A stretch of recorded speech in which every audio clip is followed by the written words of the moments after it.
Bai.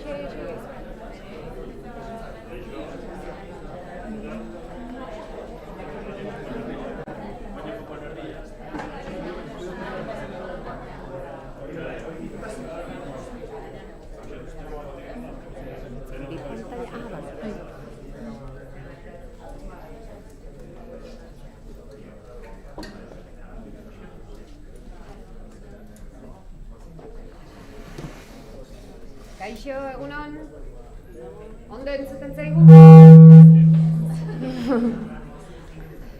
Bai, probatuko dugu ez akoplatzea. Bai, ondo?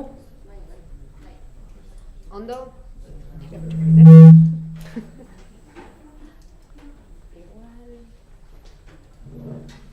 Bai?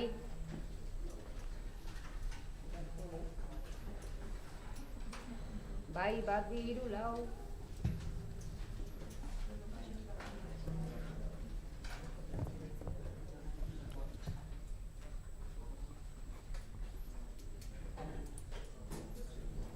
Bai, ondo orain? Ea orain, bai?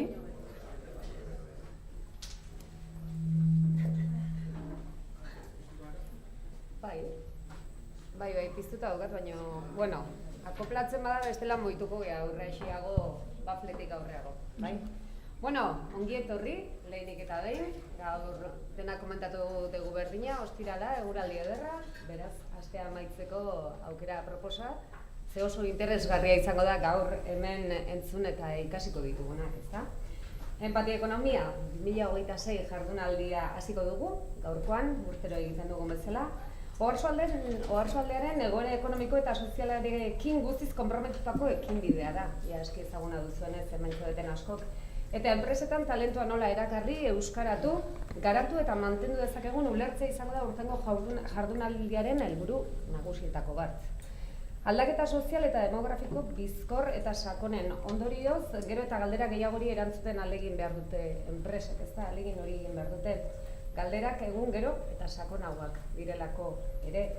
Enpresa askoren eguneroko martxan lehen lerroan dauden zalantzak eta erronkak plazara ateratzen da gaur gure asmoetako bat. Eta erantzunak bilatzen ahalegintzea horretarako, aurten gauza berri badaukagu, hemen atzean, ezakit aukera izango duzuen QR-arena ikusteko. Eskertuko nizueke, denoi posible baduzuen, QR-ari argazkia ateratzea eta horri izango duzue aukera zuen ekarpenak, hausnarketak, edozein gauza dalakoa sartzeko eta gero gure helburua da hori denak jasotzea eta horrekin gero lanketa bat egitea eta gero zuei bideratuko zaizue ostean ez gaur, baizik eta lanketa bat egin ostean, beraz asko eskertuko genizueke zuen ekarpentxoak. Hementxe gero, askotan gogoraraziko dizuegu goizan zehar, oso astunak izango gara hortan. Nerea? Bai, eta, naroak hasieratik esan duen bezala, gaiaren aukeraketak erabateko zentzua du, ze euskara da lanean eta komunitatean errotzeko bidea. Eta lanean errotzea zer da, ez da soilik enplegu bat izatea da, enplegu horretan mantentzea, irautea, da taldekide sentitzea, lankodeak ulertzea, dinamika batzuk jarraitzea, eta aldi berean zer da errotze soziala, komunitate baten parte sentitzea, ez bakarrik langile izatea, baizik eta behar bada auzokide edo lurraldean errotzea, ezta? Eta hizkuntzak balio du horretarako lotura gisa. Eta noski balio du etorkizunari begira. Badelako lan errotzean eta errotze sozialean zubilanak egiten dituen kontu bat, eta beraz batzen gaituen elementu ukaezina. Eta beraz hasiera emango diogu jardunaldi hauei, zuek pixka bat jakiteko bi bloke nagusitan beriziko dugu hau, tartean atxedentxo bat egingo dugu, eta gainera mokadutxoa dago, eta tartean... Mokadutxoa entzuna, bai. Boligrafoak ateratzen dira airean. Handik eta hemendik arbasoak eta lekoak entzungo ditugu. Ze musika egiten dakite eta gainera magia egiten dakite eta ikusiko dituzue. Goiz polita pasako dugu beraz, ongi etorriak denak eta gozatu. Hori da, bueno, ikusi duzu, hasieratik gabiltza eta noski, dena euskeraz egingo dugu, gaurko jarduna, hortan ez bairik ez da.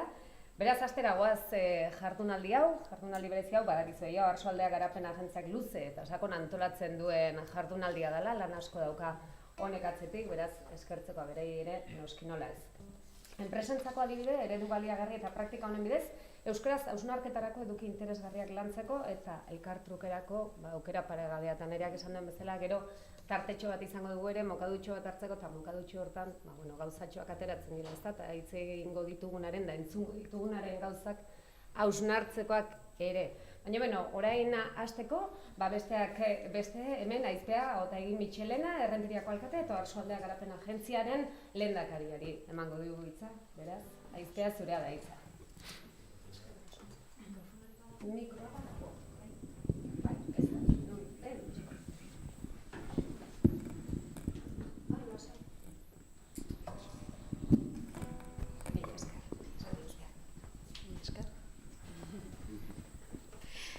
Bueno, egun on guztioi eta ongi etorri, batetik Agustinak zentrura eta bestetik empatikonomiari buruzko Oarsoaldeko Garapen Agentziak antolatzen dituen 5. jardunaldi hauetara.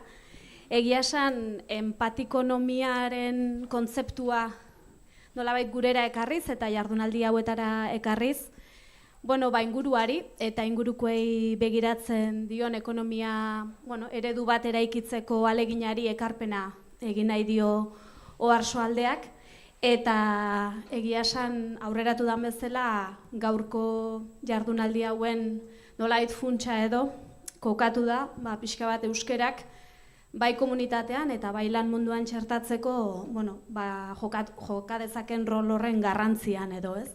Eta egia esan orain jardunaldi hasi aurretik aipatzen genuen, ez dugula testuinguru erraza bizi, nahiko testuinguru iluna eta zabarra, ez, bizitzea tokatzen ari zaigu, eta egia esan lan munduan euskara txertatzeari dagokionez ere, pentsa, ez, ze testuinguru bizitzen ari garen, eta Errenterian bertan azken egunotan, kudeatzea tokatu izan zaiguna, ez da. Hain justu, errekurtsoa edo helegitea aurkeztu diotelako, udalean 25 administrari plaza sortzeko edo plaza betetzeko egindan deialdian hizkuntza eskakizunaren atalari, ez da. Beraz, hori da bizi dugun testuingurua eta hizkuntzak ere bizi du, ez? Euskerak ere bizi du testuinguru zabar hori, baina gaur hemen bereziki gaude nolabait bestelako bulkadei leku egiteko, eta bestelako bulkada horien testuinguruan aipatu nahi nuke, ez?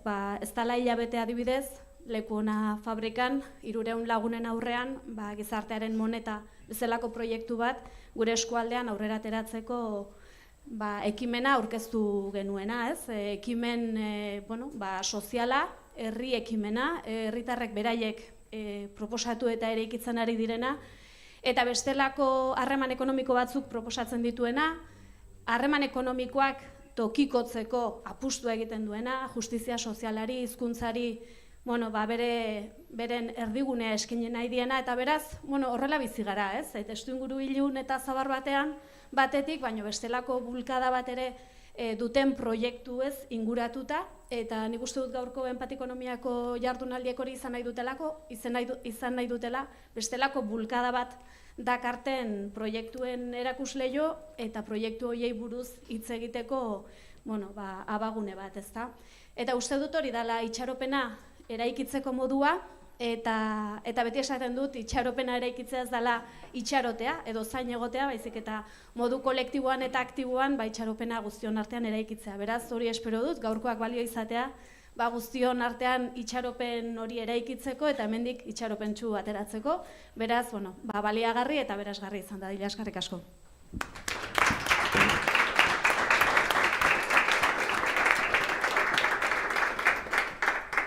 Eskerrik asko Aizpea, eta esan bezala musikare lagun izango dugu eta horretarako ditugu Arbasoak taldeko Andoni Martínez de Ustaran eta Sebastián Ustarroz. Argentinako eta Euskal Herriko doinuak biltzen dituzte, folk doinuak egiten dituzte oro har, eta jada holtzan ditugunez, zuena da hitza esan barruen, baina ez, zuena da musika. Eskerrik asko.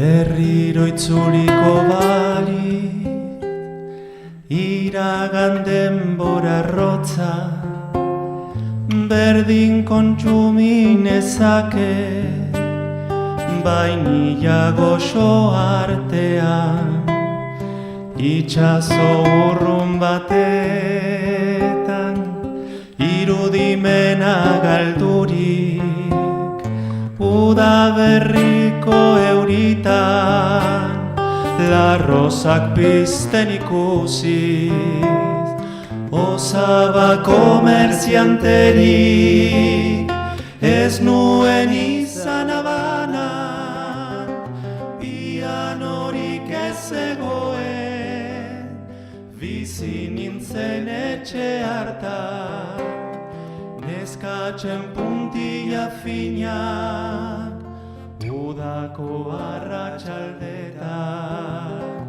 errosario santua, neguko gela hotzean.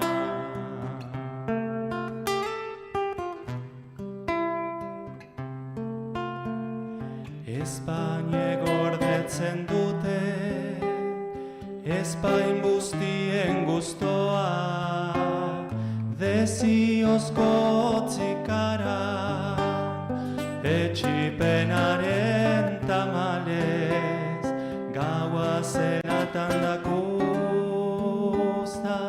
kontzientzia bilutxi, badoa zordu geldiak, gogorapenen egalez, jaio ginen bizigera, ez dugu ezer eskatzen, itxasontzia astiro, kaiatik ari da urruntzen, Antillak zintzilik daude, argazkien paretetan, karta bat idatziko dut, norbaitek erantzun dezan.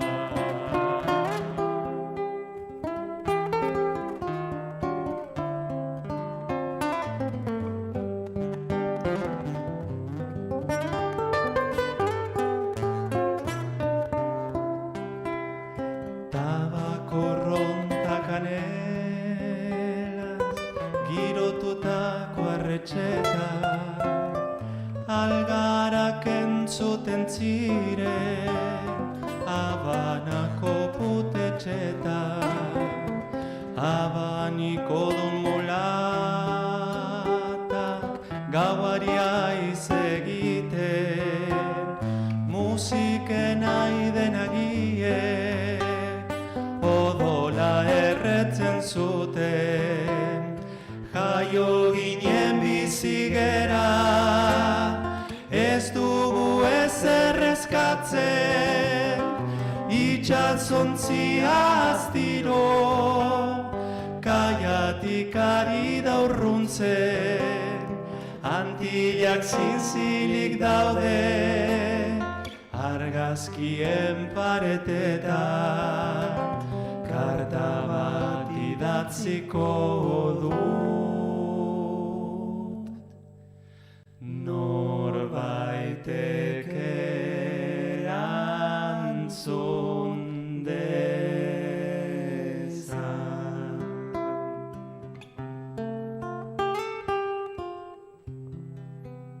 Eskerrik asko, egunon. Eskerrik asko.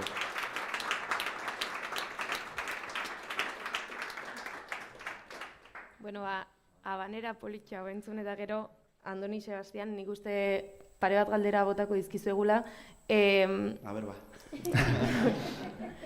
Jakiteagatik, bi argentinar euskeraz kantatzen, noiz sortu zenuten taldea? Euskal Herrian zinetela, Argentinan?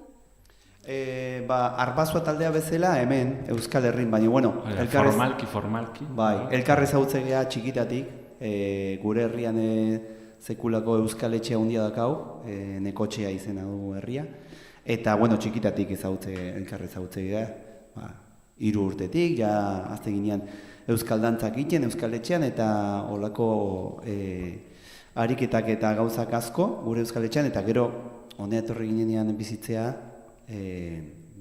erabaki genuen, venga, guazen, holako. Hori da, ja Argentinan abesten genuen euskaraz, baina fonetika.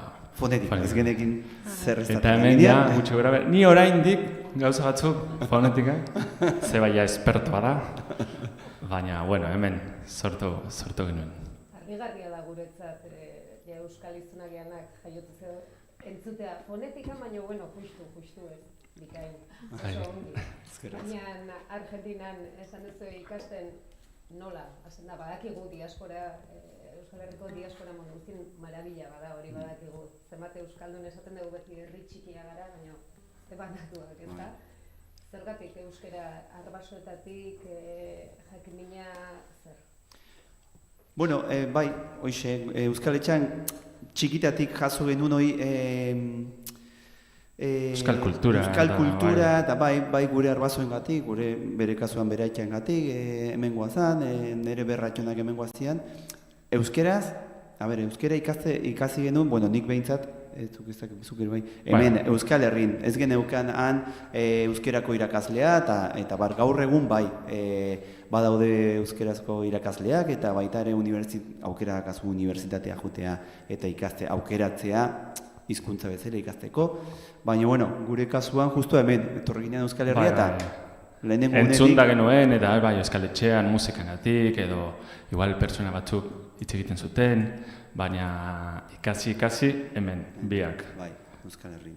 Eta kontatzen dezuen moduan ematen du erresa izan dela, ausartuko nintzatik esatera behar bada beti ez dela hain erresa izan, oztoporik edo ikusi dezue bidean? Oztopo, ez, maite dugu txikitatik euskal kultura, orduan, erronka bat bezala, bueno, itzein zuen ere, bai. Bai. Bueno, ez que ni ez dakit hainbeste. Fama handia dakabo Argentina errakit. Hori da, ni oraindik, gaztelaniaz hitz egiten dut asko, baina euskaraz oraindik dirudit formala eta isilia baina.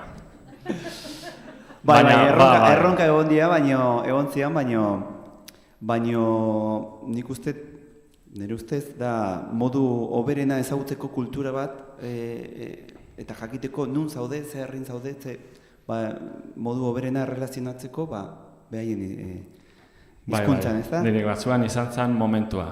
Pentsatu nun digo, bueno, orain izango da, bestela pertsona batzuk ikasten dute Argentinan, niretzatzen ezinezkoa. Bueno, orain, Hernanin, bizi naiz, aprobetxatuko dut, nire ilobak euskaldunak dira, orduan digo, bueno, haiekin hitz egiteko, eta horregatik hemen, eta bueno, hori izan zen bultza bat, handia. Bejonde izuela. Ezkerrik asko. Eta antxalo bat merez. Ezkerrik asko.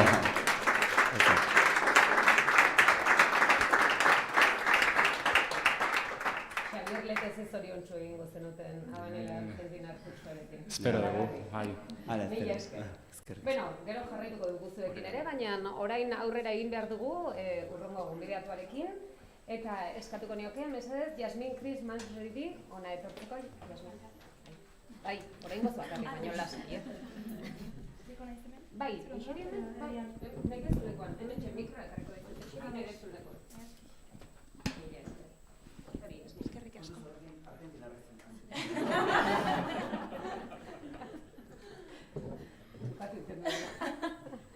Bueno, Jasmin Chris Mansri, ez dakit oso ondo esan. Bai, bikain. Bikain. Marseillan jaioa, Okzitanian, bere gurasoak Algeriakoak dira, baina handik joan behar izan zuten bizitza. Itzultzailea irakaslea eta telebista aurkezlea zara. 2019an Iruñara etorri zinen bizitzera eta euskara ikastari ekin zenion, zuk ere?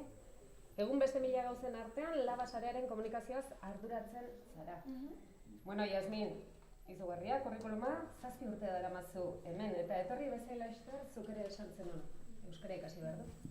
Bai, maiatzen ospatuko ditut justu 7 urte, esan behar duen bete ez, 7 urteia Iruñan, Nafarroan, eta bai, iritsi nintzenean, uste dut, enduela asko pentsatu, izan zen, besterik ez, aukera sortu zen, ez, haikan sortzeko bazu zenean.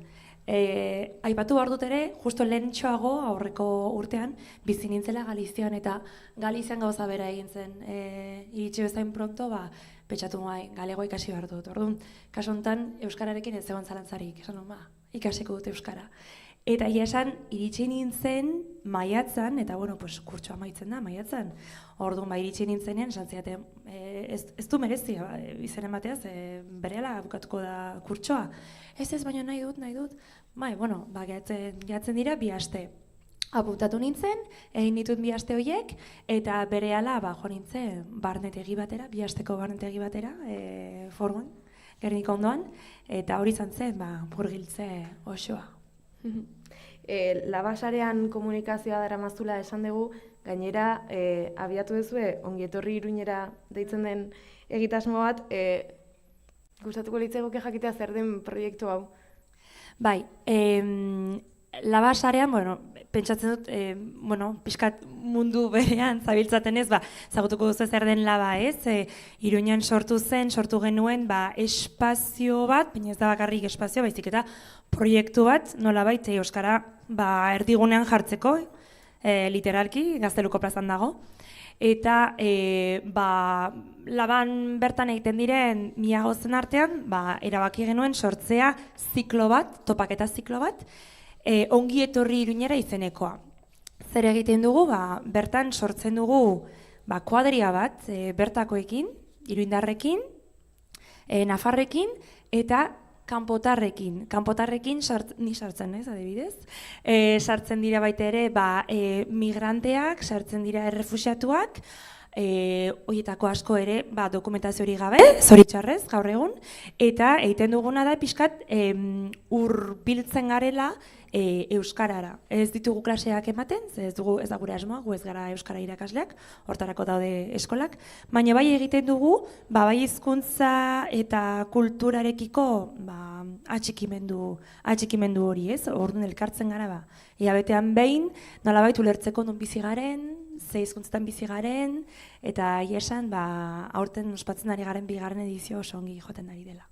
Horrekin batera ere, egiten duzue Iunen Fundazioarekin elkarlanean eta Nafarlan Sarerekin egiten dituzue Euskalaritzarako formakuntzak guztiz doakoak ere, esan dezun bezala, euskara irakasten hortan badaude, inon egiten duzuena da praktikotasun hori martxan jarri ez da. Bai, eta hori egia esan oso harro gaude, zeren formakuntza hau sortu zen Nafar gobernuarekin batera, baina izan zen Labatik bultzatutako proiektu bat.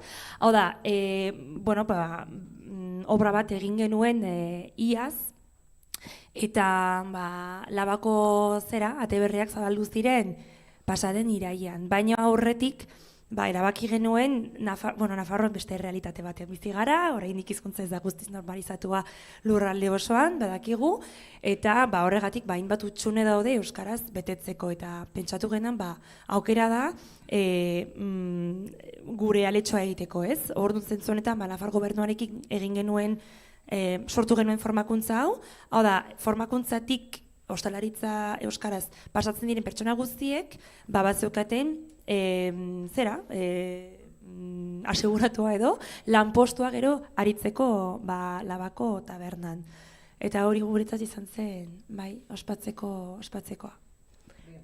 Aberasgarria zuk esan beharrikoa eta oraindik gurekin nahi zaitugu, baina gonbidatuko dugu baitaren Mamadou Sarra Diame, hemen daukagu, Senegaldarra da bera, Marfafakon jaioa, arotza eta arraunlaria da oraintxe, baduka mikrofona. Ondarrara iritsi zen 2018 urtean, eta kalean ikasi zenuen euskaraz. Egun hemen gertu bizizara, Oiartzunen, zuretzat euskara ikastea naturala izan zen Ondarroan? Kaixo guztioi, bai, naturala izan zen, ze justo iritsi nintzen Ondarrun, eta horrengo egunean jo nintzen nire anaian lantokian, eta Sukaldeko nire anea sukaldaria, Sukaldeko nagusia eta bigarrengo nagusia, behain arten euskaraz hitz egiten zuten, eta nire aneakin erderaz. Eta galdetu nion anaia, ze hizkuntza oso berezia iritzen zian, baina politxa. Eta galdetu nion, hauek ze hizkuntza idea eta izan zen euskaraz. Eta izan nion, zeba zurekin erderaz egiten dute, eta behain arte euskara eta anaiak izan zen oso zaila dela ikasteko beak ezakin. Eta esan nion nik ikasiko, eta ez zian baizea. Ondik ezakizu gazeleraz eta euskaraz ikasi nahizu, eta esan nion ikasiko. Eta txanjun nintzen egun bertan, sartu nintzen App Storen, eta bilatu nuen frantzesez zertzeko, traduzitzeko euskaraz. Eta hortuk hasi nintzen ikasten pixkanak. Gainera ez da pixkanaka da ondarrun. Bai, Nire batzutan kostatzen zen.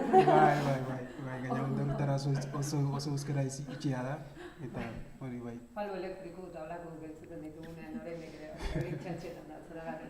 Mamadu, ze oztopo nagusi? Egia da, eskalen ere galditu dien bezala Sebastianika ematen du, erreixa izan daitekela, baina ze kontzientzia maila ez da, herri honetan nago euskara ikasi nahi dut, eta ze oztopo izan dituzu ere. Oztopoak como tal ez nuke izango oztopoak, baina justo iritsita hasieran ikusten duen ondarrun oso ere euskalduna da, jendeak pereza egoten zaie beste euskuntza itea, eta hori oztopoa zen jendeakin komunitatzeko zaie egiten zian hasieran, eta baina oztopo bezala ez nuke izango oztopoak. Kurioso iruditu zait, esan dezu, anaia sukaldaria dela eta berak ez du euskara ikasi edo ez du behar izan, behar bada igual giroa etzen hain aproposak, kontzientzia ez hain handia. Berak esan zen... Mamadu jarri, streaming bidez ari gara edatzen da horregatik jendeak onantzuten. Berak esan zen, euskaraz hemen bakarrik egiten da, eta nola Espainia mailan gaude, bere irizia bezala, lehenengo gazteleraz itea, eta baina, nik ikusi nuen ondaroko jendea ze ilusioa egiten zitzaien kanpotarrak ikusten zen euskara zenik justo hasieran ja hasi nintzen izako zen.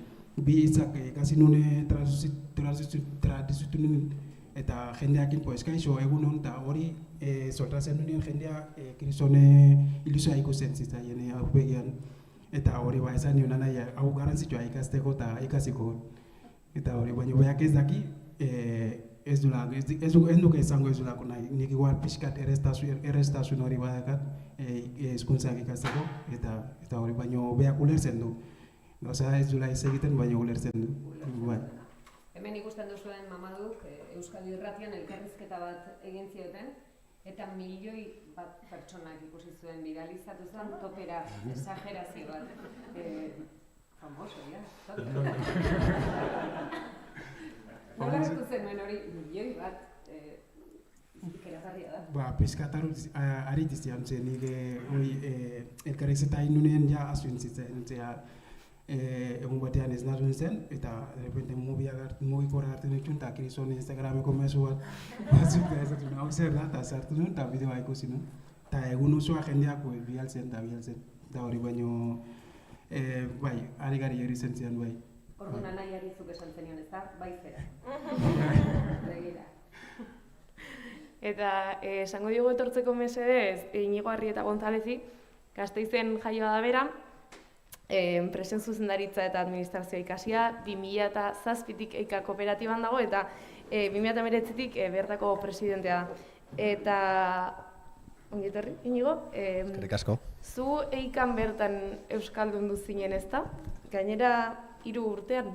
Hori da, egunon guztioi eta eskerrik asko gonbidapena luzatzeagatik. Bueno, nire ibilbidea desberdina da, baina be kuriosoa, ni Gasteiztarra naiz, Gasteizen dana erderaz egiten nuen, eta nire ama hizkuntza eta nik ez nuen ikusten beharrik euskara ikasteko. Baina batean mugitu nintzen Gasteiztik Durangora, eta gero Durangotik mugitu nintzen, jauzi nintzen Mondragoneko kooperatiba batean. Baina jauzi al nintzen beste leku batean, baina Etxebarrian, Lehartibain kokatuta, Ondarrotik nahiko gertu. Eta han ikasi nuen, lehenengo egunetik, han euskara beharrezkoa zala. Irakatsi zidaten, hemen lan egin nahi baduzu, euskara beharrezkoa izango da. Eta anekdota txiki bat, ez? Bale, kontratatuta zauz, lehenengo egunean, jo nintzen horra, eta ordenagailua piztu nuen, eta dan euskeraz. Eta jo nintzen informatikoaren gana, eta barkatu baina hau dan euskeraz, eta jarri erderaz, ez, oker zabiltza. Ez, hemen euskeraz egingo dugu. Orduan, bueno, ja lehenengo egunetik jasotzen dituzu gauza txiki batzuk. Orduan ulertu nuen, bueno, hemen, euskara ikasi beharko dut. Eta jaso nituen, pioa laguntza. Eta orduan oso eskertuta nago Eikarei esker gaur egun egin dudana, ez? Zergatik, lehenengo egunetik, errastasunak euskara ikasteko, niretzat hori izan zen barnetegi bat, baina ibilbidea gogorra da. Lehenengo egunetik zu juten zara jendearen gana, euskara ikasi nuen, baina ingelesa bezala. Eta niretzat enpresa ikasita, niretzat garrantzitsuena zen ingelesa ikastea, euskara baino. Baina batean heltzen zara leku batera non irakasten dotzue, zein dan garrantzitsua. Eta ze garrantzia daukan hizkuntza eta ez da bakarrik hizkuntza. Kultura, ez dakit, gure grina, eta hori ikasi dut, Lehartibaiko grina, hor dago. Orduan, oso eskertuta, baina fokoa ipiniko nuke, Jasminak eta Mamaduk esan dauen bezala, kontzientziazio puntu horretan. Kontzientziazioa hartu arte, eikan jende desberdina jauzi da nire moduan, eta ez du eraman ibilbide berdina. Orduan, momentu batean zeo zer piztu behar da.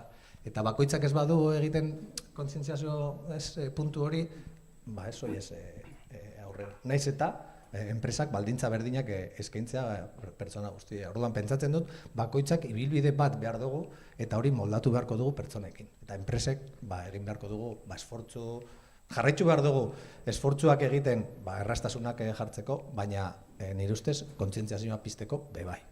Jasminek esan dauen bezala, ez bakarrik kanpotarentzat, euskaldunarentzat.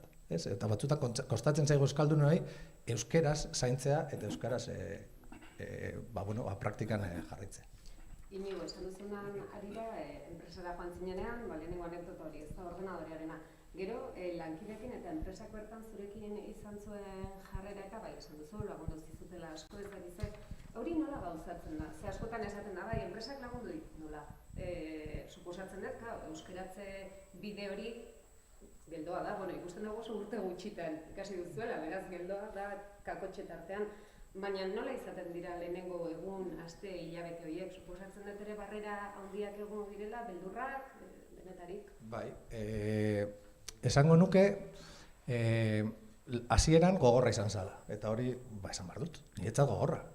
Erderatik etorrita leku batera euskalduna eta zuk erderaz egiten, eta beste batzuk euskeraz jarretzen zuen. Eta nik nire buruan esaten nuen, nola izan daiteke? Ostia, badakite, nik orain ez dudala menperatzen euskera, eta hala ere jarraitzen da euskara. Orduan, hasieran gogorra, batzuekin, eta gainera baitut 3 pertsona irudikatuta, ta. Gaur egun, eta jo nintzen euren gana, hori orain dela ja 10 urte, eskerrak emotena. Hori eskertu behar da, baina momentu batean, gogorra izaten da, eurek euskeraz jarraitzen eta zu erderaz. Eurek bazekiten nik, ulertzen nuela, gutxi gora bera. Dana ez, imagina, Gasteiztik etorrita, Durangotik, eta Ondarrotarrez, Lekeitxarrez, Markinarrez, Bizkaiera bai, baina zelako Bizkaiera. Oraindik kostatzen jata, pizkat ulertzea batzuei, Parra egiten dizu. Horrela da. Baina batzuentzako hori gogorra da, eta igual oraindik, esaten dute, ez dut ulertzen zergatik ni, erderaz esaten, eurek euskeraz. Kontzientziazioa hartzen duzunean, ulertzen duzu, garrantzitsua da. Eta garrantzitsua da hori zaintzea, eta akuilua sartzen, azkenean lortu dutena da, ni be euskerara. Gaur egun ni, eikanaz, pizkat euren jarrera daukana, ez? Eta, ez dakit, tokatu zaite beste ibilbide bat, orain presidentea naz, badaramatzea 10 urte organo sozialetan, eta horrekin be ikasi izan dut. Baina zuzendaritzako bileretan, edo zein bileretan, ikusten dudanean erderaz, ze batean bilera batean jotzen da erderara. Hori gizartetik badatorre joera. Pertsona nahikoa da, pertsona bat hori jotea, adi, eta galdera bat euskeraz, eta batean dan euskerara bihurtzen da, berriro. Baina horretarako horrelako, ez dakit, kontzientziazio puntu bat behar dan, leku desberdinetan hori berpisteko. Eta zoritzarrez, gizartetik badator joera, eta danok dakigu. Eta ez badaukagu horrelako kontzientziazio maila, batzera jungoara. Orduan, bueno, eskerrak oso eskertuta nago, eikari esker, lehartibairi esker, ez naz lehartibaikoa, baina sentitzen naz lehartibaikoa, eta bueno, oso posik eta oso harro, eraman dudan hibridarekin. Zoragarria. Leno, aizteak esan du, ezta, garai beltzak baditugula, ikusten ditugu, etengabe garai beltzak ikusten ditugu, gauzak ikusi nahiko ez genituzkenak, baina itxaropena esan du azken hitz hori ez, eta ze itxaropentsua dan, maila hau ikustea hemen. Benetan, ze itxaropentsua, ze poza, eta ze aurrera egiteko nahi Mamadu jarraitzen duen hendik anparrez, esaten bai. Baina, bueno, orain, hirurak batera zaudetela eta pixkanaka ezagutu zaituztegula, orain pixka bat, galdera batzuk botako dizkitzugu, pixka bat irikiagoan, bai? Eta erantzun dezakezue batak besteak edo bata besteari ez dago inongo arazorik, ez da? Orduan, adibidez, zurekin jarraitzeko tartetxo baten, eta nahi badezu zuek ere, zuk esan dezu lanean ez dakize euskara ikasi zenula, baina diferentea da euskara ikasi edo euskara zelan egin. Hori da pixka bat gaur ere hausnartu nahi duguna, ez da? Gauza da euskaraz ikasi eta giro batean eta gero egunerokoan lanean, lan munduan euskaraz egitea oso esparru desberdinera eta oso bateragarri eta garrantzitsuak ere. Bota. Bai, desberdina da, baina niretzat nahiko lotuta dago. Esango nuke, gaur egun, zorionez, gazteek askoz euskaldunagoa daude lehen baino, bai? Gazteek ikusten da biena da, eta normalean ikasten dute euskeraz, eta lan mundura hurbiltzen direnean, erdera mundu batera hurbiltzen direna. Orduan, gure esperientzia da, eskertzen dutela, leku bat topatzen dutenean euskalduna. Orduan, egin beharko duguna da, hori erraztea leku guztietan. Gaineran balio jarrin behar dugu, zer dan euskaraz lan egitea. Zergatik pentsatzen dugu. Industria munduan, industrian gau delako, baina enpresa munduan erdera jo behar dugula. Benetan pentsatzen badugu, gizartearekin konpromisu bat daukagula eta euskara gure kultura barruan dagoela, euskaraz lan egitea ez da bakarrik posiblea dela, baizik eta aportatzen dagoela. Eta enpresetan balioa erantzi bat daukala. Nire ustez, desberdinak dira, oso lotuta daude, baina kontzientziazio puntu hori hartzen denean, beti dau positibo. Ez zait bat ere gustatzen badauz kontrako joerak eta kontrako diskurtsoak eta jendea kanpotik datorrenean, zelan integratuko dugu, bitxu, bakarrik integratzen dira. Batzutan guk daukagu gure prejuizioak barruan euskaldunen artean. Orduan, nire ustez oso lotuta dago eta aukera politak ditugu aurrera eramateko. Jasmin, zuretzat da galdera pixka bat, nire ustez denek erantzun ahal izango dezuela, baina Inigok esan du bera Mondragon kooperatiban erori zela eta beraz horrek euskaldun duzuela, baina bada beste pertsona tipologia bat lanbilari dena eta euskara mundura gerturatzea behar bada zailago ikusten deguna, adibidez guraso bakarrak, lanerako muga gehiago dituzten emakumeak ezagitzen. Haiekin nola landu daiteke? Berezitasunen bat haiengana gerturatzeko, ongi etorri Iruñera adibidez, jendea gerturatzen dezue bertara, nola egiten dezue?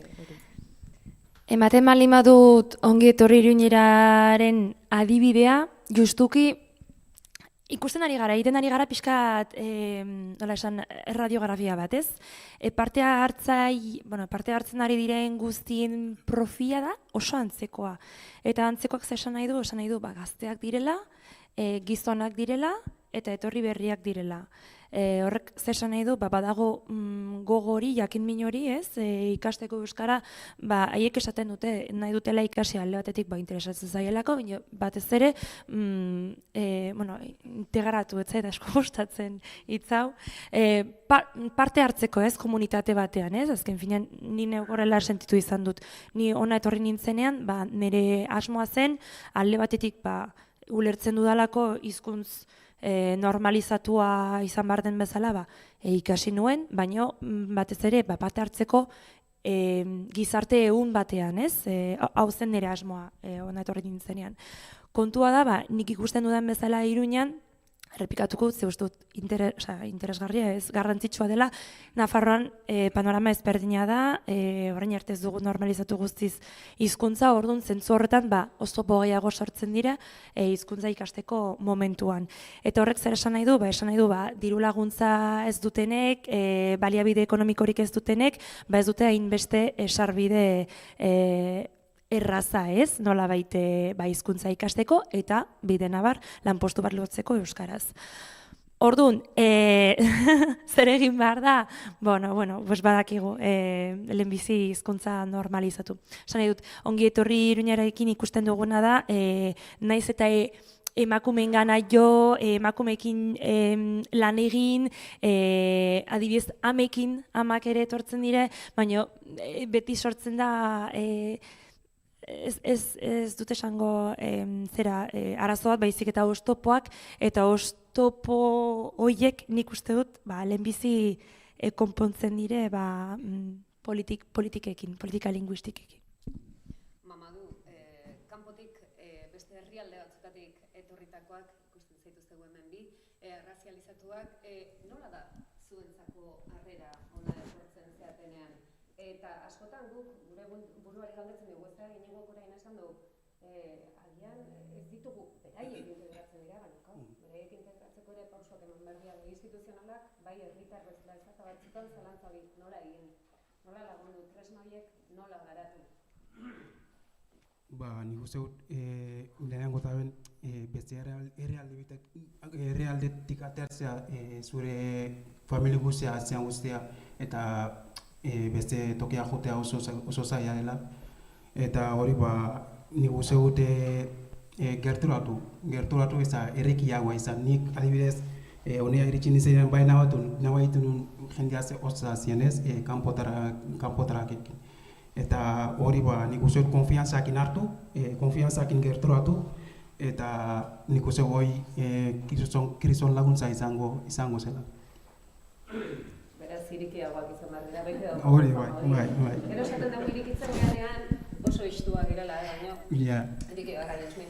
Ez dago ados honekin.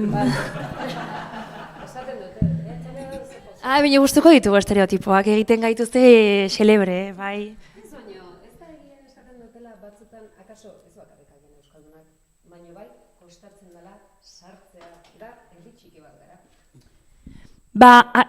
Nire teoria da, kostatuko litzaidakela gehiago sartzea gaztelaniaz baldin baneki bakarrik.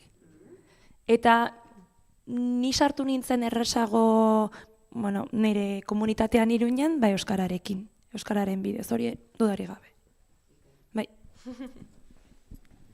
Nigo gogoratzen duzu lehen telefono deia adibidez euskara gutxian egin zenun eguna, edo dela lehenengo emaila euskaraz bidaltzea lortu zenun eguna? Arrotasunez edo? Zoritxarrez ez. Bueno, igual zorionez, ez du gogoratzen? Ez naz gogoratzen, baina bai gogoratzen naz, lehenengo itxaldi bat, jendearen aurrean, 400 pertsonen aurrean, euskaraz egitea. Hori bai, gogoratzen naz. Oso urduri, baina heldu zen momentu bat, non esan nuen, lotzarik gabe, Iñigo. Hobe da, akatzak egitea, erderaz egitea baino. Horrela esan nuen, eta horrela izan da, azkenean, txarrena zein da, Euskaldunon artean, Euskaldun berri bati beti zuzenketak egitea. Eta ez, alrebez, poia hau, eta ez, berdin du akatzak egitea, nahiago dutzu, Euskaraz egitea naiz eta akatzekin egin, erderaz egitea baino. Eta batzutan, horrelako gauzak, zoritxarrez daukagu guztion artean, eta daukagu prejuizio pilo bat, ez dakit, igual, Jasminekin edo Mamaduekin elkartzen manaz mendikampo, igual lehenengo hitza erderaz egiten. Zeratik? Zeratik ez dugu egiten euskeraz. Eta gero guazen ikustera, nola erantzuten da bien, zer egin da. Eta hori, enpresetan askotan gertatzen da, eta enpresetan da gizartetik jasotzen dugun erreflejo bat. Zergatik ez dutzago dedikatzen denbora txiki bat honi buruz hitz egitea. Bi pertsonen artean, azkenean ohiturak dira. ohitu gara txikitatik edo orain dela urte askotik erderaz egiten pertsona batekin, baina eski igual ulermena bermatuta dago. Eta euskaraz ulertzen badu, zergatik ez dugu adosten gure artean nola jokatuko dugun. Eta esaten dut bi pertsonen artean, esaten dut lagunen artean, esaten dut bilera batean. Hori egiten badugu, vamos, emaitzak dira izugarriak, eta hori konprobatuta daukate, egin dut foro desberdinetan, Mondragon mailan, Dibizio mailan, kooperatiben mailan, bakarrik da denbora txiki bat dedikatzea eta ordu erdi dedikatzea guztion artean danok euskeraz ulertzen dugu, pertsona batek erderaz egiten da, bilera bat erderaz egiten. Dedikatzen badiogu. Denbora txiki bat, adosten dugu danok zuk euskeraz ulertzen baduzu, euskeraz egingo dugu, eta zuk nahi baduzu, espresatu erderaz, berdin du. Baina baimena moten doztasuni euskeraz egiten du. Baina ez diogu denborarik dedikatzen. Eta hori bakoitzak, animatzen zaituztet horrelakoak egitera pertsona batekin edo bi pertsonekin. Zenbat gauza aldatzen dire, eta dira ohituran aldaketa. Baina danok pizten, azkenean da, zeo zer piztea. Nik ikasi dut euskara maitatzen. Lehen txikitatik ez nuen hori ikasi. Niretza zen, beste hizkuntza bat. Ingelesa bezala. Bueno, ikasi dut, eskerrak, euskara ez da bakarrik hizkuntza bat, da kultura bat. Beste batzuk, basieratik jasotzen dabi, edo pentsatzen dute, mugituko naz leku batean, eta galego ikasiko dut, eta irlandara banoa, igual gaeliko ikasiko dut. Eta normaltasun batekin. Hemen ez, kostatzen zaigu.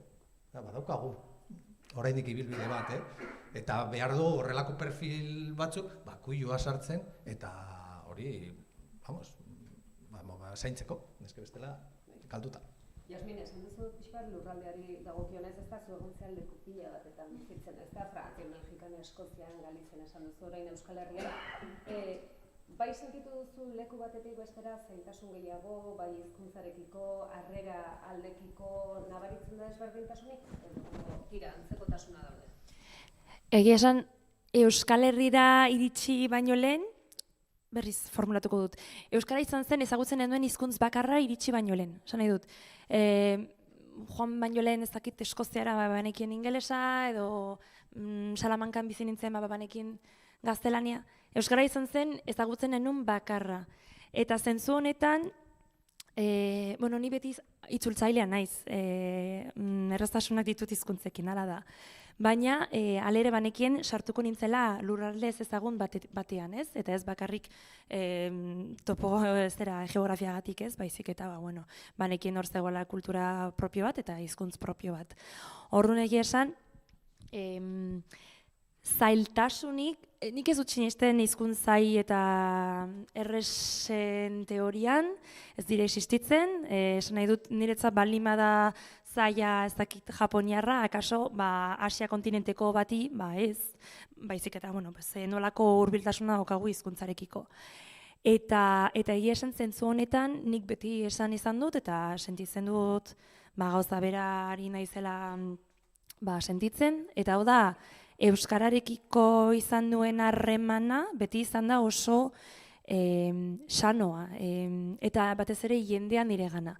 Aika izan zen niretzat eskolariko berena, hori dudari gabe, somatu nun bazegoela, zuk esan duzun bezala ez, beti leitmotiv hau, galdu lotxa, berdin du, akatsak inen dituzu, ongi, berdin du, ez? Eta hau izan da beti jarrera.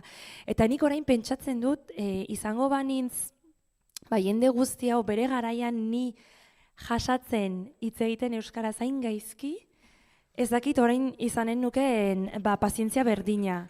Baina hori gertatzen da askotan, ez? Esaten, nola hitz egiten dut, baina pentsatzen dut, benetan jende honek badoka, nola esan, jende honek egin zuen lana. Nik egin duen lana, baina jende honek egin zuen lana, lagundu nindutelako bidean. Eta bizan zen niretzat, plus bat, orduan pilatzen ziren, ez? Nire motivazioa eta haiena, eta horregatik. Eta amaitzen joateko, Mamadu zuri galdetuko dizugu, pentsatzen dut, badakigu arraularia zehala. Beraz, lagundu du arraunak ere komunitatean sentitzen edo... Bai, asko, nik ondaruna egin zen Arauna, eta Arauna ere bai izan da laguntza handia euskaraz ikasteare bai, ze ondaruko klubean sartzen nintzen ja bakarrik euskara entzuten dut, eta bai, araunlariak eta euskara batzen gaitu asko, eta gero pues San Pedro nagoan, eta San Pedro ere bai beti euskara egiten dugu, eta hori. Importantea. Ikain, mila esker irukote, haupa arrauna, baina ez zoragarria zuek hirurak entzutea, bakoitza zuen ikuspuntutik baina itxaropena sortzen dalako, eta bueno, aurrera guazelako beraz, txalo handi bat.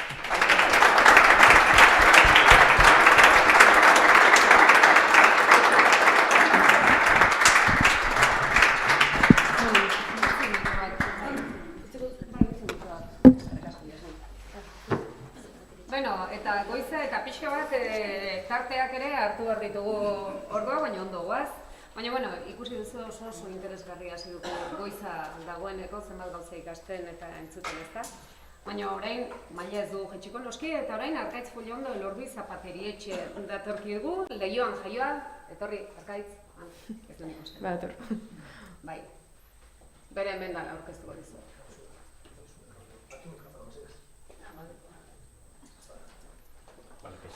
Kaixo, Arkaitz. Bueno, Leioan jaioa dugu, parte hartuz taldeko kidea eta ikuspegi migrazioaren Euskal Behatokiko ikertzailea, soziologian lizenziaduna, Kataluniako Unibertsitateko doktore eta EHUko soziologia eta gizarte langintza sailean irakasle. Bere jarduna migrazioaren dinamikak eta aniztasuna Euskal Herrian. Hori, zoik. Bai, bueno. Arkaitz. Lehenik eta behin eskerrik asko gonbiteagatik. Eta, bueno, niri tokatuko pizkatxo bat, kokapen bat egitea, datu batzuk ematea, bai? Pizkatxo bat ulertzeko migrazioaren errealitatea gaur egun Euskal Herrian eta Oarso aldearako ere bai datu batzuk ekartzen ditut ikusteko zeri buruz hitz egiten ari garen, bai, eta testuinguru bat emateko. Ezingo dut asko garotu zite daukagun denbora, bueno, neurtua da, bai? Bale. Esan dezakegu, bueno, guztiok intuitzen duguna, ez? Gabiltzala, gaur egun EAN ditugu 2026ko datuekin, 340.000 pertsona atzerrian Espainiar estatutik kanpo jaiotakoak. Bai, ikusten dugun bezala, gaur egun 15,1 suposatzen dute, eta hemen ikusten duguna da argi eta garbi grafiko hau jarriko bagenu ekonomiaren bilakaeren grafikoarekin batera, ikusiko genuke zelan, ekonomia goran doainean migrazio gore egiten duten, eta ekonomiak bera egiten duenean, migrazioak estankatu egiten dira, jendea ez da bueltatzen. Eta ideia hau zerratik esan nahi dut, zer azpimarratu nahi dut. Migrazioak, askotan, jendea hona dator lan egitera, jendea hona dator gu egin egin ditugun lan horiek egitez, jendea bizitza proiektu bat garatzera dator. Eta ideia hori garrantzitsua da, gure gizartean horrako ikuspegi funtzionalista bat daukagora, migrazioaren inguruan, bai, pentsioak, demografia, jaiotzak, lana eta bar, baina azkenean bizitza proiektua garatzera datozen pertsona, datoz lanera, datoz parte hartzera, datoz aisialdira, datoz bere familiak hemen izatera, datoz ezer egitera, hau da, edozein pertsonak egin dezaken, hau da, bakoitza bere bizi proiektua garatzera. Baina hemen ikusten dugun argi eta garbi da, bai, zelan migrazioak daukan dinamika hau. Eta Nafarroan, bai, Euskal Herriko batok ekartzen ditut, dinamika oso antzekoa da. Nafarroaren kasuan, 125.000 pertsona Espainiar estatutik kanpo jaiotakoak, bai. Zer ikusten ari gara? Hemen ditugu 2023-2025 EAeko datuak. Eta hemen ikusten dugutan migrazioaren fase ezberdinak. Hemen ikusi dugu zela, atzerritik etorritako migrazioa ez da realitate berri bat, eta uzut errenterian gaude. Bai, orduan argi eta garbi eta Oarsoalde osoan argi eta garbi, migrazioa izan da herri honetako eta eskualde honetako oinarrizko elementu bat, ez? Nire kasuan ere bai, Leioa batean, Bilbo batean, Euskal Herria osoan. Baina 2003-tik hona, ikusten duguna da, migrazio fase ezberdinak pasatu egin dituguna, eta horrein ikusten ari garena da, suspertze eta berraktibatze aldi batean gaudela. Immigrazioen azelerazio garai batean gaudela. Eta honek azaltzen ditu errealitate asko. Alde batetik, azken 4 urteetan, EA bakarrik, 81.583 pertsona etorri egin direla. 4 urtetan, bai? Iaia getxo oso bat etorri da 4 urtetan ona bizitzera. Pertsona hauek etxe bizitza behar dute,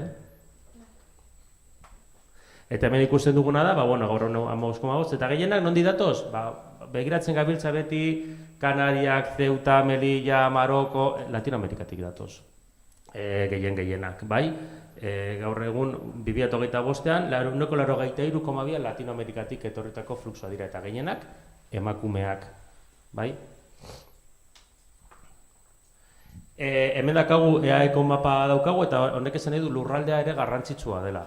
Bai, ikusten ditugu eskualden araberako desorekak, Gasteiz izan daiteke, portzentai handia daukana, 18,1 bat, eta Arabako mendialdean 9,5 txikien, ez? Baina hemen zer ikusten dugu? Kasu honetan Gipuzkoan gaude, eta ikusten duguna zela, Gipuzkoan daukagula, Bidasoa, Debabarrena, Goierri, Donostialdea, eta agertzen dira portzentai handienetako eskualdeak bezala. Eta Nafarroara baldin bagoaz, Nafarroan ere, bai, lurraldeak asko esaten digu, bai? Eta zergatik ekartzitut mapa hauek? Gurutzatu ezagun euskararen errealitatea lurraldean, eta gurutzatu ezagun migrazioaren errealitatea lurraldean, bai? Zitik hemen gauza asko aipatu egin dira, baina lurraldea kontutan izan behar da, errealitate soziolinguistiko bakoitzan, bai, ikusiko ditugulako migrazio errealitate desberdinak. Bueno, eta oarsoaldean zer? Hemen ikusten duguna da oarsoaldean, 9.573 pertsona bizi direla Espainiar Estatutik kanpo jaioak, bai? Errenteria handia 5.435, Leson 554, Pasaian 2004 eta Oiartzun 780. Noski, hau erabat baldintzatuta dago herriaren tamainagatik. Horren hemen daukaguna portzentaia, bai? Eta momentu hauetan 2025ko datuekin oarsoaldean 13,3 jaio da Espainiar Estatutik kanpo, eta hemen argi eta garbi ikusten dugu zelan Pasaia eta Errenteria diren, bai? Portzentai handiak dituztenak, 17,3 bat eta 18,8 barkatu Errenteriaren kasuan. Eta gero daukagu Leso eta daukagu Oiartzun. Hemen interesgarriena dena jakitea, zelan banatzen da populazioa lurraldean, hau da, segun zein den tamaina, bai, herriaren tamaina, hau da, askotan geografian egiten dugun ariketa bat izaten da, zelan banatzen da populazio osoa, eta orduan alderatu ezagun, populazio kolektibo zehatz bat zelan banatu egiten den, eta orduan hori ikusten dugu ja, kontzentrazio bat ematen den ala ez, bai? Orduan, hemen dakagu zelan, oarsoaldeko datuk hartzen baldin baitugu, oarsoalde osoan, Leson kokatzen da, populazioaren 8,6, Pasaian 22,4, Errenterian 44,5 eta Oiartzunen 14,5. Zer gertatzen da Espainiar Estatutik kanpo jaiotakoekin? Ikusten duguna da, argi eta garbi direla Errenteria eta Pasaia direla horrelako espezializazio bat izan dezaketan da. Atzerritar gehiago, Espainiar Estatutik kanpo jaiotako populazio gehiago kokatu egiten dela bi herri hauetan. Hau pizkatxo bat kokatzeko.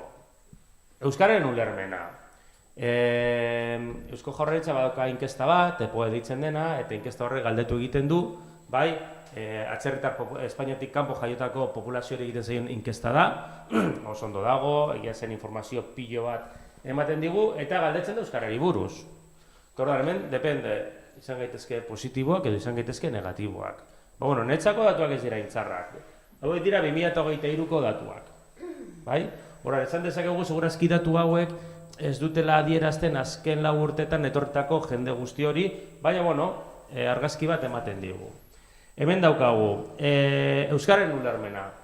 Oso ondo edo oso ondo ulertzen duena, zeo zer ulertzen duena, hitz batzuk ulertzen duena, eta ezerrez ulertzen duena. Eta hemen ditugu jatorriak, Bolivia, Rumania, tal. Zer ikusten dugu? Hemen ikusten duguna da, hauen kasuan, 150 baino gehiago, erlazio bat dauka euskararekin.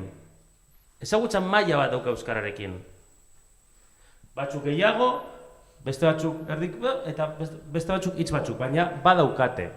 Eta gainera garrantzitsua da, 18 urte baino gehiago, Hemen, umeak, eredua eta balez. Honek zer esan nahi du? Ba, bueno, poliki-poliki ja ez gaude 2010ean, ez gaude 2005ean, ba, gaude ja 2023an, eta lehen ikusi dugun grafiko horietan Euskal Herrian badago jende asko, ba, 20 urte baino gehiago daramatzala hemen bizitzen. Bai, orduan, lehen komentatu egin dituzu, ez? Ostras, zergaitik pentsatu behar dugu jatorri atzerritarreko dirudien pertsona batik, batean gazteleraz egin behar diogula, segurazki pertsonari etorkina da, orduan ez daki euskararik. Ba, bueno, segun, bai? Eta hemen ikusikutu jatorriak eta guen ditezken desberdintasunak. Eta noski, guazen ikustera hau, 18 urte baino gehiagoko hauek, 2023an 24 zeramaten ja 15-19 urte eaen bizitzen, 20 urte baino gehiago, oda, claro, nor da Euskal Herritarra, noiz pertsona bat ikusten dio etorkin esateari. Ba, 20 urte baino gehiago daraman pertsona bat, berdin zein don jaio den, Senegalen, Kolombian, edo Asturiasen, bere bizitze proiektua, bai? Ja da, hemen garatu baldin badu, Euskal Herritarra da. Bai? Eta hor, azkenan bere sozializazio prozesua eta orduan, askotan ez, Euskararen kontua eta migrazioaren kontua lantzen dugunean, joan behar dugu fin, ez? Fin joan behar gara gauzak planteatzen, errealitatea pentsatzen duguna, baina askoz anitzagoa eta konplexuagoa delako. Bai? Eta orduan, etorkina ez daki Euskara, ez. Lehenik eta behin, etorkinen kolektiboaren barruan, errealitateak oso anitzak eta ezberdinak direlako. Bueno, eta lan merkatuan, hemen empatikonomia, ez ekarriko ditugu lan merkatuari buruzko datutxo batzuk, pizkatxo bat gaiak kokatzeko. Niri dagokit zuei zenbakiak ematea, eta gero zuek hausnartu, bale? Bale, hemen galdetzen da lana bidatzeko eragozpenen artean, ez? Galdetzen zaie jatorri atzerritarreko pertsonei, 2023ko datuak dira, eta hemen alderatu dute 2010 eta 2023. Bueno, 2010ean, 28,7ak esaten zuen tokiko hizkuntza maila, segurazki hemen euskara. Aunque agian Pakistaneko batek pentsatuko dugu gaztelera. Edo Marokoko batek ere pentsatuko dugu gaztelera. Bai? Hori baita ere, hor badaukagu zer hausnatu. Baina zer ikusi dugu? Begiratzen lan jeitze egin den, 10 puntu. Zeintzu dira arazo nagusiak? Arazo nagusiak dira, heziketa maila, eta hor mantendu egiten dira, lan esperientzia, legezko egoera, hau da igo egin dena, paperak, adina, gero eta gehiago agertu egiten da, jatorrizko herrialde, hau da, diskriminazioa, arrazakeria, bai? Horren askotan, hor ematen eta fronterian gaude, Euskararen kontua agertzen da, ez, arazo bezala eta tal, baina hemen ikusten duguna da zintzu dira benetazko arazoak. Benetazko arazoak ditugu, heziketa maila, lan esperientzian, bai, diskriminazio eta arrazakeria, adina eta legezko egoera, bai. Eta gero, bale, zelan euskaldundu egin behar ditugu jatorri atzerritarreko pertsonak lan merkatuan. Bapatean, helburua izan behar du, venga, denak ega izatea, denak C bat izatea eta C bia lortu behar dute, bai edo bai, perfil linguistikoa gora eta bera. Bueno, parkatu, hemen bakarrik ez dakago enpleo publikoa. Ja, gaiak kokatu egiten dugun. Zertan lan egiten dute? Non lan egiten dute?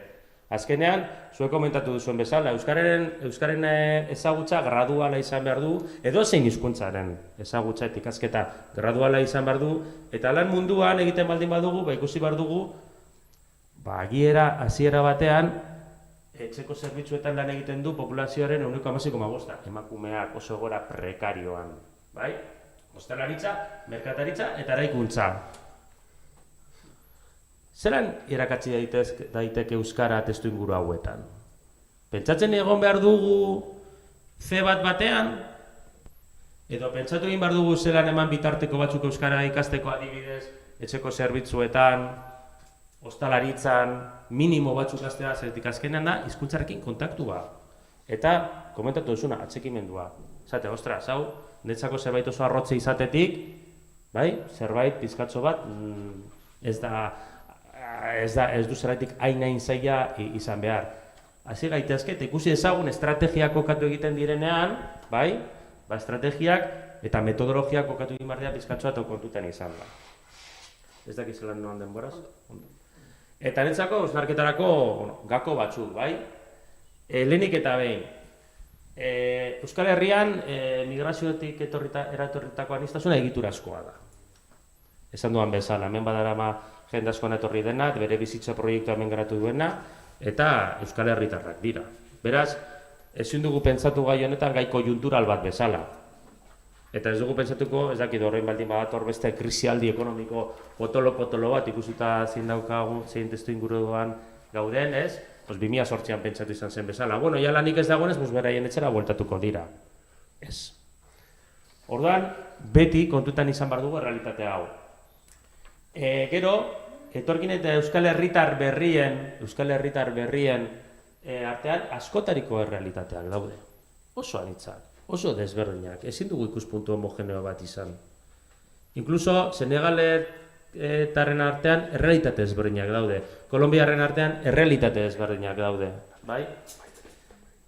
Hezkuntza sistemak aurre eta gazteak euskalduntzen ditu, helduak ez. Alfabetatzea, helduen alfabetatzea. Eta hori, korrika dator, ez? Eta zenbat, ez du, helduen alfabetatzea, hemen hau berriro da hartu egin behar den azetikon. Hemen daukagun atzerritik etorritako populazio jendena gehiena, ez da gure hezkuntza sistematik inoiz pasatuko. Eta orduan, eta normala da, eta horrela izan behar du, asko foko handia jartzen da hezkuntza sistema, baina barkatu ez. Ez da, hezkuntza sistemak lehenik eta behin ez ditu milagroak egiten, eta bigarrena, gehienak ez dira hortik pasatuko. Orduan, orain arteko euskalduntze politikek, gizarte nahiko homogeneo bat euskalduntzeko eta metodologiak erabili izan dituzte, euskaltegiak, apuntatuko naiz, goizetan klasea ditu, eta arratsaldean tal, ez dakizen bat ordu, tal, pues metodologia hauek ez dute balio gizarte anitz bat euskalduntzeko, horri buelta bat eman behar zaio. Eta gero, netzako badago beste elementu bat oso garrantzitsua dena, euskara eta immigrazioa. Ez da arazo bat, erronka bata. Eta niztu terminologiak markoa baldintzatu egiten du. Eta arazoari buruz hitz egiten baldin badugu, arazo, ez erronka bat da, zerretik da erronka bat? Erronka bat da, errealitate gure gizarte aldatu egin delako. Eta punto, gizarte aldatzea berez ez da arazo bat, erronka bat da, segun ze helburu ditugun. Eta gero, euskara, arazo, oztopo, diskriminazioarekin lotzen duten diskurtsoak, hizkuntza gutxitu batek bizirauteko behar duen adostasun sozialaren kontra doaz. Eta orduan hemen badago beste elementu bat, eta da, gizartean ematen diren diskurtsoak, arlo politikoan ematen diren diskurtsoak, asko baldintzatu egiten dute. Pentsatzen duguna, baina askoz gehiago, zergatik. Euskararen ikasketa, atxekimenduan oinarritzen delako. Euskara oztopo eta arazoarekin lotzen baldin bada, atxekimendu hori lortzeko, oztopoak sortu egingo dira. Eta gero, bukatzeko, euskalduntzeak migratzaileen egoera kontutan izango duen politika, programa, bitarteko laguntza eta metodologiak behar ditu. Eta galdera bati erantzun behar diogu, nola euskaldun du zaurgarritasunetik. Zaurgarritasun egoeran batean dauden pertsonak nola euskaldun du. Zelan erakarri euskarara. 12 ordu lan egiten duen pertsona bat, denbora librerik ez daukan pertsona bat, egoera bizi-baldintza oso kaskarrak dituen pertsona bat, edo egoera administratibo kaskar bat daukan pertsona bat, bere esfortzu gehienak bere beren bizi-baldintzetara zuzenduko ditu. Zelan euskaldunduko ditugu, edo zelan erakarriko ditugu euskarara. Hori da hain handitan, egin beharko ditugun, honekin, nahikoa. Bikain denborarekin.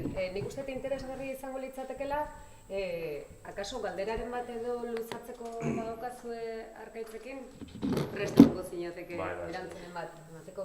Uste interesgarria izan daitekela galdera etxero bat, datu asko ikusi ditugu, eta batzuk esanguratsuak ez da, batzuk akaso harritzen gaituzte gehiago edo gutxiago, baina galderaren bat.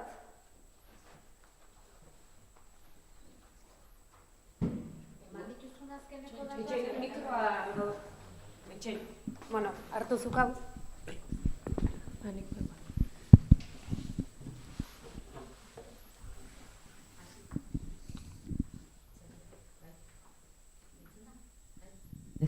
Bai. Hasieran eman dituzun datuak, eskualdeko datuak ere eman dituzu. Datu guztiak badaude, eskualdeka edo herrika? Bai, datu guztia daude eskualdeka, herrika, agusoka eta Bikain. Eta sekzio zentzaletan ere bai. Datuak piloa daude. Pilo daude.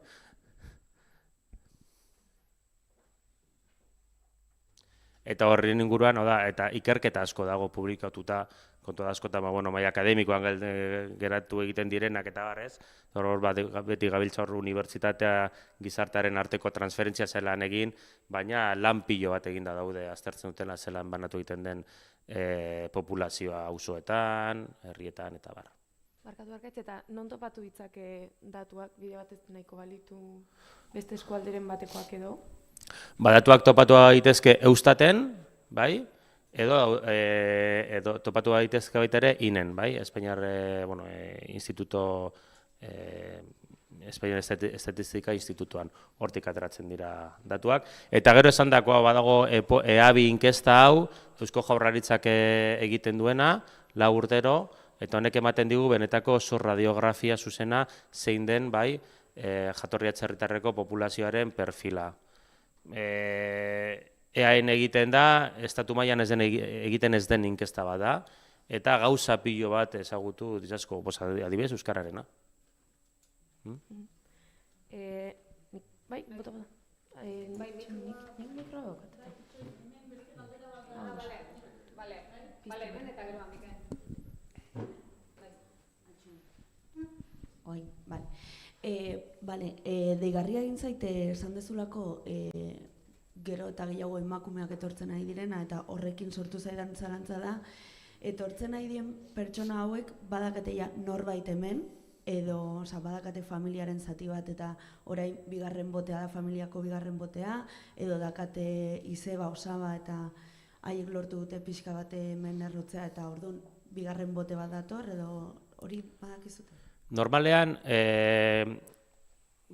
migratzaileak etorri egiten direnean askotan migrazio kateen bidez etorri egiten dira, ez? Norbait ezagutzen dute, eta izan daiteke herriko bat, izan daiteke familiako bat, izan daiteke ezagun bat, edo gaur egun gero eta gehiago, sare sozialen bitartez ematen diren kontaktuak. Alderatu egiten badugu gaur egungo egoera, 2003ko egoerarekin egoera erabat desberdina da. 21. mendearen hasieran etorritako populazio gehiena bakarrik etorri zen, zergatik hemen ez zegoelako migrante komunitate bat. Horin etortzen diren gehienak, migrante komunitate bat, errotutako migrante komunitate bat, dagoen herrialde batera, herri batera etortzen ari dira. Orduan, horietariko asko kontaktuak izaten dituzte.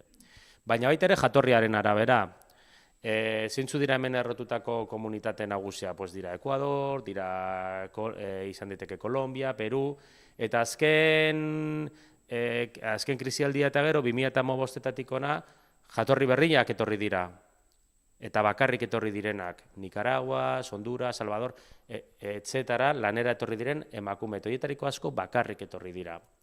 Baina ja da, komunitate hauek ja Euskal Herrian 10 urte daramatzate gutxi gora bera hemen.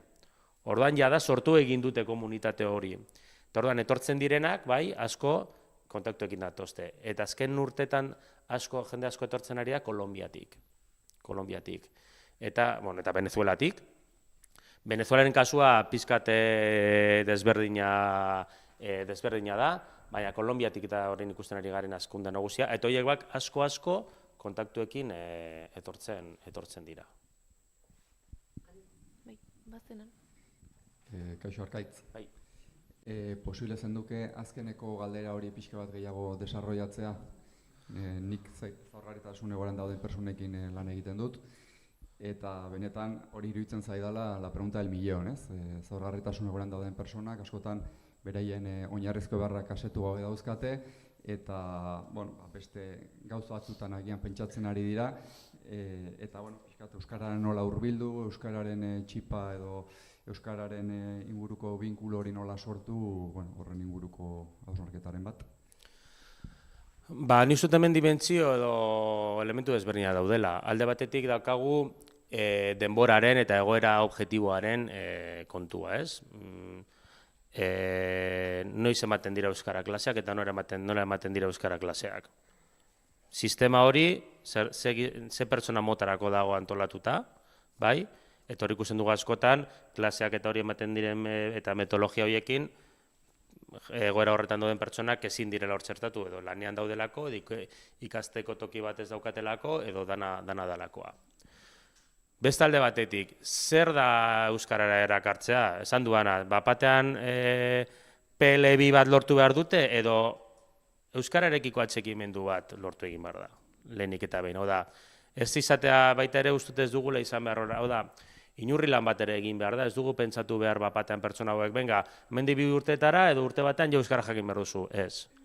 Lehenik eta behin agian, aurrekoan bai, nirekat ikasle bat, orain gral bat egingo duena, bai, euskararen inguruan, gai honen inguruan gizarte langintzan, eta esaten jo, eske, bera jatorri bertan jaioa da, baina jatorri atzerritarreko familia batekoa da, bai? Eta esan dima, eta beti erabiltzen zuen denbora guztian oztopo kontzeptua, bai? Eta jo, jendeak ikusten ari nahiz egiten dituan elkarrizketan, etorkin hauek askotan, ikustutela karga bat bezala. Eta karga zen, eta nizan, bueno, Gasteiz batean gainera, hor kokatu egiten gara. Ja gaztelera badakit zertarako euskara. Eta oinarrian zen, ni Espainian nago. Orduan gara plus bat bezala ikusten dute, eta orduan atxekimendua gakoa da. Zetik atxekimendua kontzientzia bat sortzen du. Eta kontzientzia bat lortzen duzunean, esfortzu bat egiteko prest zaude. Orduan ez da bakarrik hartu eta irakatzi ben, gaziko gara hemen nor, tal, ikasi behar duzu ez baizik eta kontzientzia hori sortzea, ni uste dut garrantzitsua dela, gero pertsona horietariko batzuk, zetik guztiak ez dute egingo, eta ez dute egingo, gure herrian jende guztiak egin ez duen bezala, bai? Horietariko batzuk, esango dut, agian zerbait ikasiko dut. Eta gero, badago beste datu bat, hori bai, argi daukaten nahi dutela beraien seme-alabek euskara jakitea. Hori oso argi dakate, eta hori ikusten dugu matrikulazio datuetan, eta inkestetan baita ere. Orduan, ni dimentsio ezberdinak jarriko nituzke mai gainean, alde batetik, metodologiak eta euskararen ikasketa prozesuak horren inguruan berrikuntzak eman behar dira, beste alde batetik atxekimendua eta kontzientzia lantzea, bai? Eta azkenik baita ere lanja komentatu duana, bueno, ostalaritzan dagoen pertsona bati, esan aldizkiozu gauza batzuk behar jakiteko zelan tratatu egin behar duen euskara. Da, ostalari batek agian ez du izango horrelako elkarrizketa luze bat pertsona batekin, baina gutxienez 4 gauza esateko edo gauza minimo batzuk esateko, eta gainera kontzientean horrelako programak bat daudela. Ordan ni uste duana da, nola euskaldun du zaugarritasunetik, dimentsio desberdinak izan behar ditugu kontutan. Eta ez bakarrik ikasketa. Ez bakarrik ikasketa. Zetik ikasketa, ni uste dut dela ja, pertsona hori ikasketara heltzeko, lehenik eta behin, pausu batzuk eman behar ditu, eta pausu horietan lagundu egin behar dugu.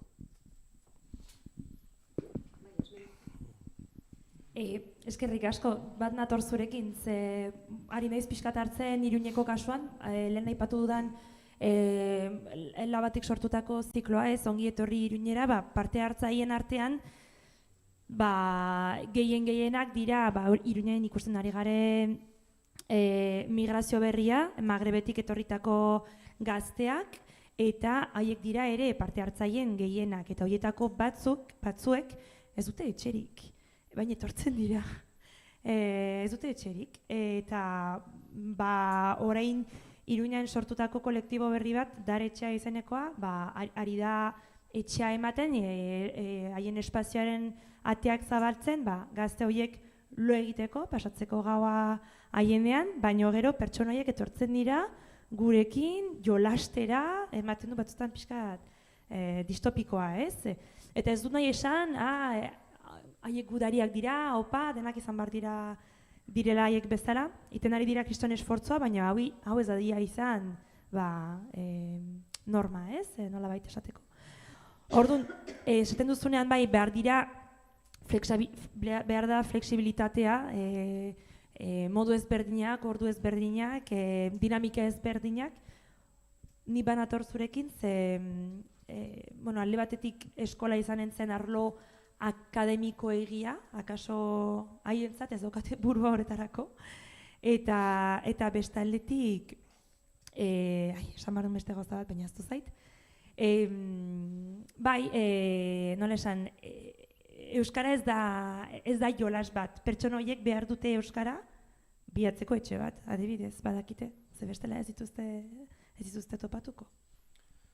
Bai, eta gainera esango nuke beste gauza bat. Lehen esan duanagatik badakogu jende asko, hemen jatorri etxarretarreko jende asko euskaldundu egin dela. Nork erakatsi behar du euskara? Zaitik izan behar gara gu euskaldun zuritzoak, bai, euskara irakatsi behar duguna, zergatik ez emakume musulman bat, Euskal Herrikoa euskara dakiena ez di euskara irakatziko, edo Senegaleko tipo batek ez di euskara erakutsiko eta erosoago sentituko dira ikusiko dutelako, bueno, hau ez da euskaldun txurien gauza bat, hemen badago nire berdinak, ez? Hori askotan gaztekin hitz egiten ez, bere berdinen artean, zelan hobeto, jatorri atzerritarreko populazioarekin berdin. Ordanio bai uste dut hor, euskalduntze prozesu mugimendua jenteak eta bar, esfortzu bat egin behar dutela eta metodologia eta referente berriak sortu, zetu ikustu hor daudela, baina askotan bilatzea, gure ere mutik pizka eta atera egin behar gara. Azken galdera, bai? Jarraitu behar dugu, beraz, azken galdera. Bai, Arkaitz, eskerrik asko zure ekarpenengatik, eta ni pixka bat lanbide heziketan zentratuko naiz, uste dut oso lotuta dagoela migratzaileekin, eta horre galdetu nahi nizuke ea baute dagoen daturik edo ikerketarik lanbide heziketatik zenbat jende pasatzen den ikasketak egitera. Ze hori lotuta zelan postuetan lan egiten duten, eta aipatu dituzunak etxeko zerbitzua, ostalaritza, merkataritza, eraikuntza, guztiak ere lanbide heziketako titulazioa daukate, eta guk errealitatea hori daukagu. Eta baita ere aprobetxatuko dut, esateko ze garrantzitsua den ikastetxeak lankidetzan aritzea udalekin eta euskalduntze horretan. Ikastetxetik ezin dugulako gu bakarrik egin. Eta orduan komunitate osoak parte hartu eta honi errealitate honi elkarrekin buelta eman behar diogulako eta laguntza guzti horiek behar ditugula eta ematen dituzuenak eskartu udaletik eta garapen agentzitik. Datuak egon daude, askotan kontua da, hezkuntza datuak lortzea beti izaten dira komplikatuenak. Hori beti zaienak dira, bai, baina datuak egon daude. Eta gero, azkenan hori informazio hori lortzea eta lantzea. Eta inkesta honetan baita ere hainbat datu ematen dira, zitik hezkuntza sistematik igarotako gazteen buruz galdetu egiten da, ere bai, epoe inkasta honetan. Joango gara izten zurekin gaur geneukan solasaldia, mila esker. Gogoratu nahi dizuegu, lehen esan dizuegu argazki ateatzeko QR bati, ekarpenak jasotzeko da QR hori. Eta beraz, baldin badukazue tartea edo momenturen batean gogoratzen bazate zerbait eta ekarpenen bat, ideiaren bat, erronkaren bat utan nahi badezue, oroitu hor daukazuela, bai. Eta horrengo gonbidatua, jarraitungo dugu, bai? Arkaitz Txaloa. Bai, barkatu.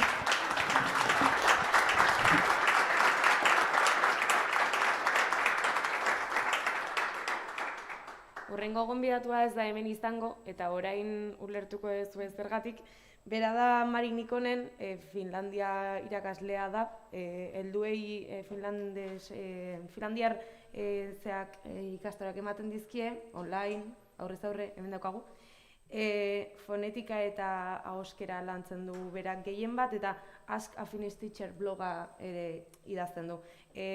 Bideoa ikusiko dugu orain, ingelesez dago, baina euskarazko azpi idatziak ditu, eta hemen dezuen Mari Nikonen entzunadi. Hello, it's lovely to be here. My name is Mari Nikonen. I am a Finnish teacher and I teach Finnish to a lot of people who work and live in Finland. So I teach Finnish to adult migrants in Finland. And today I'm here to talk to you a little bit about what works well when we're learning Finnish at work as adults and what does not. I have been teaching Finnish to adult learners of Finnish since 2008. That means that it's been 18 years already. Oh my goodness.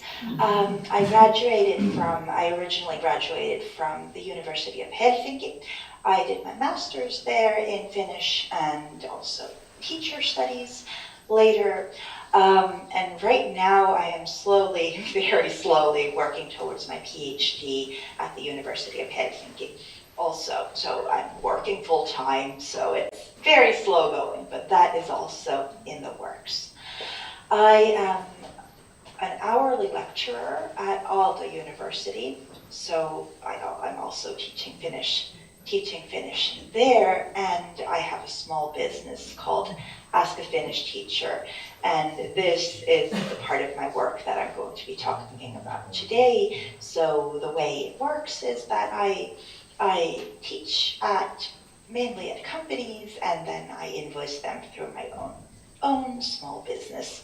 And it's just me, it's just a one-person thing. It's not a big business at all. It's a one-woman show.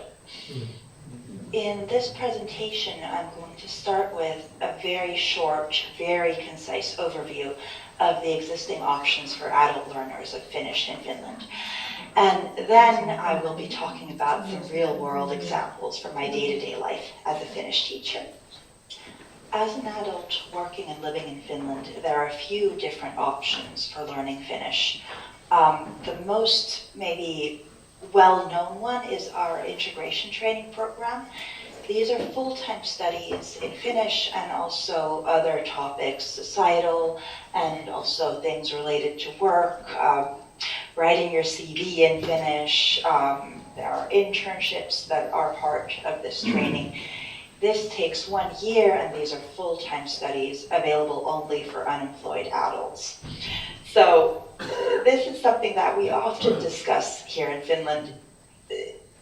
Why do we have to be unemployed to be eligible for integration training? At the moment, this is how it works. So adults who are already working need to seek out other options. So options for learning Finnish include language courses that are available to anyone. By this, I mean that you don't have to work at a specific employer, you don't have to be a student at a specific school to be able to attend. So we have various course providers ranging from private for-profit organizers that can be quite expensive to tax-funded non-profit options, which are often either inexpensive or free.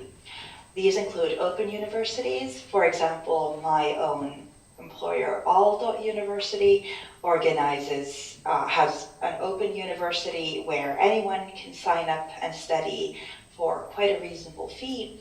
And we have adult education centers, different institutes, different non-profit organizations such as the Finnish Red Cross that organize language training for different groups at different times. There are also language cafes and clubs at libraries and various nonprofit organizations which are quite popular.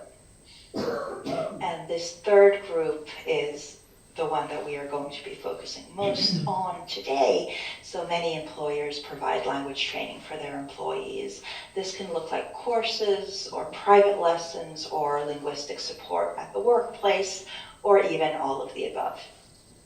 You can probably already guess that this system can be challenging to navigate. And to make things easier, there is something called Kieliboosti, which is a free nonprofit online portal for anyone who wants to learn Finnish and Swedish, and for those who support the learning. And by those who support, we mean teachers and employers. So there are options for many different situations. Kieliboosti has a wonderful compilation of all existing resources. So for learners, for teachers, and for employers. And this is something that I, for example, use at work almost every day I open up Kielipuusti and check something or want to find some resources or what have you. So just to give you a clearer idea of what this is, how this works, I've taken a picture of the front page of Kielipuusti. So you start by choosing your role: Finnish learners, Finnish teachers, employers, Swedish learners, Swedish teachers, and then career and study advisors. Also, that's a group that I forgot to mention. So, for example, an employer can click on employers and find different resources, different suggestions on how they can better support their employees when they're learning Finnish. For employers specifically, as this is, I think, what we're most interested in today, is our resources for language policy planning. So what the overall language policy at the office or the workplace is, international recruitment and onboarding, multilingual practices at work, and language learning at work. And of course, the fourth part is the one that I know the most about, that I work with every day. So my overall experience is that employers usually want to support their employees' efforts to learn Finnish. But practices, what this looks like in practice varies greatly from employer to employer, especially in different fields. And of course, that's how it should be. An IT company is going to have very different needs than, for example, a care facility for the elderly or what have you, a restaurant, for example. But usually employers are usually very motivated and want to help their employees' efforts to learn Finnish. Of course, I have a biased view here because the people that I'm in touch with the most are the employers that contact me. And of course, that means that they already want to provide some kind of language training or are interested in that. Goals that employers tell me when they first contact me, often one important goal is integration and a feeling of belonging. I've been pleasantly surprised doing this work at how much employers tend to think about this. They want their employees to feel at home in Finland. They want to help them feel like they belong. So even if the work itself doesn't require Finnish, employers often will provide some type of language training for their employees anyway. Another common goal is supporting multilingual practices in the workplace. For example, employers might want help or need help navigating meetings that happen in multiple languages. And these can often look like pretty simple solutions, but it's just a matter of thinking about these. One goal might be using Finnish as the main workplace language and deepening those skills. This is also a very common reason why employers contact me. So it ranges from workplaces where everything happens in English. This is typically, in Finland, this is typically IT. But also, for example, hospitals where everything happens in Finnish, but we need deeper skills, we need to be more confident, we need to be better at listening to our patients and understanding them. And I added a fourth, breaking language barriers. And by this, I mean, I specifically mean professional development of people who are at a point in their careers where they have advanced as far as they can go in Finland with their current language skills, whether they're speaking English or Finnish or both or Swedish at work. The language barriers happen. Maybe your Finnish isn't quite enough for the work that you want to do, or you are limited somehow in what you're able to do at work by your language skills. And breaking those barriers is a lot of the work that I do in my day-to-day life. in my experience, one thing that works well is a targeted language course or lessons for staff. This can look like a group course if we have a group of employees who have similar starting levels and similar goals, but it can also look like private lessons. What I would say does not work very well is formal learning at the workplace, where we are just studying general Finnish without a clear goal, without a clear path to where we're going. So I would always, in these cases, I would always then suggest private lessons, because then we can work on the specific learner's goals. But group lessons can work very well as well. An important part of language learning at the workplace is creating safe environments for practicing Finnish. This can look like a conversation group or a language cafe, and I would say that one key factor here is involving native Finnish speakers and making it very clear to everyone at the workplace that the multilingual practices that we use at the workplace they're for everyone. It's not for the language, just for the language learners who need to learn Finnish. It's also the Finnish speakers who need to meet them halfway. A conversation is always a two-way street, and to be able to use a language at a workplace, we need to involve everyone at the workplace.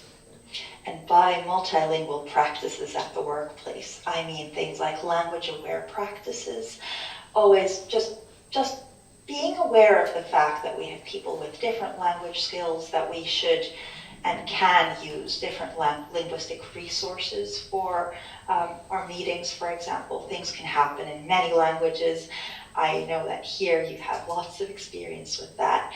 And small routines can make a big difference. For example, things like starting the day with a common chat that is in a specific language or in many different languages. So it can be Finnish, or it can be a different language as well. This last point is maybe the most important one. It is crucial, it is very important to make learning Finnish a part of the job itself. If we want our employees to learn Finnish well, be able to use it at work, we need to make space, we need to reserve time for language learning. We need resources. Our employees need resources. We need to make an effort. We need to plan as a workplace as a whole. So to summarize, for things that work, resources must be easy to find in one place, and the current Finnish solution to this is Kielibuusti. We need targeted lessons and courses at the workplace. We need safe environments to practice Finnish at work, and we need everyone involved at the workplace. Education on multilingual practices is crucial, as well as making learning Finnish a part of the job itself. I would love to keep talking about this, but this is all I have time for today. I would absolutely love to hear from you, so I've included my contact details here on this slide. And with the QR code, you can find the same information. And here in references and further reading, I have included a link to Info Finland, which has a great overview of studying Finnish and Swedish as an adult in Finland. Of course, Kielibuusti, which we already talked about. And I also want to uplift this article by Johanna Komppa, Evelina Korpela, Lari Kotilainen, Salla Kurhilainen, Inkeri Lehtimaja on language-aware meeting practices at the workplace. This is a great, if you'd like to dive in deeper, this is a great example of things that work and with very concrete advice and examples of how multilingual meetings can and maybe should be practiced. I am out of time. I would absolutely love to keep talking about this, but I need to wrap it up. Kiitos paljon. It was lovely to talk to you today. Thank you very much, and have a lovely day.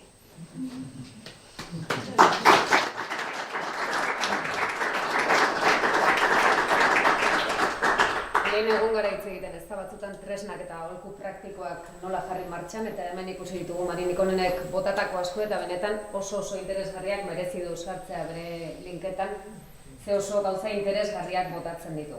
Baina, bueno, esan da bezala, ez da, hainbat kasu ari gara gaur ezagutzen, Senegaldik Gasteizera, Gasteiztik Finlandiara, Finlandiatik Marsellera edo Marsellatik bueltan, baina egoeraren irakurketa sakon bat ere egin nahi genuke, ez da, horrez gain eta hortarako ezinbestekoa testuinguru ekonomikoari heltzea.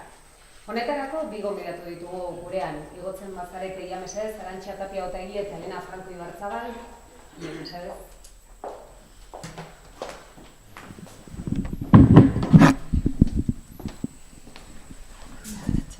Arantxa Astigarragan jaioa, ingenieritza industrialean doktorea, EHUko katedraduna Eusko Jaurlaritzan, Gipuzkoako Foru Aldundia, Madrileko Kongresuan eta beste hainbat esparrutan eta gauzetan ibilia, egun aholkularia da eta Sabino Aranaren Fundazioaren presidentea. Egun hon, Arantxa. Egun hon guztioi eta eskerrik asko gonbidapenagatik. Eta Elena Franco Ibarzabal, getxoztarra da bera, ekonomia eta enpresa zientziatan doktorea, ekonomia irakaslea etxegun baitere, Gipuzkoako Foru Aldundian ere ibilia da, egun Udako Euskal Unibertsitateko, Eusko Ikaskuntzako eta Gaindegiako kidea. Egunon, zuri ere, Elena? Egunon, eta mila esker gonbidapenagatik, plazerra egotea.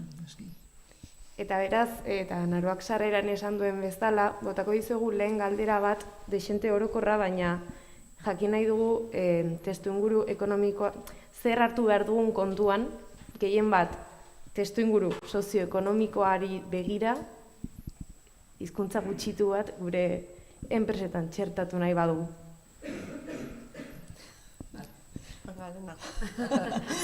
Hasiko gara, galdera potonoa, testuinguru sozioekonomikoa hitz egitea momentu honetan ausarte nahi utzi behar zaien lana da, ziurgabetasuna ikaragarria delako momentu honetan, ez da, dakigunez, mundua hankasgora dago zentzu handi batean, nazioarteko legalitateak estanen du, gerrak ikusten ditugu zentzurik gabekoak eta gerra horien ondorio ekonomikoak mundu osoan zabaltzen ari dira. Ez dakigu zehazki noraino joango den egoera kaotiko hau, baina bueno, argi dagoena testuinguru horretan ere mundu globala ez dela bapatean eroriko. Mundu global horretan aldaketak egon daitezke, baina nazioarteko komertzioak jarraituko du, nazioarteko inbertsioen fluxuak jarraituko dute, eta pertsonen fluxuak ere bai. Beraz, ezin dugu pentsatu batean bueltatuko garela nazioarteko mugimendurik gabeko eszenario batera, ez delako egia. Oran guri dagokigunez, nik uste dut, pertsonen fluxuak hor egongo direla, herrietako ezaugarriak aldatuko direla, eta herrietan ere pertsona guztientzako lan eta bizi baldintza egokiak ziurtatu beharko ditugula, gure herrien izaera aldi berean mantentzen eta indartzen dugularik, ez? Eta hor dago ez arazoa, erronka baizik eta erronka potoloa eta politan ere ustez. Esan dugu bai. Iritzi berekoa ze, Arantxa?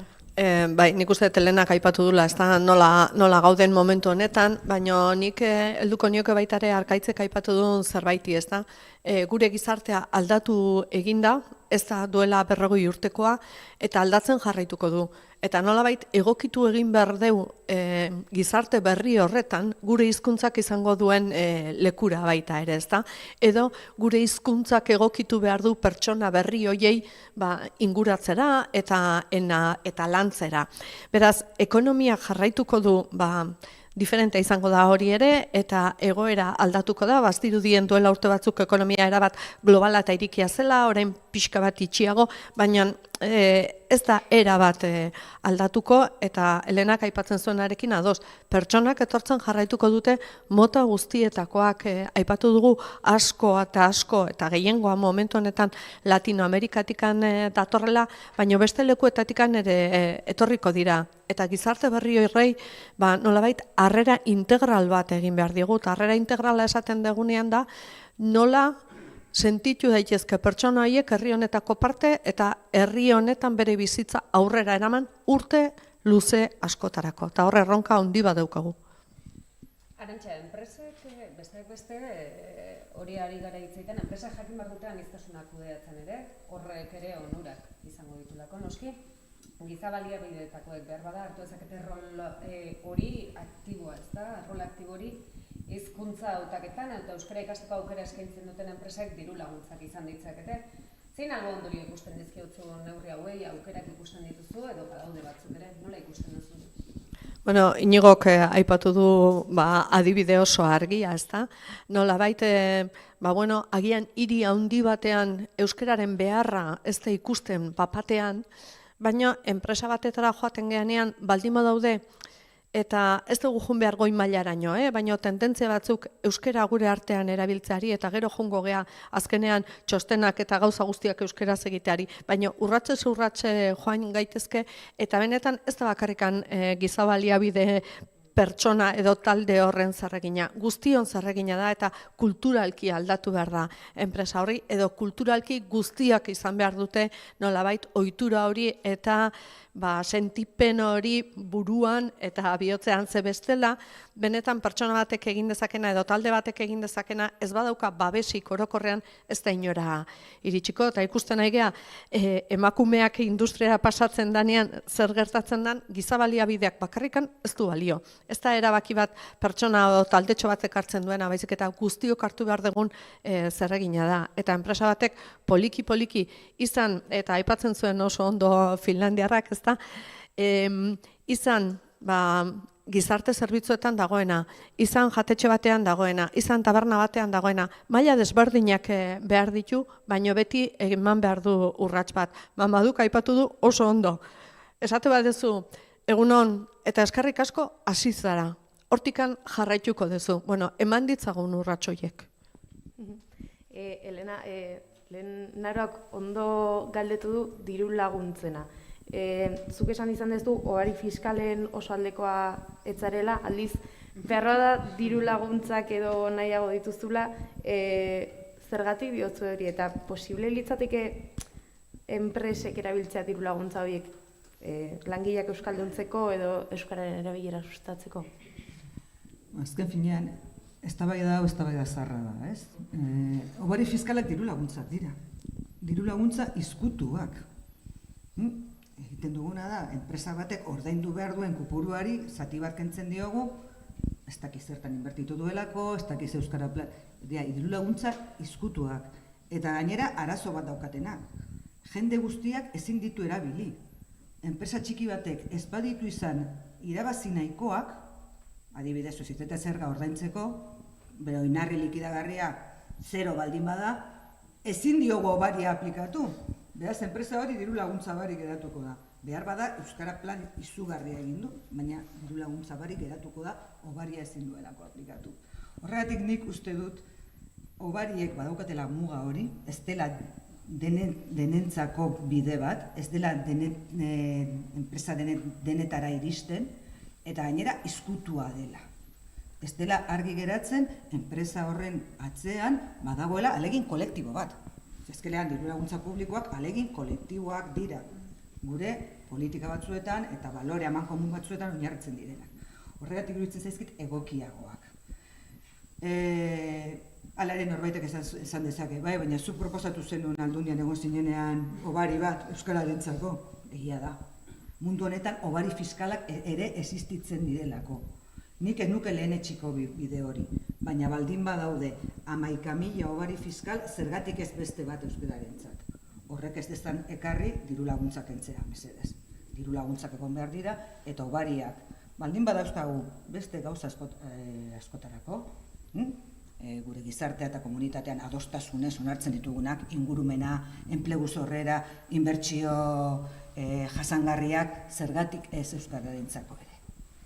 Baina, badauzkatela bere mugak, nik hori jarri nahi dut beti mai gainean. Argiagoak dira diru laguntzak. Zer gertatzen da diru laguntzekin? Azkenean diru laguntzen gaian sortzen dela olako anabasa, ez dakigula ze diru laguntzak dauden, kasu honetan adibidez, euskara sustatzeko enpresetan. Alde batetik badodelako, Eusko Jaurlaritzarenak, Lanitz eta olakoak. Foru Aldundiek badauzkate eurenak. Esprik badauzka bereak. Udalek badauzkate eurenak. Antolatu ditzagun ondo diru laguntzak, benetan jakin dezagun, ze aukera dauzkagu, nola erabili ditzakegun eta eraginkortasuna bermatzeko. Beraz, diru laguntzek badaukate alde hori, kudeaketaren aldetik ondo landu behar dena. Benetan eraginkortasuna lortu nahi badugu. Ni beste zerbait erantziko nuke, ze egia da, biak direla positiboak, nik ez nituzke ez bata ez besteak enduko, baina beti ere ondo kontrolatuta esango dut, baina ondo aztertuta ez diala errepikatzen, eta ez direla lau gauza bide batera ematen oso ondo aztertu gabe emaitzak zen diren. Beraz, nolabait aztertu ematen ditugun diru laguntzak edo obari fiskalekin zein diran emaitzak, gero ikusteko ea beharrezkoa den horrekin jarraitzea edo ez. Nik uste hori ere oso gero eta gehiago jarri behar dugun sistema bat dela, ez bakarrikan euskararekin, orokorrean diru laguntza eta obari fiskal guztiekin ikuste eta azterketa hori egin beharko genukela. Baina nire ustez biak beharrezkoak dira. Eta erantza, bestalde pixkat aurrera eginez ere, prospekzioan arabera zerbitzuek egin dute gora. Ostalaritza mantendu eta gainontzeko sektorek dirudienez bera. Zerbitzuetan eta ostalaritzan aldagai garrantzitsua da, harreman hizkuntza, leno behin baino gehiagotan esan dute, ez da, eta gutxi badare, alintzat, arkaitzek esatezuna ez da, C2R, baizik eta egunerokotasun hortan. Behar bada sektore horietan egin behar da indar gehien? Bueno, lehenik eta behin, zerbitzu sektorea esaten dugunean beti daukagu buruan, dala ostalaritza, esango genuke jatetxeak, dauzkagula turismo gaiak eta horrelako gaiak, baina zerbitzuak gaur egun oso zabalak dira, eta zerbitzuen gune horretan, esango genuke gune zabal horretan, zerbitzu teknologiko guztiak daude sartuta. Hau da, baliabide teknologikoa, softwarea, martxan jartzen ditugun gai guzti horiek hor daude sartuta. Beraz, nik uste oso ondo nabarmendu behar degula zerbitzutako arloetara ari geran gure politikak zuzentzen. Eta egia da, agian zailena daukagula mundu horretan, ez da?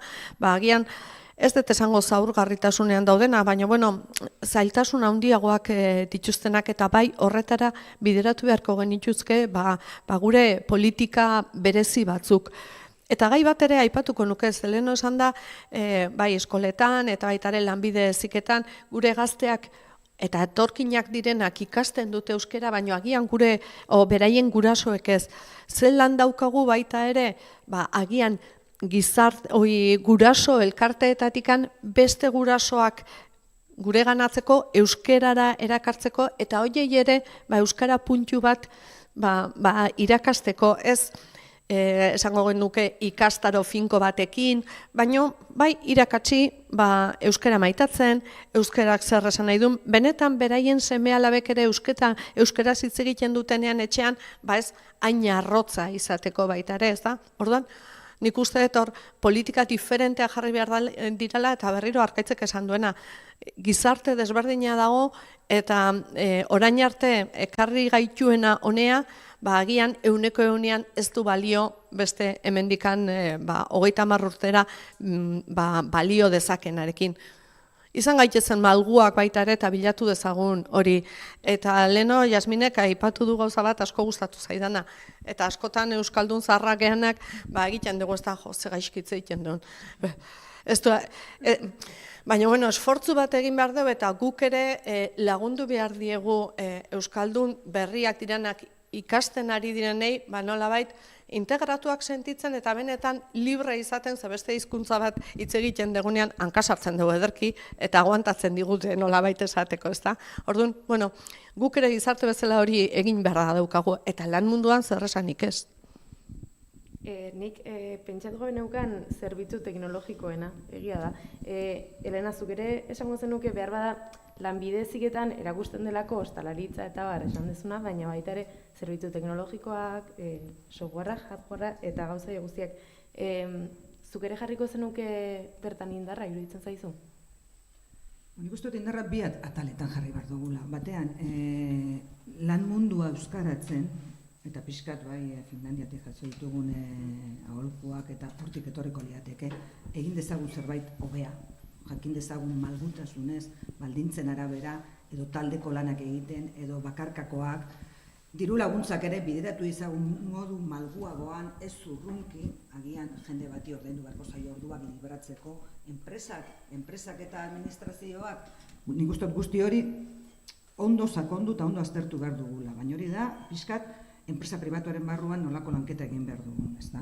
Zentzu horretan iruditzen zait Fontsezkoa dela enpresa pribatu barruko lidergoa, zuzendaritza taldeak, arduradunak zelako garrantzia hartu behar duten, benetan, erabat aldatzen da, edozen enpresetan, zuzendaria, euskarari garrantzia ematen dion zuzendari bat ekarriz gero.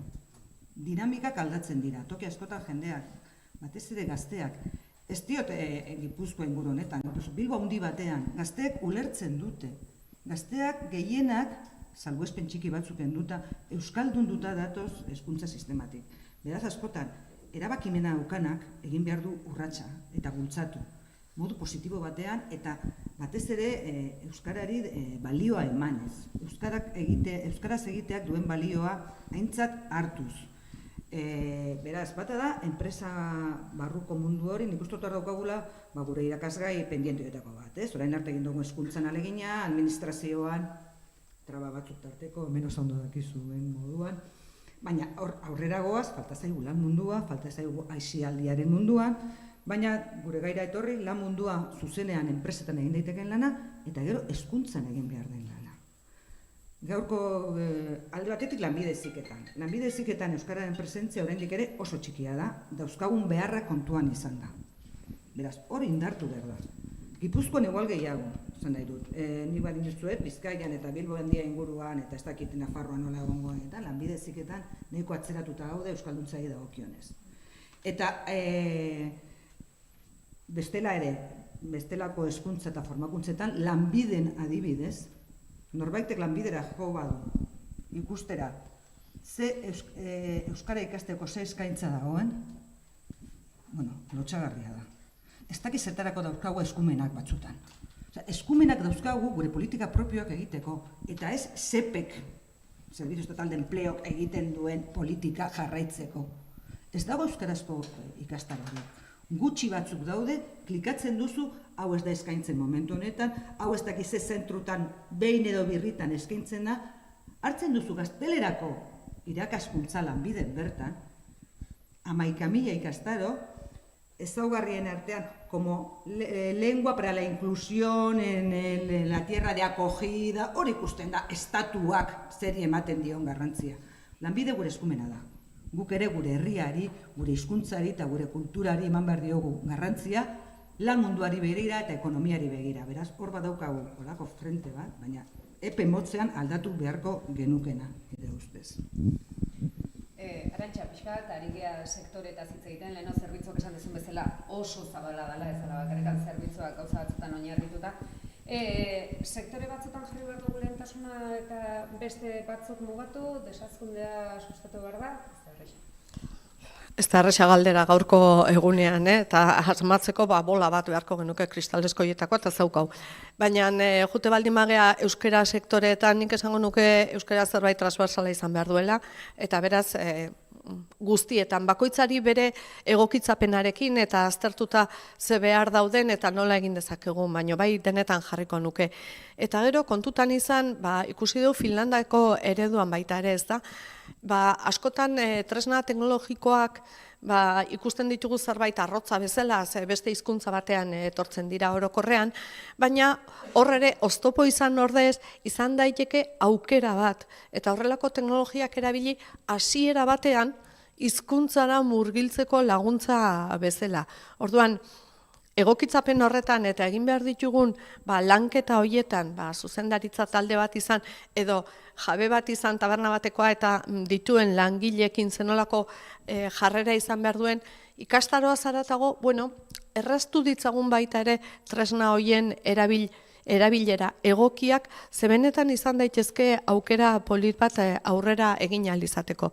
Baina nik ez nuke esango sektore batean bai eta beste batzutan ez. Euskaraz izan behar du gure herrian zerbait transversalaz, gure hizkuntza da, eta nolabait momentu honetan 15 horiek, etorri diran 15 horiek, jakin behar dute, maitatzen, eta maila bat gutxienez, atxikimentua izaten. Ez dut esango, erabat perfecto hitz egiten, baina, gutxienez, egunon esaten baldin badeu, erantzun bat egunon izatea. Eta nik uste hori garrantzitsua dela atxikimendu hori eta maitasun hori sustatzeko. Elena, Hego Euskal Herrian 30.000 pertsonak paperak lortuko dituzten, espero dugu berandu baino lehen, zer ekarriko dio honi guztiari paperak lortzeak? Ni erregularizazioaren alde nago. Nik uste dut langileak eta pertsonak hemen bizi badira, bizi gaitezen denok eskubide guztiekin. Atzerritik datozen pertsonen kasuan, regularizatua ez egoteak dakarrena da, itzalpeko ekonomian eta itzalpeko bizitzan egotea. Lan baldintzak azkarrak, gero gainerako lan merkatura trasladatzen direnak, zergarik ez ordaintzea, kotizazioak ez ordaintzea, eskubidirek ez izatea, etxe bat erosteko, bizitza antolatzeko, beraz nik uste dut erregularizazioa zentzu horretan berri ona dela. Jendeak, pertsonak, denok eskubideak izan ditzagun. Kopuruekin bai daukat kezkan batzutan, ezta? Ematen du, ez dakizen bat etorriko, ez dakizen bat milaka etorriko direla, eta horrek zelako arazoak sortuko dizkiguten. Bueno, pixka azkeneko datuak begiratuta, egia da, bikoiztuko dela Espainiar estatutik kanpo etorriko den jende kopurua, proiekzioen arabera, baina estatutik datozenak, hau da, hizkuntzari dagokionez, erdaldunak, estatutik datozenak gutxiago izango dira. Beraz, arazoa ez da inbesterako izango. Ez natu alain liburuan, ziarekoko datuak jaso dituzte Garikotu Ikotxeak eta Iñaki Urrebasuk, eta lehen 2030 begira. Lehen 2030 baziren Euskal Herritik kanpokoak, estatukoak gehiago atzerritarrak, estatutik kanpoko atzerritarrak baino, hori izango dira 2030. Beraz, gure erronka linguistikoa, enpresan eta ekonomian ez da inbeste aldatuko. Beste gauza bat da, gauzak ondo egin behar ditugu, orain arte ere, hainbat lekutan ez dugu lortu ekonomia euskalduntzea, ez dugu lortu enpresak euskalduntzea eta lan mundua euskalduntzea. Beraz, lana badaukagu. Ez dezagun bideratu lan exigentziak bakarrik estatutik kanpo datozen atzerritarrei. Bertokoi ere gure hizkuntza delako eta defenditu behar dugulako eta zaindu behar dugulako. Oso importante iruditzen zait Arantzak esaten duena. Hurbiltze emozionala hizkuntzara. Ziurazki batzuk ez dute ikasiko. Gure hizkuntza badakigu ez dela hizkuntza errezenetagoa, badaude hizkuntza errezagoak, ez da errezak, eta segun nondi begiratzen duzun, egia da, baina hemendik, Europako hegoaldean gauden hauek begiratuta, euskara hizkuntza zaila da eta batzuk ez dute ikasiko. Ez ikasteak ez du esan nahi euskararekiko jarrera positibo bat eduki ez dezaketenik. Eta hurbiltze emozionala niretzako oso importantea da. Eta hurbiltze emozionala horrek gainera balio ekonomikoa dauka. Adibidez, bezeroekiko tratuan. Zerbitzuetan, adibidez, edo beste sektoreetan ere, lehenengo hitza euskaraz egiten badizute, hor sortzen den harremana desberdina da. Ez dut askoz gehiagorik eskatuko hasiera baten, ziurazki aurrerago gehiago eskatu beharko dugu, baina gutxien ez lehenengo hitza euskaraz, eskerrik asko bat euskaraz. Nolabait adierazi, badakit zure herrian nagoela, badakit hizkuntza hau daukagula, hizkuntza honek merezi du, eta denon artean, hemen biziko, gure bizi proiektuak hemen egingo dugun guztion artean zaindu eta maitatuko dugu. Netzako hori oso importantea da. Eta horiek dira, baliabideen aldetik, administrazioek edo enpresek jarri behar duten baliabideen aldetik oso diru gutxi eta oso denbora gutxi behar dutenak. Exigentzia maila ere txikia delako. Hortik gorakoak gehiago eskatzen dute eta ziurezki egin beharko dugu. Bueno, az gaitezen oinarrizkotik, ez? Eta nik zentzu horretan ekonomian bi gauza ikusten ditut, oran balio ekonomikoa auki dezaketenak hizkuntzarekin lotuta eta gure kasuan euskararekin lotuta. Euskal Herrian euskararekiko atxikimendu oso importantea da. Guretzako kulturalki, euskal kultura, euskara guretzako oso importantea dira eta horrek laguntzen gaitu komunitate egiten, talde sentimendua egiten, pertenentzia sentimendua egiten. Kanpotarrek ikusi behar dute benetan balio duela zerbaiterako, bestela gaztelera goitik bera erabat ondo dakien batek egon ez du ikasiko, baina horrek usten badu balio funtzionala ere badaukala, horrek animatzen zaitu. Atzerritarrak edo gu, edo norentzako, balio funtzionala daukan zerbaitek animatzen zaitu. Ekonomia nik bi gauz ikusten ditut, alde batetik, bezeroekiko harremana, kasu askotan euskaraz egiteak, esatezu, berriro etorriko naiz jatetxe honetara, edo berriro joango naiz aholkularitza honetara, edo dena delako, euskaraz hartatu nutelako, eta beste aldetik, enpresen barruan, eta hori dago igual industrian eta enpresa handiagoetan, lantaldeek daukaten garrantzia, eta lantalde sortze eta sendotze horretan, kultur balore batzuk, hizkuntza bat partekatzeak eragin dezakeen sendotze funtzio hori, ez? Iruditzen zait, hizkuntza badaukala balioa, ekonomikoa ere. Noski daukala balio kulturala, emozionala, beste pila bat, baina ekonomikoki ere interesatzen zaigu enpresetan euskal funtzionamendu bat, euskaraz arituko diren langileak, gero eta gehiago izatea, eta ikustot badauka hor, zentzua guzti horrek. Arantxa, ontaz hitz egiten lan mundu ontaz, jende gehiago erakarri behar da lan mundura? Adibidez erkidegoan langile aktibo gehiagoarekin eta langabezia tasa baxuarekin amaitu du 2025. Nola erakarri sistematik kanpo daudenak? Ez da ari genak esaten, perfil batzuk langabetua, migranteak asko eta asko esaten ari garen, ez da emakumeak direla, azkenak arkaitzek esan dituen datu batzuk ere. Nola egin daiteke adibidez ama direnak laguntzeko? Esan ere, leheno zaurgarritasunaz ari ginen, ez da? Esaten zuen, batzuk ez daukate etxerik, bestek zaurgarritasun egoera oso latzak. Nola egin? Hau txertatzeko, laguntzeko lan munduan, nola? Galdera polita, nik uste dut egoera desberdinak egon daitezkela eta zaurgarritasunaren inguruan arazo asko egon daitezkela. Baina lehendabizikoa izango litzateke nire ustez behintzat, seguru pertsona horiek egon direla edo daudela oraindikan egoera irregular batean. Orduan, regularizazio horiek eta gizartearen parte izateak nolabait legalki uste horrek ere laguntzen dula. Eta gero, seguru nago formakuntzaren ikuspegitikan lan egin behar dela. Ze behar daude, eta berdin zait, izan etxez-etxeko laguntzak adibidez, edo zaintza lekuetan behar diran pertsona horiek. Ze motatako formakuntza behar dute, edo ostalaritzan, ze motatako formakuntza behar dute, eta kasu horretan euskara ere nola ala txertatzea formakuntza horretan.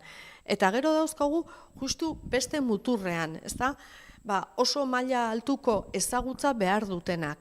Eta agian ez hainbeste, baina baita ere beharra dagoena nolabait ekartzeko, edo agian beharri gabe interesatzen zaielako aleman bati, finlandiar bati, edo poloniar bati Euskadira etortzea hemen badagoelako industria pare bat oso interesgarria direnak beraien proiektu pertsonala garatzeko. Pertsona horiek erabat desberdinak izan daitezke, ze agian datoz 8-10 urterako eta gero berriro badoaz beste leku batetara. Hoiek bai direla erronka potolo bat, ze hoiek ez daukate momentuan euskara ikasteko beharrikan. Hoiek etortzen dira beste, esango genuke, beste helburu batzuekin, eta hoiek erakartzea baita ere lan bat izango litzateke. Nola ez dan kopuru handia, ez diogu garrantzia handirikan ematen, eta besteen jarri behar dugu. Baina nik uste formakuntza, eta formakuntza horretan, beharrei egokitutako formakuntza horretan, euskera minimo batzuk txertatzea garrantzitsua izango litzatekela. Euskara izan daiteke maila sozialean igotzeko tresna, eta diot maila sozialean igotzeko behar bada interesgarria delako hori etorkinentzat. Ez nuke nahi, ala izatera. Nik uste euskara izan behar dela komunikazio tresna orokorra gure herrian. Badauzkago hizkuntza gehiago, baina gure ondarea zaindu nahi badugu gure harremanak euskaraz izan beharko genituzten naturaltasunez. Ez gora begira promozionatzeko hizkuntza bezala. Alderantziz, nik esango nuke Euskal Herritik kanpo datozenentzako euskara dela balio bat errezago konektatzeko komunitatearekin. Izan beharko litzateke. Nik badaukat lagun bat Latinoamerikatik etorritak, esaten du, eta bera ere pixkatolan itxuraz arrazializatua, eta berak edozintokitan esaten duen lehen hitza, egunon denean, horrekin bakarrik desberdin begiratzen diotela. Gure komunitatea zentzu horretan badaukagu olako zerbait, ez? Euskaraz egiten badugu ja bertokoagotzat hartuko zaitugu. Edo futbol entrenatzailea, kanpoti datorra ez dakit, euskaraz egiten badu, hasierako hitza, egunon, gaurko partidua hitz egingo dut, eta gero beste guztia alemaneraz edo espainol, bakoitza den jatorri, beste modu batean begiratzen diogu. Ez da inbeste gizartean gora egiteko izan behar duela. Gizartean txertatzeko, parte izateko, komunitateko kide izateko izan behar du. Eta hori bai iruditzen zait oso importantea balioan jartzea. Eta referenteak behar ditugu. Ez da gauza bera beti erderaz egiten duen futbol entrenatzaile bat, edo kanpotik etorrita ere euskaraz egiten saiatzen dena. Eta horri balioa eman behar zaio. Ez da gauza bera enpresaren banku entitate bateko txostena medioen aurrean aurkezten duena, euskaraz egiten duenean edo erdera hutsean egiten duena.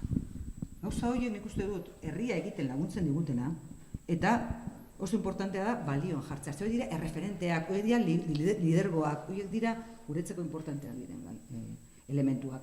Ez da gauza bera Basque Culinary Center deitzea edo Euskal Sukaldaritza deitzea. Hizkuntzaren ikuspegitik guk gure hizkuntzari eman behar diogulako balioa. Beraz, lako gauzak egiten dute hizkuntzaren alde beti ere. Eta zentzu horretan, uste dut, hausnarketa egin behar dugula, eta besterik gabe. Hizkuntza zaindu nahi dugu, hizkuntza mantendu nahi dugu mundu globalizatu, komplikatu honetan, izan behar da gure kohesiorako, gizarte kohesiorako tresna, eta gure ondare kultural eta linguistikoa etorkizunean ere defendatzeko tresna. Egin dezagun, hausnarketa hori, eta ikusi ezagun zer egin behar dugun. Ni hor ez nago erabat ados. Bestela denbora guztian ados gaudeta. Nik uste mundu global batean gaudela, hasiera batean esan dugu. Orduan, izen bat eta adibidea berdina erabiliz, ingelesez dagoelako, ez du euskera gutxiago maitatzen edo euskera gutxiago erabiltzen. Nik uste jakin behar degula uztartzen mundu mailan gaudela, eta aldi berean gure hizkuntza nun dagoen eta gure hizkuntza nola lantzen deun eta nola lortzen deun jendea kanpotikan etorri eskola horretara eta nola txertatzen deun gizartean. Eta hor bai, ados nagoela Helenarekin, euskarak ez du balio behar sozialki gora igotzeko, baizik eta sozialki txertatzeko hainbat lekuetan, izan futbol talde batean, edo izan guraso elkarte batean, edo izan koroan, berdintzait. Balio behar digu azkenean gizartearen parte izateko, eta euskerak horretarako balio du. Eta omen dago, nik ez dut ondo irakurri oraindikan, baina erreferentzia ikusi dut, azterketa bat omen dago, gu euskaldun bezala, Helenak aipatzen zuena, oso berezi egiten gaituena. Normalean, lehendabiziko hitza norbaitek gure hizkuntzan egiten digunean, ateak irikitzen ditugu. Aldiz, ez badu gure hizkuntzan egiten, pixka bat atzera egiten dugu, eta esperoan gelditzen geha, ez da? Orduan, horrek ere alderantziz hartuta eta arronka bezala eta aukera bezala hartuta, lagundu dezakegu lehen hitz hori euskeraz eginez, aurrera egiten. Eta txertatzen benetan, datorrena, eta gure gizarteko parte ez, bere bizitza hemen garatzeko, benetan baliabide garrantzitsua izateko. Badugu Finlandiarrek eta hitz denak Finlandiaraz jartzen dituzte. Horretan ez daukaten inongo konplejorik, eta guk daukagun sukaldaritzarekin, zuk ez duzu uste arantza euskal sukaldaritza jarri izan bagenio, arrakasta eukiko zukenik. Zinemaldia euskera esaten dugu, eta arrakasta dauka. Bai, eta Donostia Film Festival baita ere. Film Festival. Festival da, nazioarte maila saltzen dena.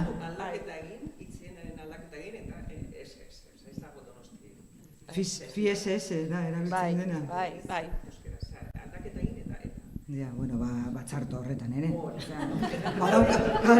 Zinemaldi potente bat baukagu, zergatik jarri behar dugu hizkuntza, izen bat gainera ulertzen ez dana.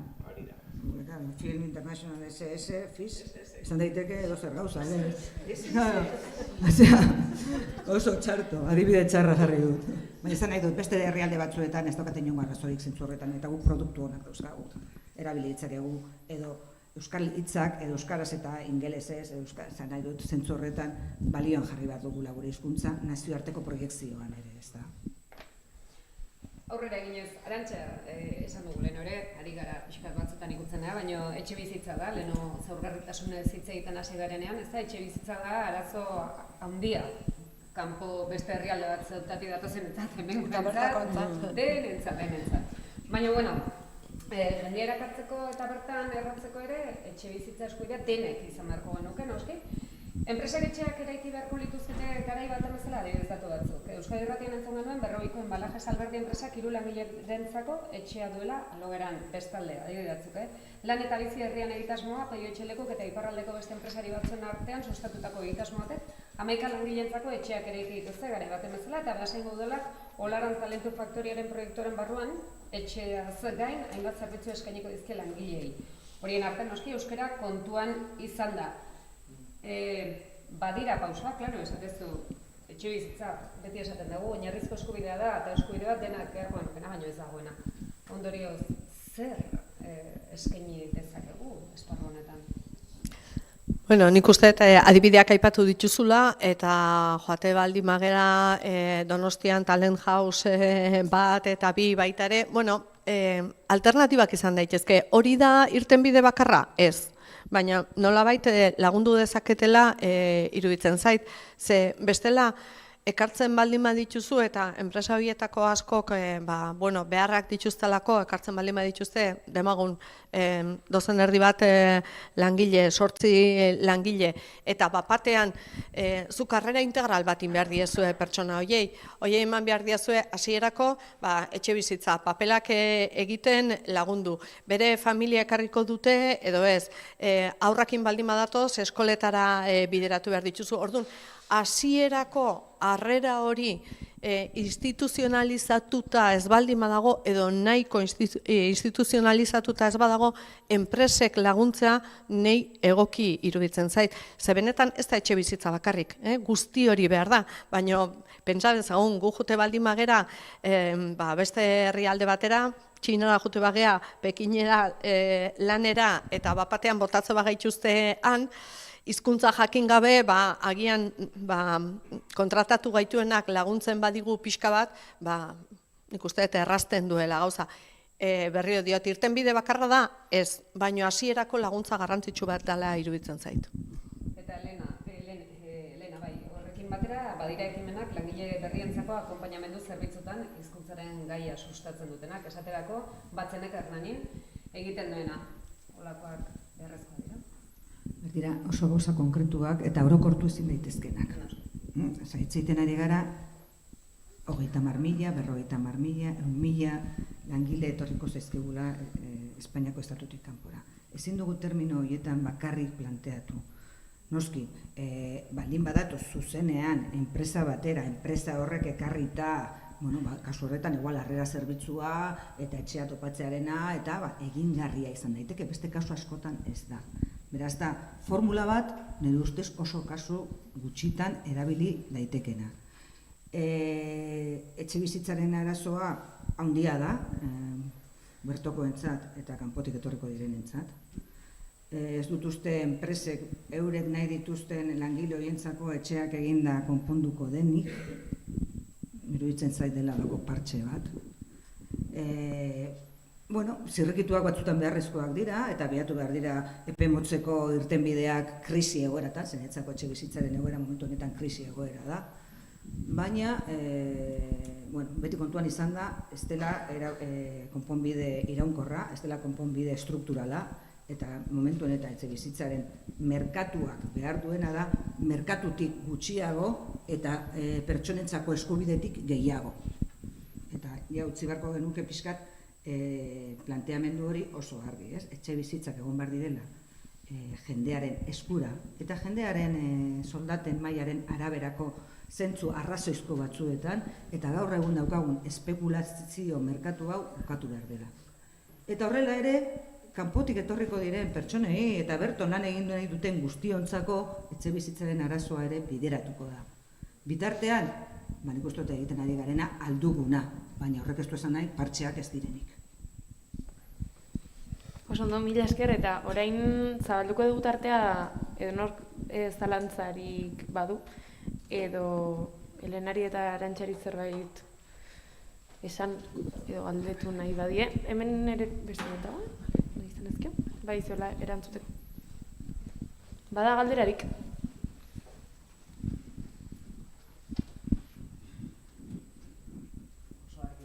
Pentsatzen nahi ditzen lehen esan dezunean, Agustinak center esan dek, ez favorez. Ez favorez.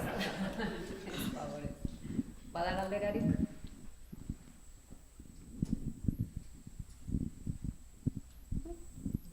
Kafe ordu. Bueno, ba listo, nik uste txalo handi bat bere hiebi. Eskerrik asko.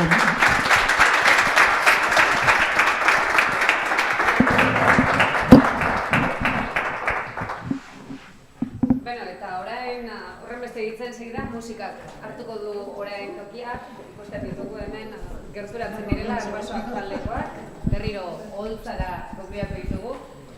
Eta beste pizan joko dute, Tandonik eta Sebastianek eskaintzeko dutena, entzun ondoren, garrantzitsua hasieran esan dizuegu, mokadutxo bat hartzeko aukera izango dugula.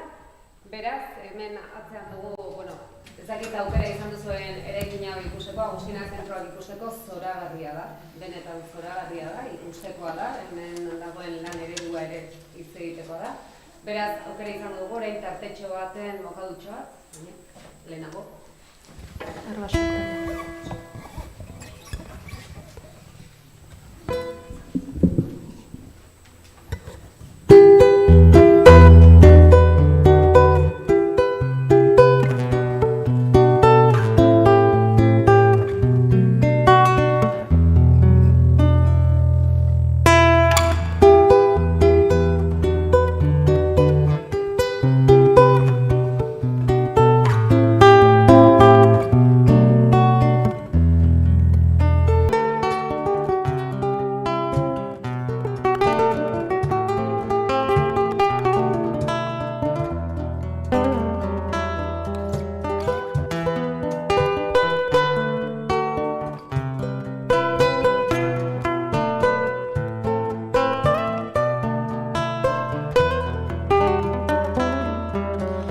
Cuando no haya nadie cerca o lejos, yo vengo a ofrecer mi corazón.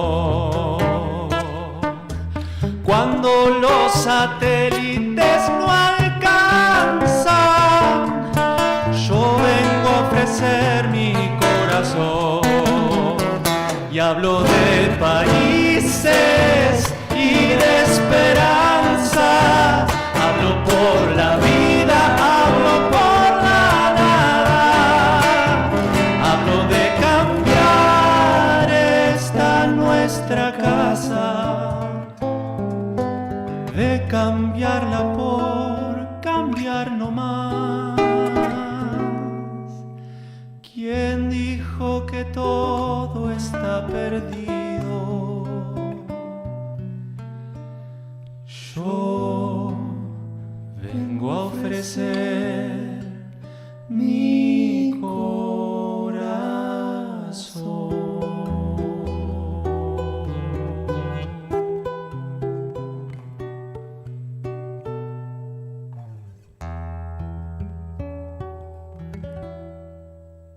Eskerrik asko. Eskerrik asko.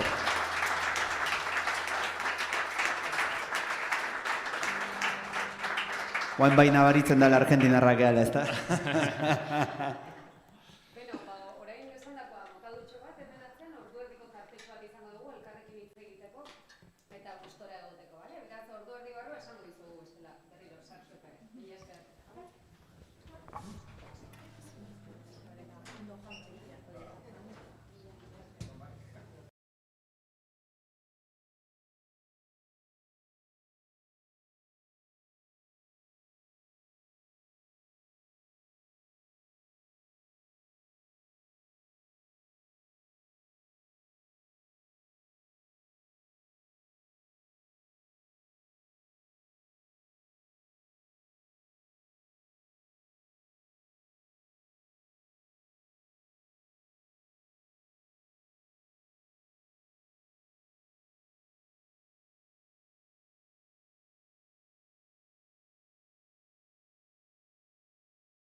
Dana dalakoa, bale? Ongi etorriak ekarpen guztiak. Eta gogoan izango dituzue arbasoak taldekoak, ezta? Ba, ez da egiten musika bakarrik egiten, magia ere egiten badakite. Urduri jarri da jendea, ja. Beraz, zuekin Andoni Martinez de Ustaran etorriko da holtzara. Oso ondo, kaixo. Eta gustatu. Bueno, egunon berriro orain. Ni nintzen hori, Oain magon moduan. Bale, ezke bizimodua ateratzea ez da erresa, ordan. Dozen gauza egin behar dugu.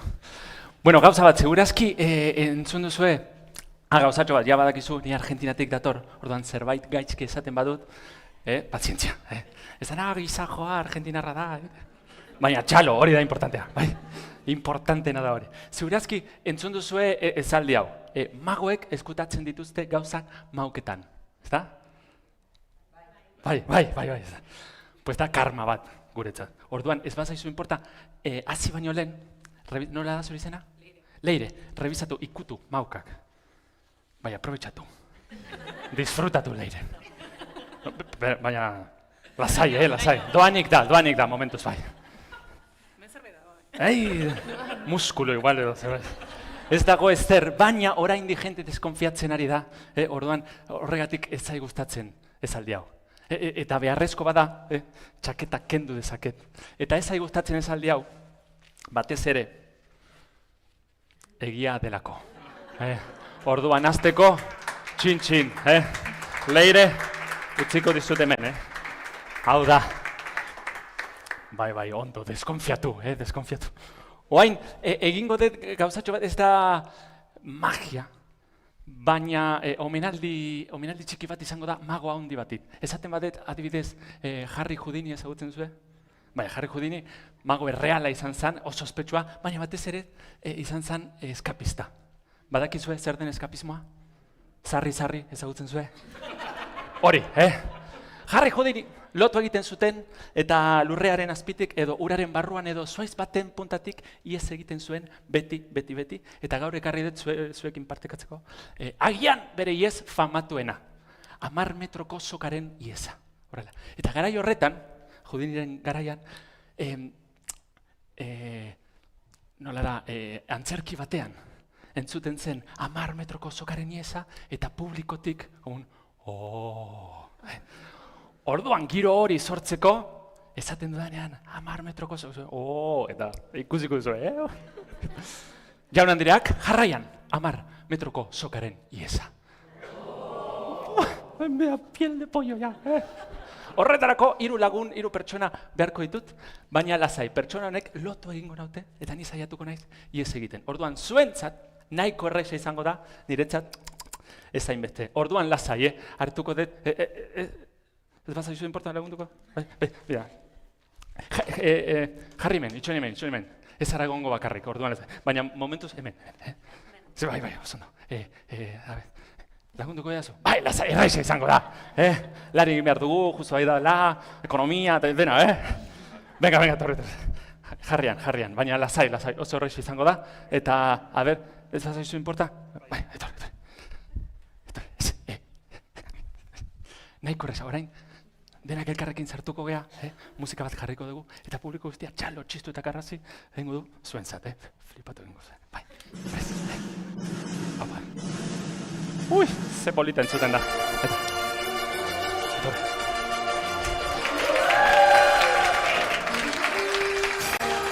Eta hori.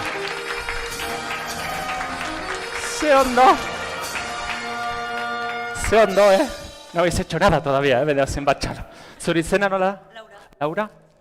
Txuz? David. Laura, animago naiz, memoria oso txarra dokat. Orduan, Patxi esango izuet, irure, Erresagoa izango da niretzat, bale? Orduan, ez bazakizu inporta Patxi jarri men? Bai, zu Patxi jarri men? Eta zu Patxi, aukeratzuta ditut, pertsona serioren aurpegia daukazulako. Orduan, notario izango zea.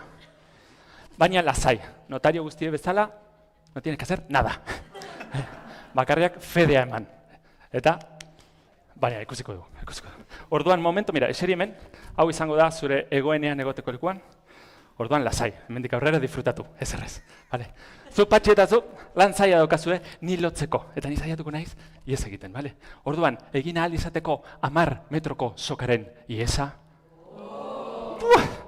10 metroko soka, beharko ditu. Mira, hemen daukat, justo hemen, prestatuta. Patxi, revisatu, lasai, 10 metroko, ez da elastika ez daukat. Gutxi gora bera, gutxi. Metro bat. Eta hau txikiagoa da, baina sendoa, bale? Saiatu. Moztu dezakezu? Ezinezkoa da. Zu lasai, ez errez, bale? Eta hau ez da magia, orduan gorputza sartuko dut, orduan erosoagoa, bida, Patxi,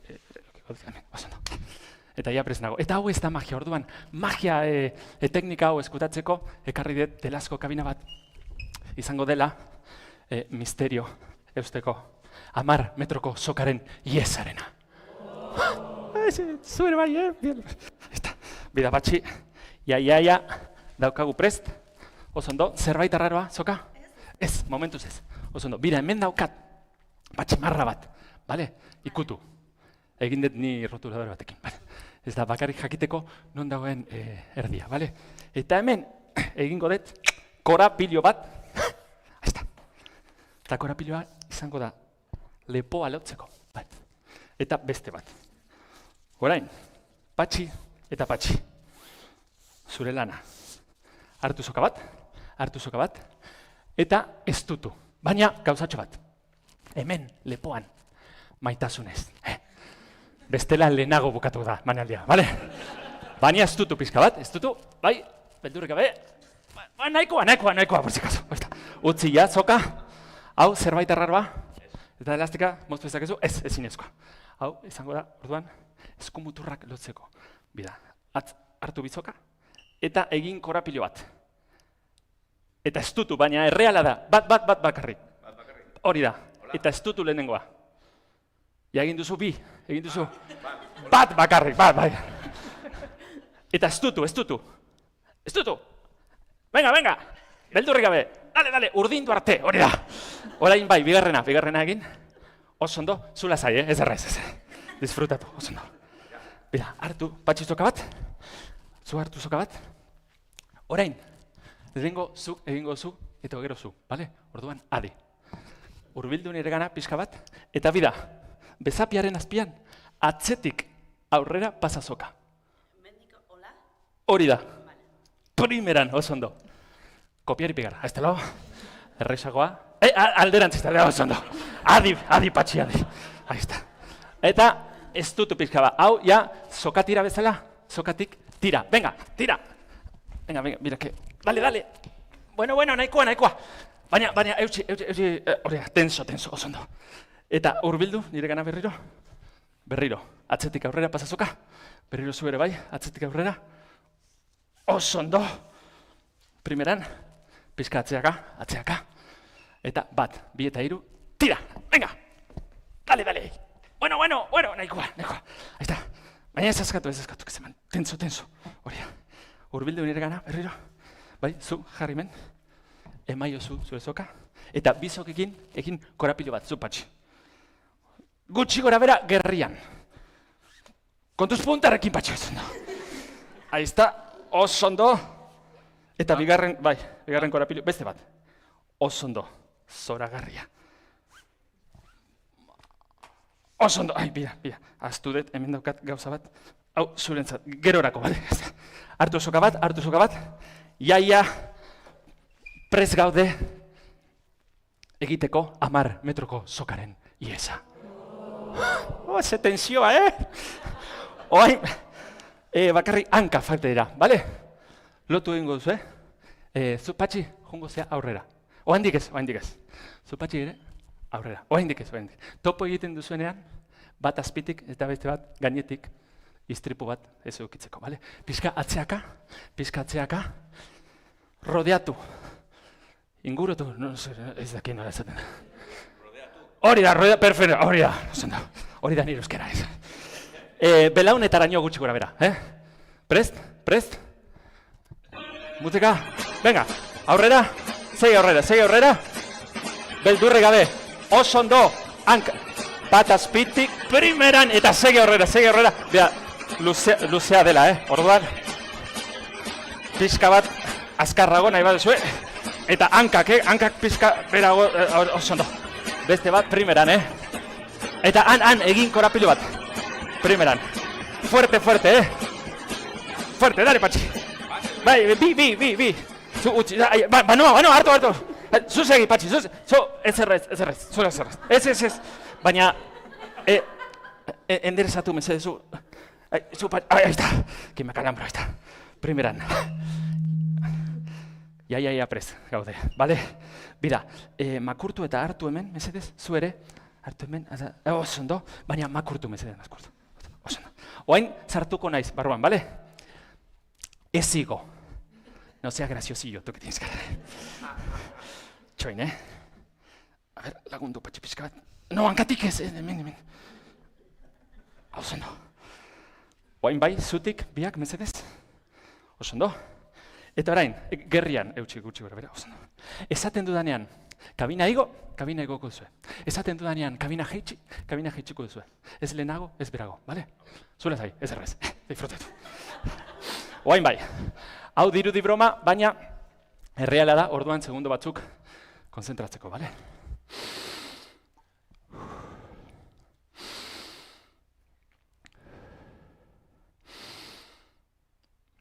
Esto no vale para nada, pero queda bien, ¿o no?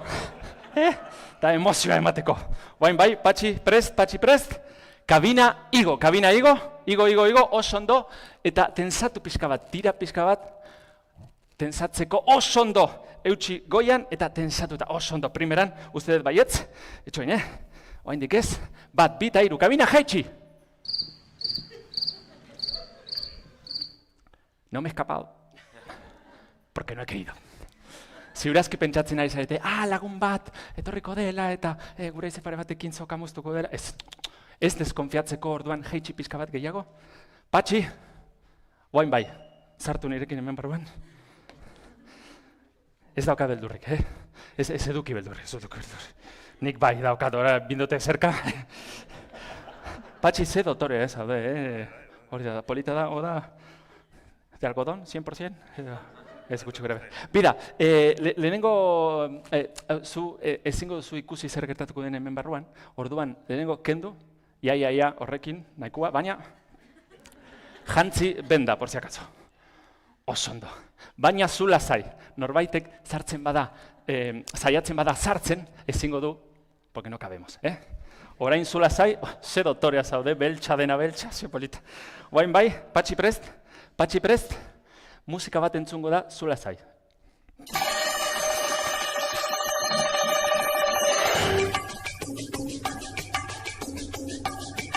Kabina igo, goraino, ondo, entzoinek, uste baietz, ja orain dikez, ze doktorea, zori behar entzun, pizka bat uste baietz. Lehenengo korapili bai, jaken dudet, bat bakarrik falta da, uste baietz, ze doktorea, baina ze beroa, txaketa edukitzeko, uste bat, orain dikez, orain dikez, bi eta erdi emozioa emateko, ia daukat, eta kabina jaitsi.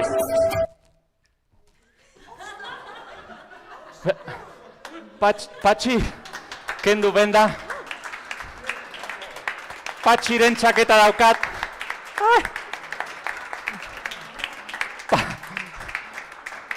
Patxi, zure txaketa da bai. Gorputza jarraitzen du lotuta. Eskumuturrak ere bai. Ezinezkoa da jantzea edo kentzea txaketa bat con el cuerpo y las manos atadas, baina magoa naiz. Bai, baina no han aplaudido tanto, badakizu zergatik, karo, promesa zen iez egitea, eta orain jarraitzen dut dena lotuta. Orduan, itzuli zure egoenean egoteko lekura, oso ondo egiten duzula. Eta orain bai, numero hau bukatzeko, eta jarraitzeko, azken ieza. Txaketa eta soka. Ondo ateratzen bada, txalo, txistu eta garrazi, porque se me está cortando la circulación. Oain bai, bat, bi eta iru, patxi eta patxi, kabina igo, uste baietz, bai orain dikez, bat, uste baietz. Bi eta erdi emozioa emateko, uste baietz, eta kabina jeitsi. Soka, txaketa publikoren txaloa. Eskerrik asko.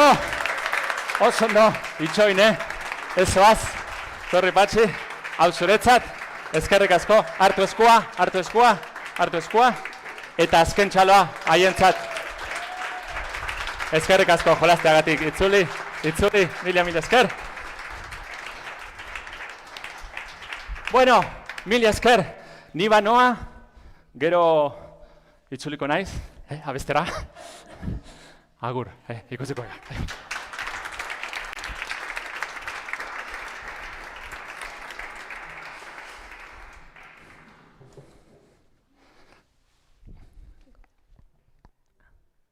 Bueno, ez naiz bakarra, ez da? Ikusi ez duena gertatu dana, ez da? Ze beti pentsatzen dut, ez dut inoiz ulertzen magia, ikeragarri gustatzen zait, baina bikaina. Beno, jarraitzeko mila esker, Andoni. Nik behintzat esandakua, magiarena magia, baina hemen magiaz gain ari gara eduki zornitzen gaurkoa. Beraz, oraingo gonbidatua Belen Uranga arakistain dugu, mesedez, Belen, igo gora. Beraz, Zumaiarra da, soziolinguistikaren klusterretik dator, Euskal Filologian lizentziaduna da, ikerlaria klusterrean eta bat soziolinguistika aldizkariaren koordinatzailea. Gizarteratzerako pausoak azalduko dizkigu, baina soziolinguistikaren ikuspegitik. Entzuteko adi eta prest, zurea da hitza, Belen. Esan barren zuen ez da gora piztuta hori. Ikusiet. Egunon entzuten da bai. Barkatuko diazue, baina orain hasi zaite datuak esplikatzen edo kokatze soziolinguistikoa zer den, edo ze gaizki gauden, edo ze ondo gauden, edo en fin, nik sekula olako erronkaik ez dakit izan deten. Eta gainera 15 minututan behira eske dauzkatankak barkatu zarrera hau, baina eske, en fin, kokatu behar daukat. Saiatuko naiz. Hori berria, baina eske goiz osoa pasadet hemen eta entzun dituten gauzak entzun da gero, pentsatzen junaize kafe hartzea, pentsatzen, bueno, ze gauza berri kontatzen, joa. Orduan, bi arazo sortu zaizkit. Bat nire momentuko aldartea eta bigarrena goizoaren amaieran esatean joana. Bueno, barkatuko diazue, espero dut zerbait bintzat interesgarria ia posible da. Bueno, orduan, gauza da. Nik oso denbora gutxi daukagu eta moztu behar denean, baina nire erronka izango da bi gai uztartzean neurri batean. Eta bat da, immigrazioaren edo etorkinen, immigrazioaren bitartez etortzen diren pertsona horiek nola kokatzen diren gure herrian azaltzea, ikuspegi sozial eta linguistikotik. Ezin ditugu biak alderatu. Bi horiek elkar uztartzen ditugu integrazio soziolinguistikoa hitz egiterakoan. Eta integrazio soziolinguistikoan gero ikusiko den bezala oso importantea da fase batean integrazio laborala edo kokatze laborala. Eta horrek bi horiek lan munduan, lan esparruan nola egiten duten integrazio soziolinguistikoa hitzengo dut. Lau gai txiki, baina oso labur, egungo immigrazioaren ezaugarri batzuk, baina goizean ikusitakoak pasaingo ditu azkar batean. Harrera gizartearen ezaugarri soziolinguistiko batzuk aipatuko ditut, horiek ezinbestekoak direlako, integrazio soziolinguistikoaren erronkak nun ikusten ditugun, eta hor, marko horretan, enpresen, eta hau izango da gakoa, enpresen erantzunkizun linguistikoaren gaia partekatu nahiko nuke zuekin. Esan da bezala. Immigrazioaren ezaugarri batzuk oso gutxi, datu hau, bilakaeraren berri ez dut berriro errepikatuko, oso ondo azaldu du lehenago, baina bai, honetan bai, nahi nuke pixka bat geratu. Alegia, hauet datu horiek ja 2009koak dira, baina gaur egun oraindikan desberdintasuna desberdin balio dute eta esan nahi nukena da Euskal Herrira datozen, kasu honetan EAko datuak dira, baina Euskal Herrira datozen etorkinen 80% gitxi gora bera etortzen da 20 estatutik. Eta guztiak datoz 170 10 estatutik gora, alegia. Dago aniztasun oso handia, imaginatu 170 estatutik datorren jendea ze aniztasun kultura eta hizkuntza aniztasuna zer dagoen, eta ez bakarrik hori, baita egoera ekonomikoa, egoera soziala eta bar. Aniztasun ikeragarria handia dago, baina aipatu da, esan nahiko nuke Marokotik jende asko datorrela, Kolombia, Errumania, Bolivia, Nicaragua, Ecuador, Venezuela, hau aldatu da azkeneko 3-4 urtetan egia da, baina hala ere joera orokorrak mantentzen dira. Honekin esan nahi detena da, hizkuntza, bai, hori da, barkatu. Hizkuntza aniztasuna oso handia da. Eta hizkuntza aniztasuna handia hitz egiterakoan hitz egiten egia jende multzo oso handi bat dagoela hizkuntza batzuk hitz egiten dituztenak eta beste batzuk badaudela hizkuntza batzuk oso hiztun kopuru txikia dauzkatenak. Alegia, hemen ikusten deuna da urdin hau da momentu honetan hau baino handiagoa da, urdin hau da Amerikatik datozen etorkinak, alegia gaztelania jatorrean hitz egiten dutenak. Beraz, erdi eta momentu honetan hau baino handiagoa da. Momentu honetan datozenak Amerikatik gaztelanian hitz egiten dutenak etorkinen 50% erdia baino gehiago dira. Beraz, hori errealitate bat da eta hori kudeatzen asmatu behar da. Baina horrez azkain, jende asko dago hitz egiten duna, hau banaketa herrialden arabera, baina Nafarroan ere gertatzen da iparraldekoa beste ezaugarri batzu ditu, baina Maroko eta Algeriatik datozenak arabiera eta amazigera hitz egiten dute gehientsuenak, amazigera, baina Errumaniera hitz egiten duen jende asko daukagu, portuguesa, txinera hitz egiten duna, wolof edo fula edo zer Senegalatik datozenak, frantsesa, Nigeriatik datozen jende kopuru handia dago, eta horiek beste hizkuntza aniztasun beste goera bat daukate, alegia. Esan dezagun, badagoela, 8-10 hizkuntza hiztun kopuru handiak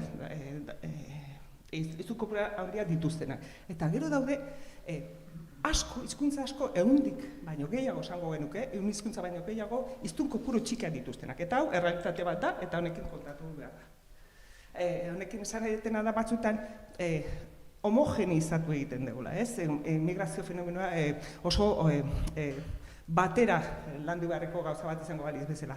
Eta are gehiago, Amerikatiatik datozenak ere, hoien hartan ere gaztelania hitz egiten dute eguneko iaia, kasu batzuk ezagutzen ditugu bertako hizkuntza bat hitz egiten dutena eta gaztelania ez, baina oso gutxi dira.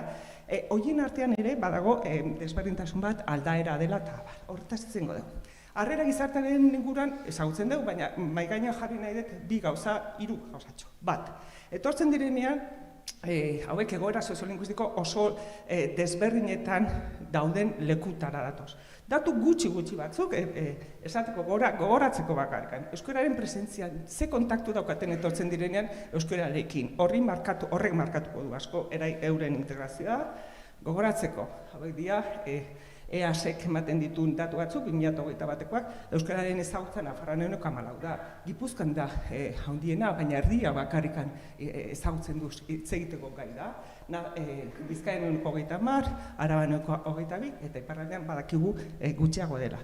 Alegia, etortzen dira egoera soziolinguistiko konplexu batera, baina horrela izan da ere, 2 hizkuntza ofizialak dira, jakina egoera minorizatuan, baina egia da lehen mendean gertatu ezen bezala, migrazio handia etorri zenean, biziberritze prozesua badagoela. Eta hori da ezaugarri desberdina 20. mendeko migrazioarekin alderatuz. Badago prozesu bat, martxan dagoena, eta neurri bateko horren kontzientzia badaukate migratzaileek etortzen direnean, kontaktua izaten dutenen euskarakin badakite, badaukala ospe minimo bat, badaukala olako babes ofizial bat, eta bar. Ez hori bakarrik, badakite, eta ikusten dute, kontaktua daukatenean gizarteak badaukala nolabaiteko babes bat ematen diola euskarari. Eta hor da, irudi zera bat, ez? Bale, hori txertatu nahi dut enpresa munduan gertatzen denarekin, eta hor da ingo duten proposamen bat, gu lantzen ari gean proposamen bat, eta da enpresaren erantzun linguistikoaren gaia. Hortaz izango deu, baina hortarako sartu aurretik gogoratu nahiko nuke zer den integrazio soziolinguistikoa. Integrazio soziolinguistikoa da integrazio soziala hizkuntzak ze leku hartzen duen aztertzea, alegia. Integrazioa hitzak, badaukak, goizean batek izan du arazoa hitzarekin, baina bai, arazotsua da hitza, baina hala ere guk testuinguru zehaz baten ipintzen dugu eta erabiltzen dugu kulturartekotasunaren testuinguruan. Eta esan beharra dago, ez da kontua, beraiek gure bizitzan, gure bizimodura, gure ikuspegira, gure izateko modura sartu eta txertatu eta hor moitu behar direnik, baizik eta gutxinez hiru ezaugarri azpimarratu behar ditugu.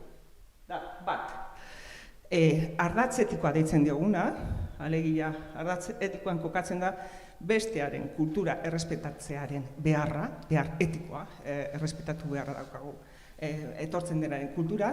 Bigarrena da diferentziako eta kultura askatasuna izateko eskubidea dute datozenak. Euren bizimodua, bere ikuskera askatasunez bizitzeko eskubidea daukate, eta eragin truket positiboa deitzen diogun hori, alegia elkarrekin eta elkarren harremanean sortu behar dela gure gizartea, harrera gizartea egokitu behar daukala migrazioaren gaiarekin. Hau da, goizean aipatu da, Goizean aipatu da, gure gizartea ja migrazioarekin egokitu beharra dauka, elkarrekin egin behar daukagu proiektzia bizitzera datoz, eta elkarrekin bizia gugea elkarrekin gaudera. Beraz, nola egiten da prozesua, gogoratzea, honetaz ere hitz egin da, baina akaso eskemak lagunduko du. Gizarteratzea, kokatzea, nahi aspalduntan gustatzen nahi zait, integrazio soziala, baina kokatze soziala. Nola kokatzen dira, nola egiten duten prozesu hori migratzaileek. Hau, soziolinguistika klasikoan asko erabiltzen den eredu bat da, eta ikustea da fase desberdinak pasatzen dituzte migratzaileek etortzen direnean, lehenengo da biziraupeneko integrazioa deitzen zaiona, biziraupeneko kokatzea aipatu da, alperrik jardungo deu gauzak eskatzen edo ez baldin badaukate bizitzeko oinarrizko baliabideak asetuta. Alperrik jardungo deu esaten hemen euskara balio du edo ez du balio du. Alperrik da hori ez baldin badaukate biziraupeneko integrazioa ziurtatuta. Baina horre baldintzatzen du, bigarren fasea, zuzen, lan munduan, lan esparruan sartzea, eta seme-alabak dituztenen kasuan, maila berean jartzen da eskolako integrazioa. Seme-alabak dituztenean, hauek eskola sartzen direnean, nola egiten den hori ikusten da. Behin hau betetzen den, edo bintzat, asetzen denean edo martxan dagoenean integrazio soziala alegia nola gizarteratzen dean, ze gizarte harremanak sortzen diren, euren artean bakarik egiten dituzten gizarteratze sozializazio prozesua euren artean bakarik egiten duten, edo bertakoekin zemotatako harremanak sortzen diren horrek baldintzatzen du erabat. Eta horrek aldi berean baldintzatuko du identitatearekin gertatzen diren aldaketak. Alegia, gertaitek inolako harremanik ez baldin badago integrazio sozialaren eman dezagun. Inolako harremanik ez baldin badago bertakoekin, aldaketa identitarioak gertatzea ez da erraza. Baina zenbat eta harreman gehiago izan gizarte mailan eta maila kulturalean eta bar, mugimendu identitarioak gertatzen dira. Alegia, gure ikerketetan ikusten da, kasuistika oso zabala da, batzuk jatorrizko identitatea ukatzen dute, esanaz. Han bidali naute, nire herriak bidali nau, nire herritik, eta hemen hau ez da zer jakin nahi. Edo alderantziz, hangoa rebindikatzen da, eta bertakoakin.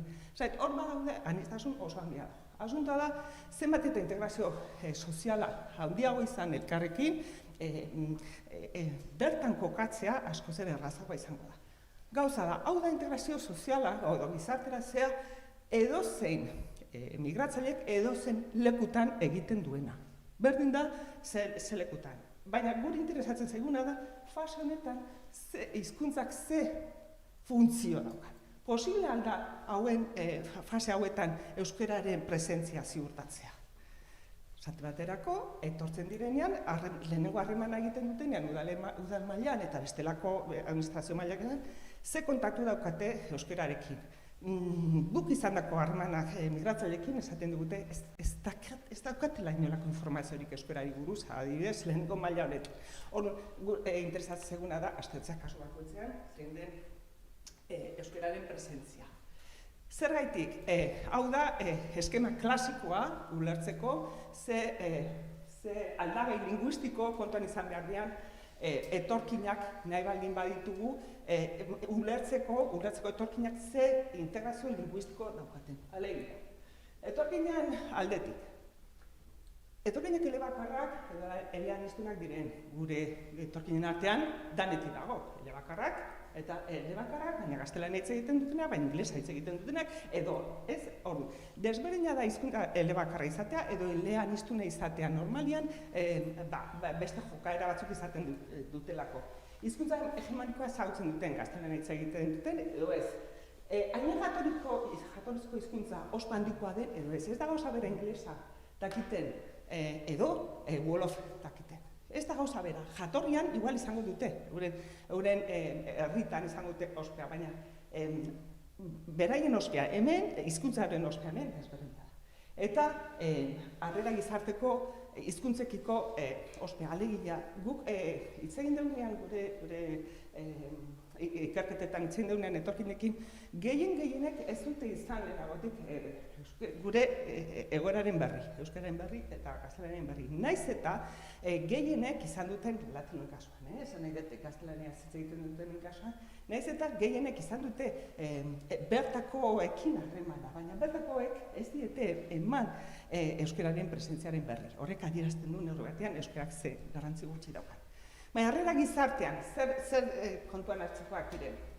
Alde batetik, importantea da noski gure kasuan bi hizkuntza ditugula, haiek etortzen direnean, lehenengo kontuak harremana izaten baldin badute euskararekin, lehenengo harremana da tupust egiten dute egoerarekin. Eta hori horren jakitun izan behar. Hizkuntza bakarkoa den kasuetan, aldaera bat baino gehiago erabiltzen dire. Kasu honetan, referentzia egiten diot, gaztelania hitz egiten dutenean ere, egia da, gaztelania hemen ofiziala da, eta suposatzen da badagoela ospe konpartitu bat. Gogoratu nahi dut, Amerikati datozen pertsona asko, aldaera, gaztelaniaren aldaera ospe bajuagokoa erabiltzen dutela, alegia gertatzen ari da, Amerikako aldaera linguistiko batzuk hemen arrazakeriakin ere lotzea, ulertzen da. Baina garrantzizkoena, garrantzit daukat gorri jarrita, gurea bezala hizkuntza gutxitua baldin badago, ezinbestekoa da, baldintza, bete beharreko baldintza da, demostratzea hizkuntza gutxitu hori hitz egitea, ikastea, erabiltzea, balio duela, probetxuzkoa dela. Zertarako hitz egingo dugu ondoren, baina ez baldin bagea gai erakusteko euskara balio duela, ez baldin bada behartzen, erabat ez baldin bada behartzen, eta horrelak adibideak baditugu, baina behartzen ez baldin bada ez dira urbilduko. Beraz, hemen dago erronka nagusiena, nire ustez. Hizkuntza gutxituak hitz egitearen ondoria sozialak, ekonomikoak eta bestelakoak zein diren, eta horrela jatuko gara. Hori lotzen dut, ez kendu fokoa optikan, euskerak zer emango dien da, nire ustez, gakoa. Beraiekin hitz egin dago. Prozesu horretan, mailakatzeko prozesu horretan, puntu bakar batean egingo duguain erreferentzia, eta da lan munduan zer gertatzen den. Goizean asko hitz egin da, eta hemen esaneko gauza askoekin erabat ados dago, eta hain zuzen hor kokatzen dugu gure egin genuen proposamen bat, eta landu genuen proposamen bat, eta da hain zuzen enpresen erantzunkizun linguistikoaren inguruan hitz egin nahiko genuke. Eta enpresa, lan mundua oso zabala da, kasuistik handia da, baina nik justu bakarrik hitz egingo dut enpresa munduan erantzunkizunaren gaia. Zergaitik, zein da marko kontzeptua da. Gu proposatu genuenean hizkuntza erantzunkizuna enpresaren kudeaketa arduratsuan integratzea da helburua. Alegia, momentu honetan enpresa guztiak ez, baina enpresa asko daude kudeaketa eredu berri batzuk prestat, saiatzen, probatzen eta ikuspegi aurrerakoi batekin. Hizkuntza aniztasuna eta berezik euskara, aktibo kultural, sozial eta ekonomiko gisa interpretatzea. Goizean, Helenak honetaz hitz egin du, eta esandako guztiarekin, eta sinatuko nuke. Baina kontua da, hizkuntza aniztasuna eta aniztasunaren barruan euskara, edo alderantziz, euskara, baina euskara hizkuntza aniztasunaren bueltan, biak, eta esango dut berriro, biak elkarrekin aktibo kultural, sozial eta ekonomiko gisa interpretatzea. Eta aldarrikatzea, enpresa konprometituek hizkuntza normalizazioa ja sartu behar dutela. Goizean esan da, eta asko postu naiz, matematik esan du, guretzat ere lan munduan eta enpresa pribatuen munduan atzera dagoela, nik uste denak onartu beharko genuken zerbait dela. Administrazioan lan asko, problema handiakin, baina enpresa lan mundua oso atzean geratzen ari den sektore bat dela, esango nuke, euskara bizi berritze prozesuan. Eta usten dut badela garaia interpelatzeko, enpresak interpelatzeko. Bueno, venga, torri zuek ere, herri honek daukan proiektuan parte hartzera. Uste dut importantal. Hau, farragoz gelditu da, baina bakarrikan esateko proposamena ez dela gure proposamena. Hola, ateratzen dena, baizik eta nazioartean badauden mugimendu, enpresaren baitan mugimendu importante batzuk, alegia. Enpresen gizarte erantzunkizuna hori oso zabalduta dagoen konzeptu bat da, ez da erabat enpresa guztiek barneratuta daukaten zerbait, baina zabalduta dago eta enpresa punteroak bintzat hor sartzeko mugimenduak egiten ari da. Eta hor sartzen da, ingurumena, gizartea, gobernantza berriaren ereduak, eta hor giza baliabideen kudeaketa berrituak eta barreta. Garapen jasangarritako helburuen gaiare hor dago, nazioarteko mugimentua eta Euskal Herrian leku berezi hartzen nahi da, zuzen 17 gehi bat helburuare proposatu delako nun hizkuntza eta kultura baliotxe beharko litzateken, eta bar. Asunta da, ze honetan, testunguru honetan, ez dara bakarrik Euskal Herri mailan, baizik eta nazioartean gertatzen ari den momentu batean, hizkuntzaren erantzukizun, enpresaren erantzukizun linguistikoa aldarrikatu edo eskatu edo integratzeko aukera egon daitekela. Esaten nahi naiz, enpresa batzuk nahi direla, desde luego, eta nazioarteko mugimendu bat dela, jakina, nazioarteko mugimendu nagusia ez da hau.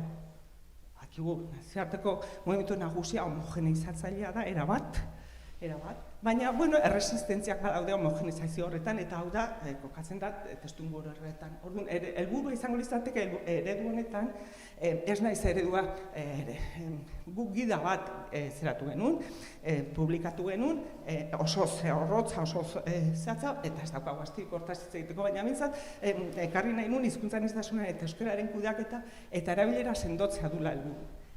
Euskara eta hizkuntza aniztasuna. Zergatik horrek ahalbidetzen duelako anistasun berriaren kudeaketa beste modu batea ulertzea.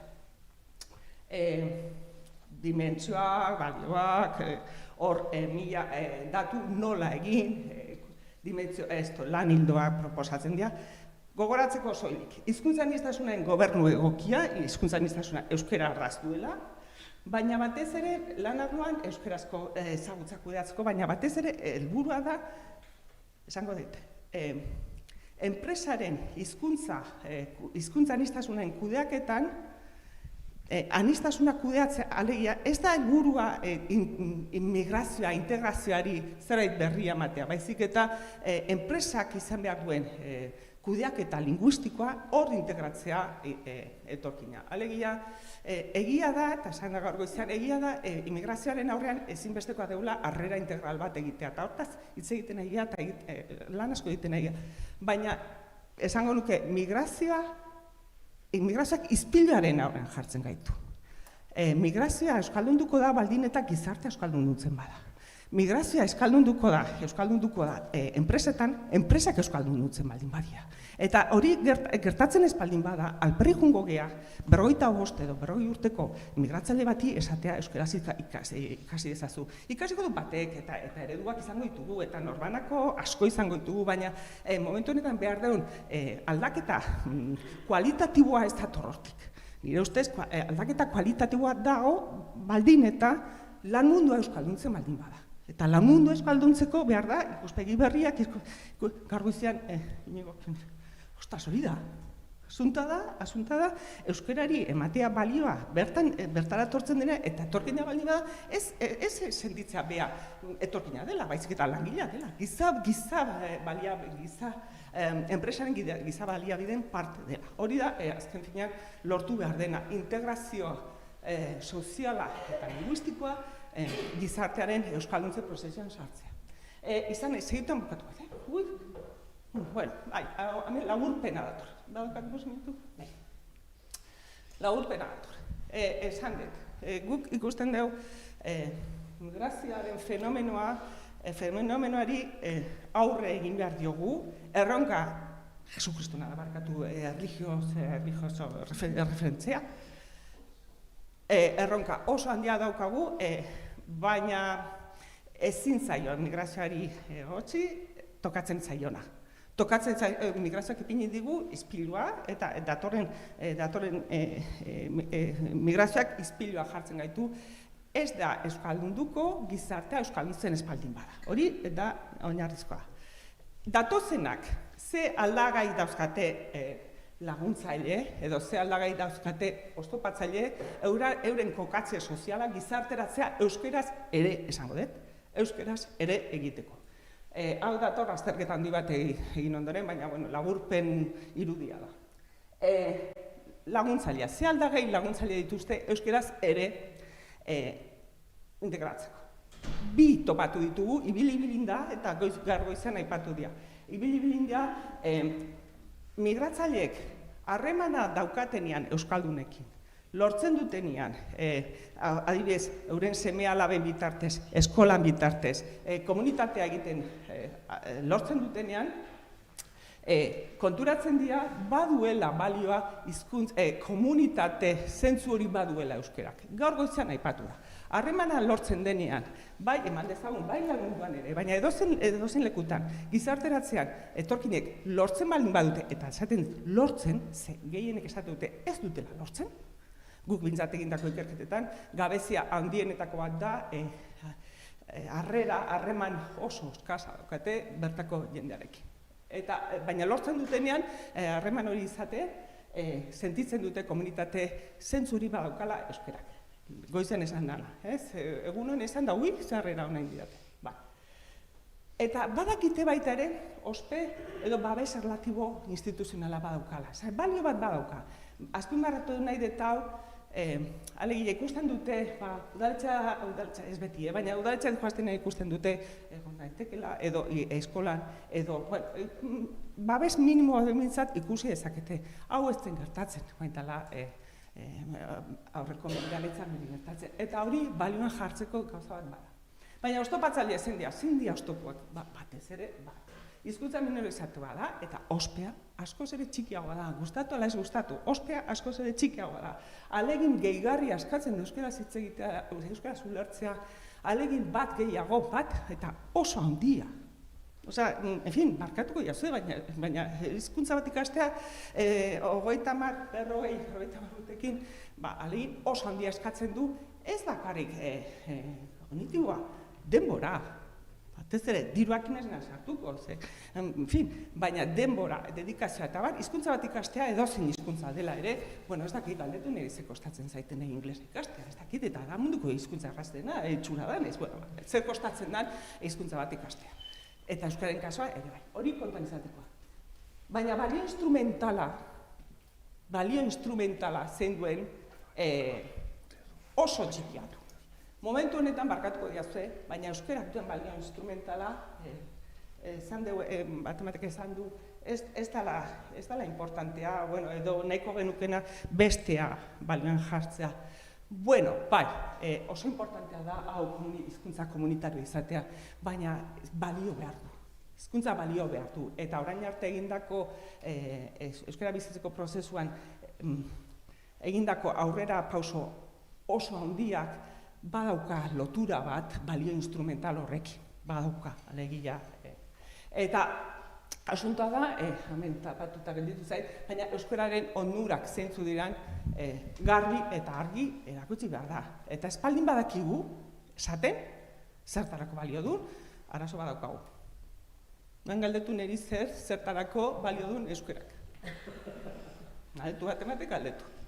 Eta esango ditu, baina hori esaten espaldin badakigu, arazo handia daukagu. Eta berriro diot, gauza bada banakakoan, baina gizarte bezala, eta euskara bizi berritze prozesuan bezala, espaldin bat diogu honi balio instrumentala ematen, zaila izango da. Eta onurak hortik joaz. Nik biak azpimarratuko nituzke. Komunitatea egitearena, eta ospea bi hauek, komunitatea egitea, eta ospea, handitzea dia ezinbestekoak. Eta hori pertsibitu behar da. Lan ikeragarrian handia daukagu demostratzen euskarak benetan behar duela. Eta hizkuntza komunitarioa egiteko harremanak sortzeko bideak egin behar ditugu nahi eta nahi ez. Hori alde batetik. Baina euskaren balio instrumentala ezin dugu alde batea utzi, barkatuko diazuen, baina ezin dugu alde batea utzi. Eta datu bat emango dut. Etorkinen seme-alaba guztiek, bintzat gehientsuenek nahi dute euren seme-alabak euskara ikasi dezaten. Eta bai, badauka horret zer ikusia, hizkuntza komunitaria bertan bizi eta bertan komunitate, baina badakite horrek bermatuko duela, hasten direnean, aukera berdintasuna lanpostuak lortzeko.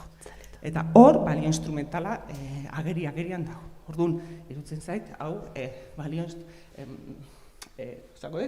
instrumentala dago, balio instrumentala erabat, hori, zatu behar dela. Eta horreaino, nik usten dut, hori biga osaiek lotu nahi izan ditut. Bai, eskerrik asko hori.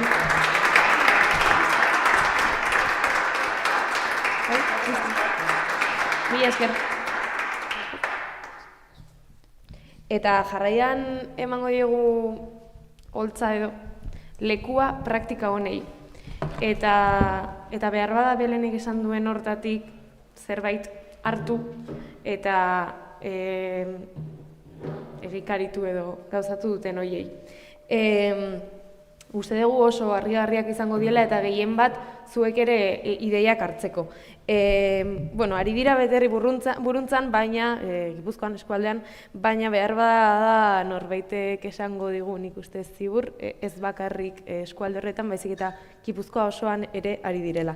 Besteik gabe, aurkezten gaitu. Gurekin hasteko, lehenoko dinamika berdintxoan egingo dugu, bai, lehenengo banaka igo, baten bat leheno beldurtu da Jasmin, ez da, bakarrik bai, gero denak egongo gara. Etorra dila mesez, Leire Jauregi González.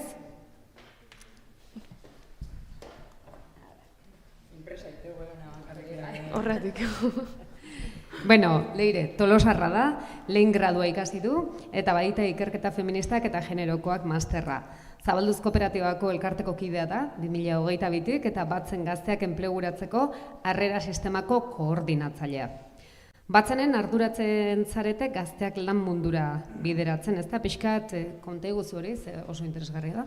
Bai, Batzenek egiteu lana Gipuzkoako Foru Aldundian aurretan eraben babesean eta inklusio saian dauden gazteen laneratze prozesuak abiarazteko programa espezifikoa da, ez? Orduan, hartatzen ditugu 16 eta 25 bitarteko gazteak eta beraien laneratze prozesuak abiarazten ditugu, ez? Hau da, ezagutzeko Gipuzkoa mailan, ez? Ze enpresa mota dauden, ze sektore mota dauden, ze lan aukera mota dauden, zer behar duten, ez? Lanpostu horietan egoteko, beraiek ere, hona etortzen dianen, hezkuntza, edo ikasketa prozesua bideratu ahal izateko, eta beraiek ikustarazten duten etorkizun hori irudikatzeko lurraldean, ez? Orduan, laneratze prozesuetan, egon daitezke, erronka ezberdinak, ez? Etxe bizitzaren erronka, poligonetara irisgarritasunaren erronka, hizkuntzaren erronka, ikasketa mailaren erronka, ez? Orduan, hor badaudean bat erronka, jun behar dianak pixka bat beraiek ere gainditzen, ez? Eta gainditzen gurekin eta beste pertsona eta beste entitate batzuekin. Hain zuzen beste entitate bat gonbidatuko dugu, Irati Maineru Igoa mesedez. Lesakaban jaioa da bera, gizarte langilea, eta erroak sartu elkarteko prestakuntza arloko koordinatzailea da. Irati zuek aldiz, langabezian dauden pertsonekin aritzen zarete gehiago, ez da? Bueno, ez bakarrik, baina bai azkenan zaurtasun egoeran dauden pertsonen gizarteratze hortan lan egiten dugu, prestakuntza, orientazio eta laneko zerbitzu ezberdinak eskainiz. horrez gain edo zein dira aurrengo pausoak orduan zuek zer egiten duzu? Bueno, egia, zerbitzu oso anitzak dauzkagu, eta azkenean pertsona bat zaurtasun egoeran egon izanik eta bere gizarteratze prozesu hortan nolabait lagundu egiten diogu pausoz berdinetan, bai. Batez ere gero daukagu prestakuntza zentru bat, non prestakuntza mota ezberdinak jaso ditzazketen beraien laneratze ibilbide hortan gaitasunak handitzen joateko, ez? Eta orain hirugarrena falta zaigu, etor dadila mesedez guregana Maite Vilasante Gomez. Kaixo Maite. Egunon. Bera Herreran jaioa da, Hernaniko AEKako kidea izanik, hainbat proiektu jarri ditu martxan, eta egun AEK hizkuntza aholkularitzan ari da. Eta Maite, zuen lan arloa da gehiago lanbide heziketa ikasten ari diren ikastetxeetan euskara eskolak ematea besteak beste. Eta ze garrantzitsua da, ez da, ze orain arte hor gabezik eragarria egon da. Bai, guri Hernanialdetik beti iruditu zaigu guk euskaltegian bakarrik ez genula herria euskaldunduko. Eta orduan herrian ze behar zeuden eta gustatzen zaigu asko herritarrekin eta egotea. Eta besteak beste ikusi genuen helduen heziketan eta lanbide heziketako ikasleak ez direla euskaltegira etortzen. Eta orduan esan genuen zergatik, ez? Eta buelta eman genuen, esan genuen, bueno, zergatik ez dira etortzen, goazen galdetzera, haiengana jo genuen, eta egia da batzuk egoera zaurgarrian daudela, beste batzuk ez dute denborarik, eta orduan esan genuen, bueno, zuek gure gana etorri beharrean, joango gara gu zuen gana, eta saiatuko gea zuek behar dezun hori egokitzen edo, ez? Eta aukeratzat hartu dezaten. Orduan, Hernaniko udalarekin elkarlanean, hori, doakotasuna eta badago, baina oraindik ere zoritxarrez diru aurreratu behar da. Orduan, egoera zaurgarrian baldin bazaude, ezin dezu diru hori aurreratu. Eta orduan, Hernaniko udalaren laguntzarekin, lortu genuen, eta aurten hasi gea lanbide heziketan bertan badaukagu haien ordutegira moldatuta klase bat, eta helduen heziketan edo EPA esaten zaionak, hor beste talde bat badaukagu. Eta Irati entzuten, esan duzu hainbat proiektu dituzuela, oso anitzak direla gainera, baina, zehazten pixka bat, adibidez, nola laguntzen diezue zuek, zuen kasuan, euskara ez dakiten langileak, nola sustatzen duzu erabilera, zehazki? Guk elkarte bezala beti ulertu dugu euskara gizarteratzeko tresna bat dela, eta azkenan gizarteratze prozesu horiek integralak izan baruten momentutik ezin dutela arlo linguistiko hori alde batera utzi, ez? Orduan, egia da, gure elkartean euskararen presentzia, saiatzen gala bermatzen arlo guztietan. Hortik hasita nolabait, beti izan dugun ideia nola txertatu hori gure prestakuntza prozesuetan. Azkenan lehenago goizean hitz egiten egon dira, askotan lanbidek ez daukala euskara ikastarorik, edota ematen diren ziurtagirietan askotan ez dago euskara bermatuta. Ideia horri buelta eman, orain dela urte batzuk hasi ginen, batez ere elkarrekin, Foru Aldundia daukan elkarrekin lanean planaren baitan aukera zegonez, prestakuntza ibilbideetan euskara txertatzen. Eta hor, Herri Buruntzako mankomunitatearekin batera egin genituen zenbait prestakuntza ibilbideetan euskara txertatu genuen garrantzitsu iruditzen zitzaigu delako nolabait formakuntza integral hori emateko gero pertsona horiek gizarteratze egoki bat izan zezaten. Hor noain dela aurreko konbokatorian soziosanitarioko ikastaro bat izan genuen Herri Buruntzako mankomunitatearekin eta bertan euskara 15-20 orduko euskara txertatu genuen egokituta nolabait ikastaro edo da inbarzuten lan horretara, ez? Eta aurtengo azkeneko deialdian egin ditugu 2 ikastaro ostalaritza arloan eta hauetan ere eman ditugu euskara saio batzuk batez ere hori oinarrizko gauza horiek euskara maila hori lantzeko, ez? Batez ere goizan ere hitz egin dena, ez dela kontua euskaraz hitz egitea eta maila jakin batera iristea, askotan igual ostalaritzan lanean egon da lehenengo hitza euskaraz esan, edo norbaitek euskaraz eskatzen badizuzu jakitea zer eskatzen ari dizun, holako gauza txiki horiek landuz hasi gaitezke lehenengo pauso horiek ematen, ez? Leire, gazteekin oso ezberdina da kontua, Iratik esan duenaren aldean, nola egiten dezu zuek gazte horiek euskarara erakartzeko? Bueno, esandakoa guk laneratze prozesuak lantzen ditugu beraiekin. Hizkuntzaren kasuan guk erakustarazten dieguna da, Gipuzkoako lurraldean euskera jakiteak ateak ireki ditzakela. Eta hortaz, enpresetara bisitak egiten ditugunen, esaten diegu, euskaraz lan egiten bezute, nabarmendu mesedez, ez? Horrela egiten dezutela lan, beharrezkoa dela, balioan jartzen dezutela, beti ere gure ekimenak egiten ditugunen gazteekin oski lehenengo hitzak euskeraz, badago, gero ere tartean tutelatua diren artean euskalduna den jendea. Hau da, tutelatuak ez dira bakarrik migrazio prozesu baten ostean datozenak, bertakoak ere baditugu, ez? Hor badaude, beste atal batzuk, eta gero guk daukagun beste lanketa ez da bakarrik gaztarekin, baizik eta enpresekin, ez? Guk batzenen harrera enpresa sarea daukagu, 200 enpresa ditugu lurraldean, proiektuarekin elkarlana egiten dutenak, eta hoiekin lantzen duguna batez ere da, gaztea hau zure enpresan lana egin ahal izateko, zer bete behar ditu. Eta bete behar horiek zer dira diskriminanteak gaur egun.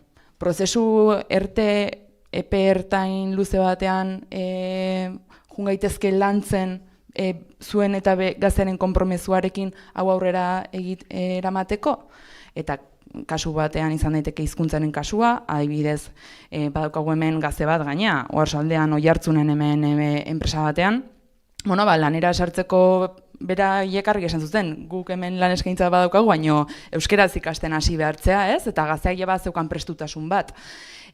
Baino, adiez, erabaki dute turnoak aldatuz euskaltegira junalizatea ordu batzuk, beraiek aurreratu diote dirua hori ordaindu alizateko bitartean, baina hori da enpresa militante bat, ez? Ordu, enpresa militanteak ez direnekin, nola egin lanketa hau, ez? Izan daiteke hizkuntzarekin edo izan daiteke enplegu inklusiboarekin. Eta ulertuta, enpresak eragile aktibo diala gure gizartean, eta aukera duinak eta eskaini behar dituztela, hizkuntzarekin, eta baita, ez?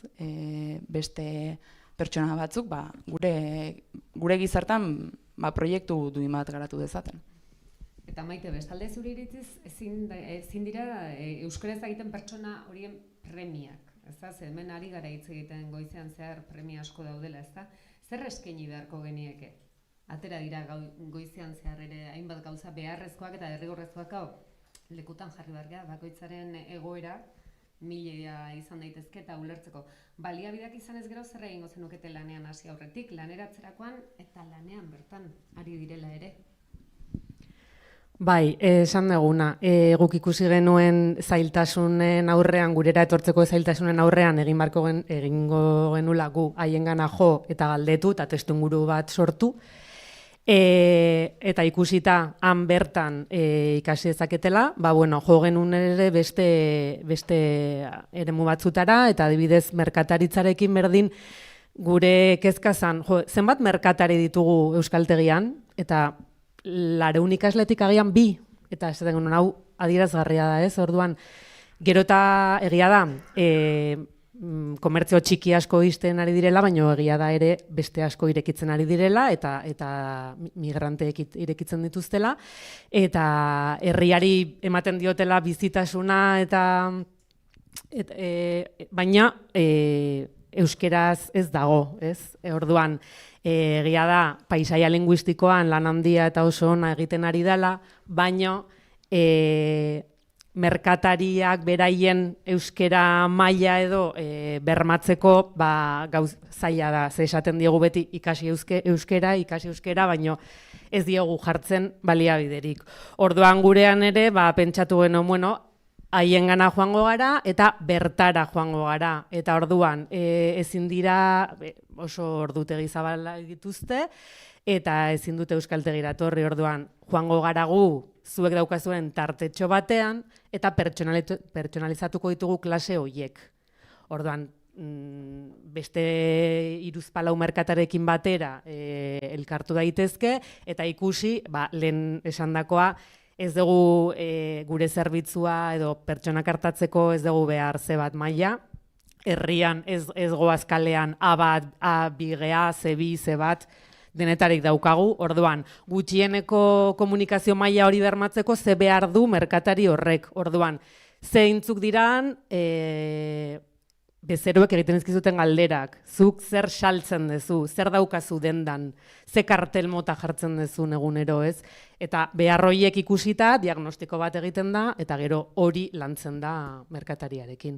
Eta, bueno, proba pilotu bat egiten ari gera orain Hernanin, eta, bueno, 5 bat merkatarirekin hasi gea, eta badirudi badoala, eta ondo, eta haiek oso eskertutak, joan garelako haien gana eta kontuan hartu ditugulako. Ze normalan esaten dugu etorri, baino oso zaila da. Lehen, Iratita Maite, esan dezu lanbideko formakuntza hoiena, asko ez daudela euskeraz eta bar, ulertuta daukagu hizkuntzaren aldagaia txertatzen ari zaretela formakuntza horietan, nola da hori? Emaitzak ematen ari da gerora ere? Arazoa da, segun zeinek finantziatzen dituen proiektuak, aukera gehiago dituzula edo ez, eta azkenean lanbideko deialdi orokor batean dauzkazu ikastaro mota batzuk eta gaina kasu honetan euskara ere zegoen aukeratzeko, bai, komentatu dut lehenago gaztelerarena, hori bai aurten sartu dute gizarteratzeko gaztelera eta baina euskararen kasuan ez zegoen, hor nahi da ziurtagiri profesionalek ez daukatela euskara barnean txertatuta. Bai egia dago transversalki nolabait presente ukitzen dugu, baina eduki bezala ez da beharrezkoa eta ez da zerbait ere egin beharko instituziotik bultzatzen dena.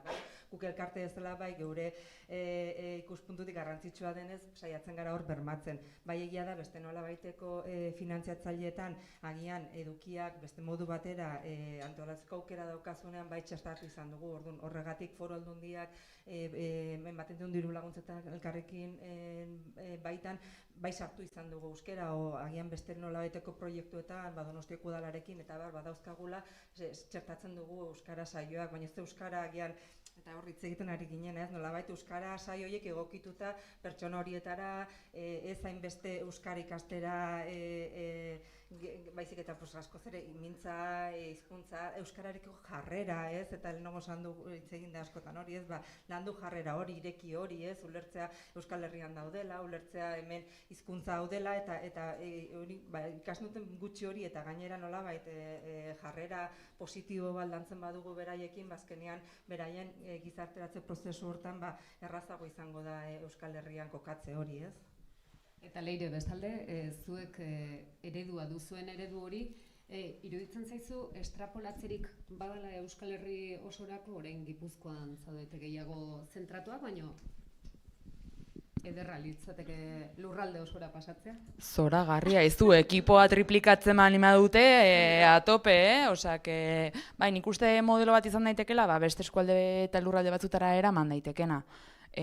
Guk azkenen gizarte zerbitzuekin egiten dugun lana eta enplegu sistemarekin gaur egun ere, ez? Eta beraien arteko harremanean, orduan bai, iruzait eskalagarri izan daitekela.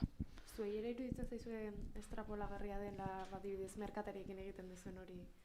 Nik uste dut baietz, merkataritzan paisaia linguistikoa aldatzen eta ari gean moduan leku guztietan, joan gaitezke merkatari bakoitzaren gana, olako herrian bertan diagnosi bat egin, ze beharrak dauden ikusi, ze profil dauden, eta haien beharretara egokitzeko programa diseinatu daiteke.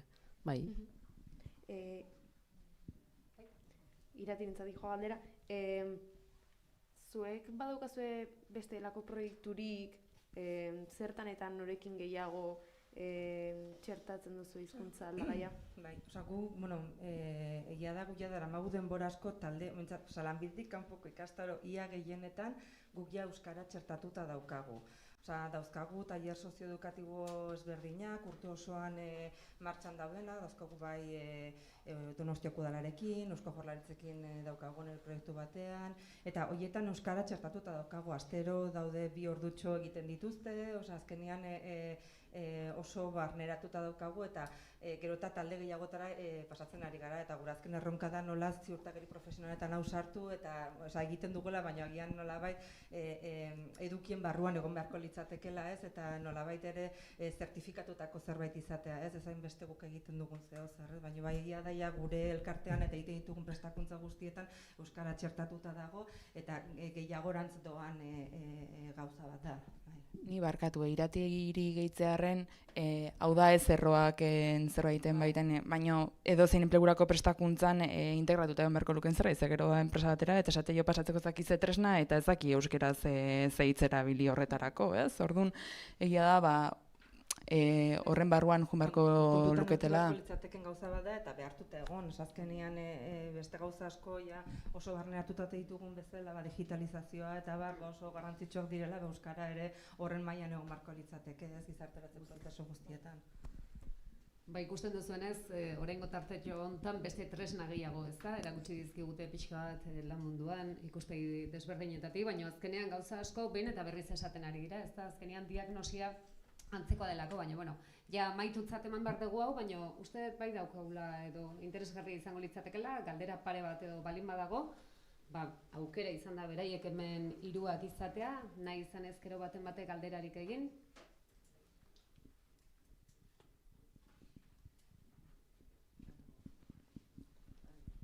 Oso argi utzi dezu eden, Belenek esaten du animo. Bai, animo. Animo, bueno, batxalo, animo. Anekdotikoa da esan duzu orokortzea bidea. Azkar emango izu mikrofono bat. Ba, eskerrek asko gauza bat, leheno pensatu dut eta iruditzen zait oso berezia dela eta ez da gehiagitan gertatzen. Zenbat emakume dauden gaur holtza gainean eta iruditzen zait zoragarria dela, hasi txalo handi bat bere egitea.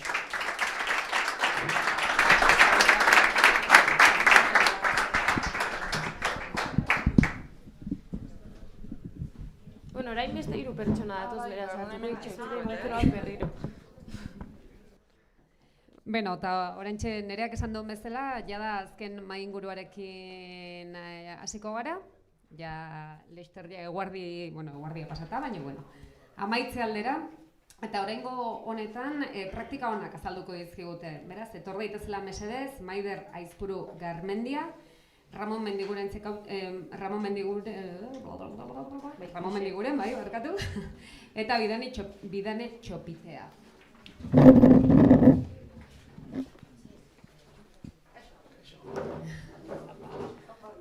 Beno, eta esan bezala, orain hirukote honek praktika honak azalduko dizkigute esan dut. Maider Aizpuru Garmendia Bieleko kasu azalduko digu, Urrestildarra da bera. Bieleko kalitate segurtasun osasun eta ingurumen zuzendaria. Bestalde Ramon Mendiguren Zikautxo enpresaren kasua zarituko da, Lekeition jaio da bera. IT departamentuko kidea, 2011 urtetik Zikutxo Gaink euskara taldeko kidea da, eta 2011 urtetik izan da Indeus eta euskaragileak batzarretan kide.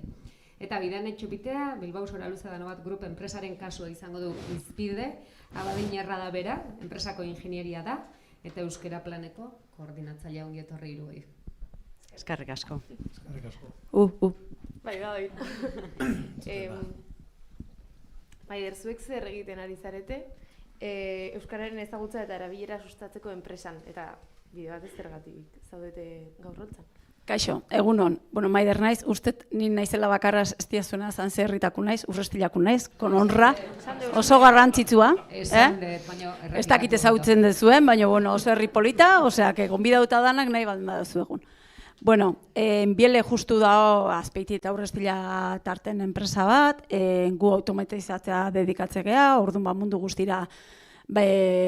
guztirako ite deu lana, beste delegazio Riojan dao, beste delegazio enpresa bat Alemani jendakau, orduan da pixkat, popurri de todo, bueno, dano bat eta besti dazkeben bezala. Gure praktika honak, bueno, gu egile da inguru, entre comillas, honen eta bentajakin jokatzen deula, baina egile da, praktika honak bat baino gehiago egiteitugu konturatu gabe, kausa efekto handi bat egiteuna, ez? Adibidez, hain simple enpresa deitze benien, ez esatie zi, biele, egunon, horrekin ja, bestaldin da honak adibide bat hartze be, o mezu bat hartze be, kedala. Oso pauso txikile, baina gero asko laguntzeula bide bat sortzi, ez? Orduan, gure praktika honak Eduki ditugu praktika baino gehiago onak, eta nahi gabe erten dien praktikak baita, guk asko bidaiatze deu kanpoa, ordu muntai bat itea, eta gertatu izan zaigu, hori ez, kanpoa junber, eta badakite igala hemen egun guztien hitzeiten immigrazioe kanpotik etorri eta bestien nik uste enpresatan eta arazo larri gehiena izeteala ez kanpotarra datostenak, baizik eta bertakuk ez debelako hitzeiten. Orduan nik uste hor pauso handi bat inberdala eta gure inguruen eukizen ditugu euskaldun asko, baina beste asko, aurreko hamarkadan etorri zilako, eta hemen bizi zen die, baina ez dienak atrebitzen euskaraz hitzeitea, ez? Eta gu beti indegu hortiken horiek euskaraz hitzeiten saiatzea. Bat hitzeinez, geuk hitzeinez askotan, zailaite, bestik erderaz erantzunez zuk euskaraz hitzeitien, baina inizen deu, adibidez, kanpo muntai batea, bidali, errezilko bat, euskaraz hitzeiten ez duen batekin, hilabete montatzea jun, eta etorri perfectamente euskaraz hitzeiteula. Eta esatezu, jode, 40 urte dazka gizon honek sekulastu euskaraz hitzein, eta buelta da viajedaietik, eta oain ez hitzein erderaz dana euskaraz inberdet, esatezu, zerbait gertatu da, klaro, hor lanketa bate onda, errezilko pertsonan bitartez, esan dulako, ez, hemen nik euskaraz hitzein goizut, eta moldatu zaiten nahi dezun bezala, ez. Hau, gure ingurun oso zaila da. Oso ezberdina gehagu, eta beste herrialde batzuk igual, gehiago siniste benak, eta nik beti adibide bezala Katalunia botakoet, Kataluniak beste adibidea daka, beste badaka burun sartuta eta gu gea hortako honegilek. Bestin harremanetan jarriko gea eta orduan. Hori praktika hon bat bezala, bai. Nahi gabe izen dela, bai, baina baita konturatu gea horrelako bidaietan, gero eta jende euskaldun gehiago baldin bada eta bat baldin bada erderaz hitziteuna, nahi gabe gelditze gehala euskaldintzea. Bestaldetiken, praktika hona bezala, nik uste enpresa hondiek egala lan egiten, egile da aurreko jendiei entzunda eman berre enpresak, gara los culpables de todo, benetan sentitu naiz desaten un ez da horrela, nik uste kooperatiba pila badaola asko idana bultzatzen, eta nik benetan xapo mate joe, porque behaie dia adibide beste da nahi emate eguna, eta hizkuntza politika bat eitik enpresa baten laguntzen du pile bat, azken fina regularizatu iteulako, naiz da hizkuntza ezberdinak inei. Praktika handiena dudipe hizkuntza politika bat eukitzi da. Eta, kontatuko nituzke pile bat, txinatar bat eukideula, eta pentsatzezun gazteleraz ikasi bertzula eta bukatu du euskaraz ikasten, eta hori.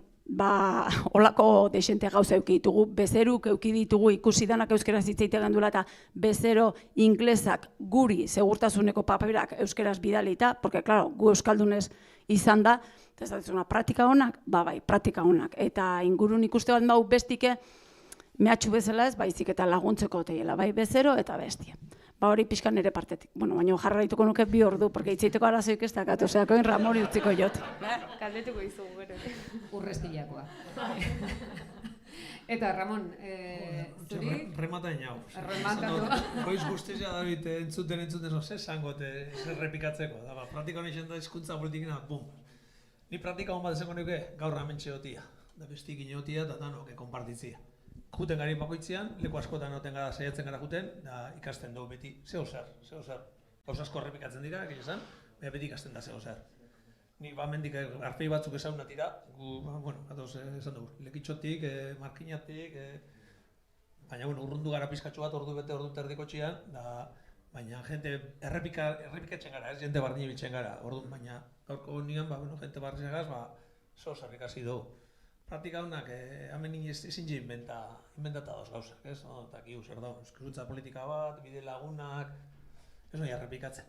Praktikamente danok erabili duzen herramientak, hori, beste arazo gogor bat daukagu, ganen iten mundutik dator, herramienta informatikokin.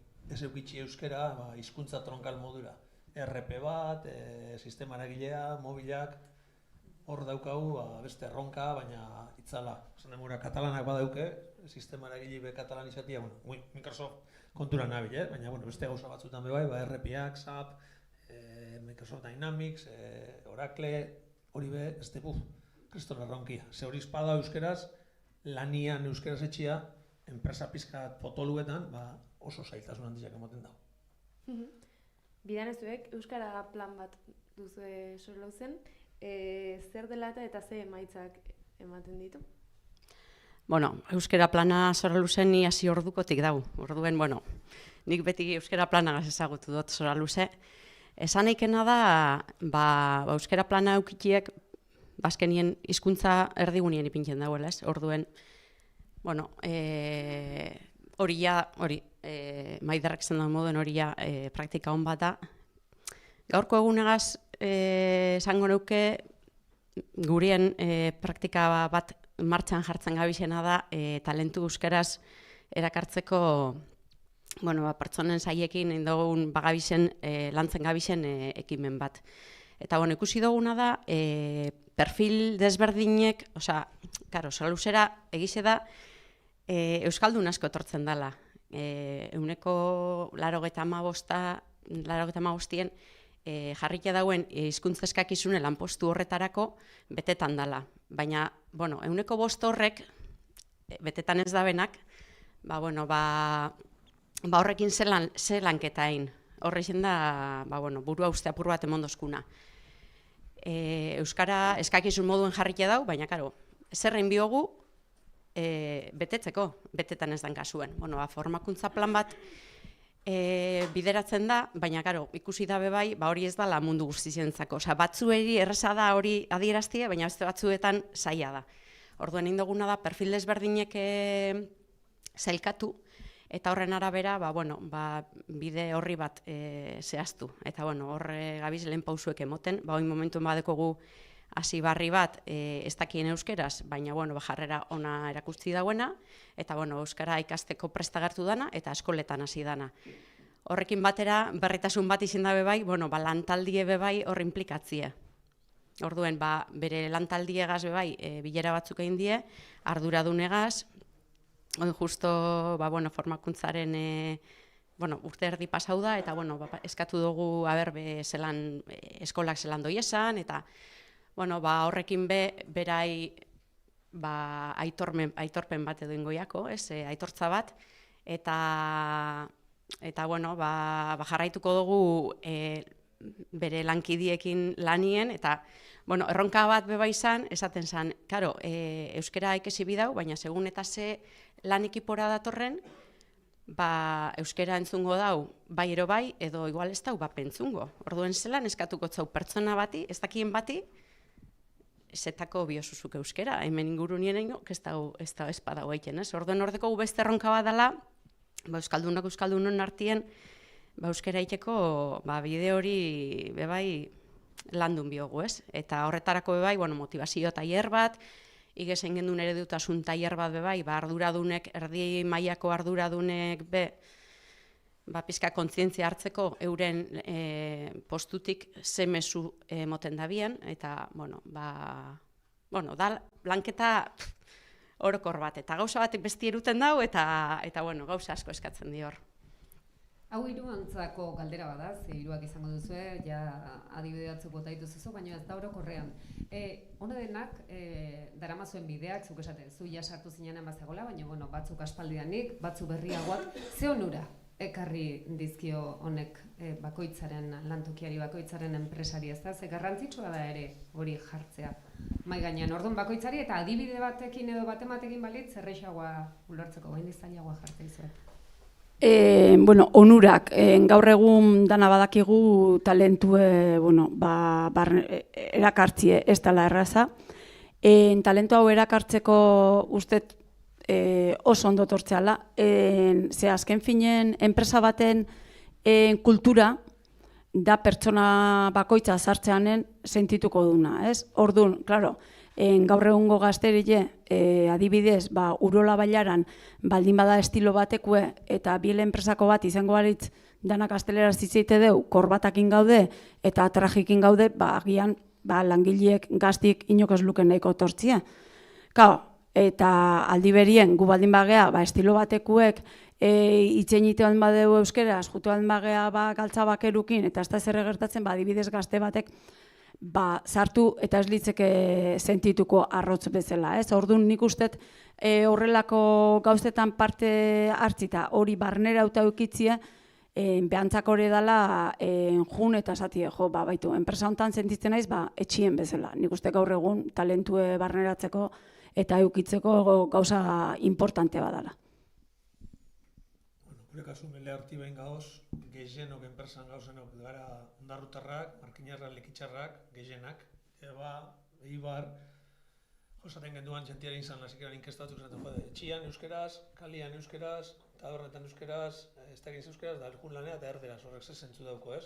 Esan etxe meza, egiz esan, ez eguen normalizata, ez eguen euskera, hizkuntza politikarik, euskeraz txenzinik asko, baina igual, txantxile batzuk edori berderaz, zaitxik hori ez, horrek zen eman jendeak, ez dago zentzurik. Gure gauzen lekuan egon da, gu geure kasua meintzat ez eukan zentzurik. Zuk esan duzu modura, leku euskaldun baten gauz, orduan, normaltasun batea zein zame bai, no? Osa normal modura, jungean dana itzuli behar zena, beusa gauz asko normalizatzen, itzuli tegu esan baina ondarrutar, lekitxar, hori mundu bat, horre memoitza hone, pizkat, kanora zipini gauzak zatiarren, da, ez da gitxe.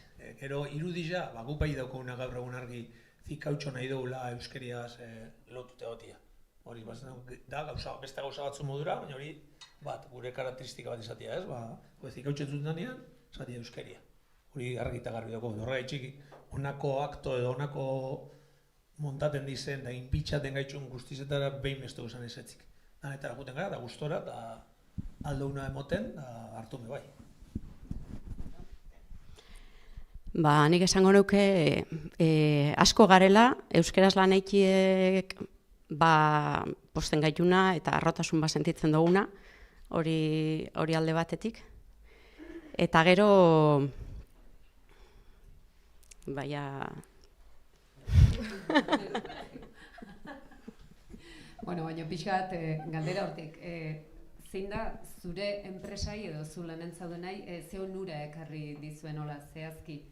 Bai euskaldunak eta baina onura zehatzak bai edo berak esan duna etxian sentitzea, ez da? Zuen enpresan zer sentitzen duzue olako aukera bat, olako bide bat izatean, ez da? Azkenean etxea, azkenean leheno esan dian gauza batzuk, ez da komunitate, identitate.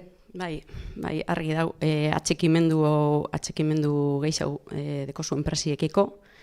Euskara planien egin dizan lanketa danak, lankidien artien egin die, eta horrek bazkenien hori konfiantza sortzen dau. Eta gero, Euskal Herritar moduen eta kooperatiba garen egin badeko gure erantzunkizune gizartiarekiko, eta hor gure aportazio egiten dugu, ze.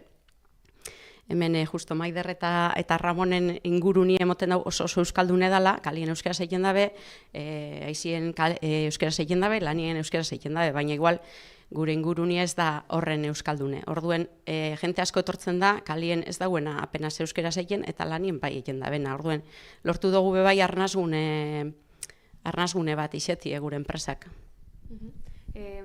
Aipatu duzu horrela, zertzelada batzuk eman duzue, arduradunek ere izan daitezkela eredu. Hau da, langile torri berri batek edo zenek. Bi orduko txapa eukiko nuke hor. A ber. Ikusi ezakela euskeraz dutela arduradunek eta orduan esan ere bai. Hori da. Ardurak izan behar dira. Hori da. Kausa efekto. Hor, eta egile da gizartinen ikustet, hau, esalditxo hause, kausa efekto, kontu neuki berko gendula. Ni beti izan dut, eta, ez dakit Mikel Urdangarin zein den, baina diskutitzen irintzen behakin ordu eta ibili nintzen horre esplikatzen. Kaixo, Mikel, ezautzen zaitut, telefono zeo nitzelako eta behaz nulako ezautu, ez? Niretzako kausa efekto, esaldi hau oso garrantzitsu da, porque, claro, zu enpresa batea zartze baldin bazea. Ni langile bat naiz, eta langile horrek 2-3 lagunekin egunero eduki behar dut harremana, eta denbora gutxien, porque makina baten aurrien naho, bakarrik izengoa kafe bat hobestia hartzeko, junda eta ez du mina hundik ingo. Entre comillas, mina hundik, ingurukuk behakin itzin berde benin gazteleraz itzingo eta hori. Zuk izabali behidetako ardura dune, gazteleniak udakezu, eta aurreneko harremana inberdezuna behakin entrevista gazteleraz itzite baldin badizu, ja, aurreneko enpresantan zartu naiz, eta lehen osan den bezala, jute baldin bazea administrazioa, eta lehenko hitza gazteleraz zituen, ze berdakat, ja, entrevista hori indibe. Imaginatu lider bat baldin badao, o buru bezala baldin badao, hoiekin bilerakin berbaituzu, Errespeto falta bezala da, kooperatibatan ez dela izeten, baina gu enpresa soziedad anonima bada, desberdina dela baita. Orduan, klaro, buru bat, aste zaitzu gazteleraz hitzeiten, beste dana bukatuko be hori iten. Ze gertatzea? Eta gurin gertatzen da. Eta klaro ikustea. Segun ze puestotan, ze hizkuntzatan hitzeiten, o bilera dana ita euskeraz, oitea dana erderaz. Horrekin bakarrikan. Orduan nik uste, kausa efekto hori, bai formazio mateakun, bai esartzeakuen, bai jendia hartzeakun, beti burun euki berdeula. Ez da gauza formazio mango jau danai, ba igual eman bertzako lider horri da honai, eta besti pixkanaka eta lortu oiei ematie pixkanaka bultzada handi bat emateko. Nik gobernantza izan behar da, gu kooperatiba gara, da kooperatiba, soziala, rektoria, gero direzioa, beharrezkoa da danak murgilduta hori, ez da balizio, langileak eskatu du euskaraz nahi duela lan etxea. Eta gero bilera, buruen bilera. Da goi eskarrezkumatik, lau etorri behar da leku guztietatik. Esan da modura bai, esan dut, nire nahi dut ikuskaritzak, derrigorrezko ikuskaritzak euskeraz etortia. Etorten da pertsona bat euskeraz etxeko, eta igual bertoko azikautxoko kasualidades bat erdalduna, da arek erderaz txendotzu.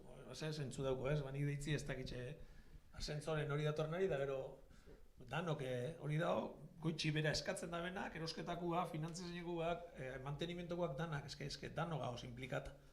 Orduan horrez da, gobernantza eske bai edo bai. Eta euskera batzordietan, da zela genen behar da zeintzuk izan behar ziren nortzuk hartu behar parte, behar da, danetarik.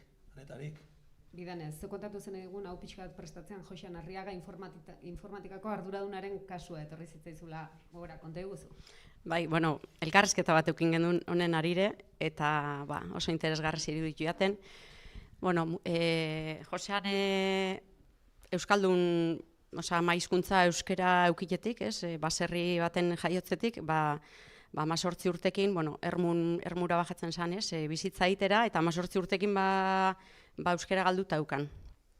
Eta, bueno, 30 urte ingurukin, behin dano bat grupen, dano bat taldien lanien zeuela, ikusi zaben hori, oso erraztasun asko eukezela, ingurunie euskaldun esala, berak lotza sentitzea ben bere buruen, euskeri galdua belako.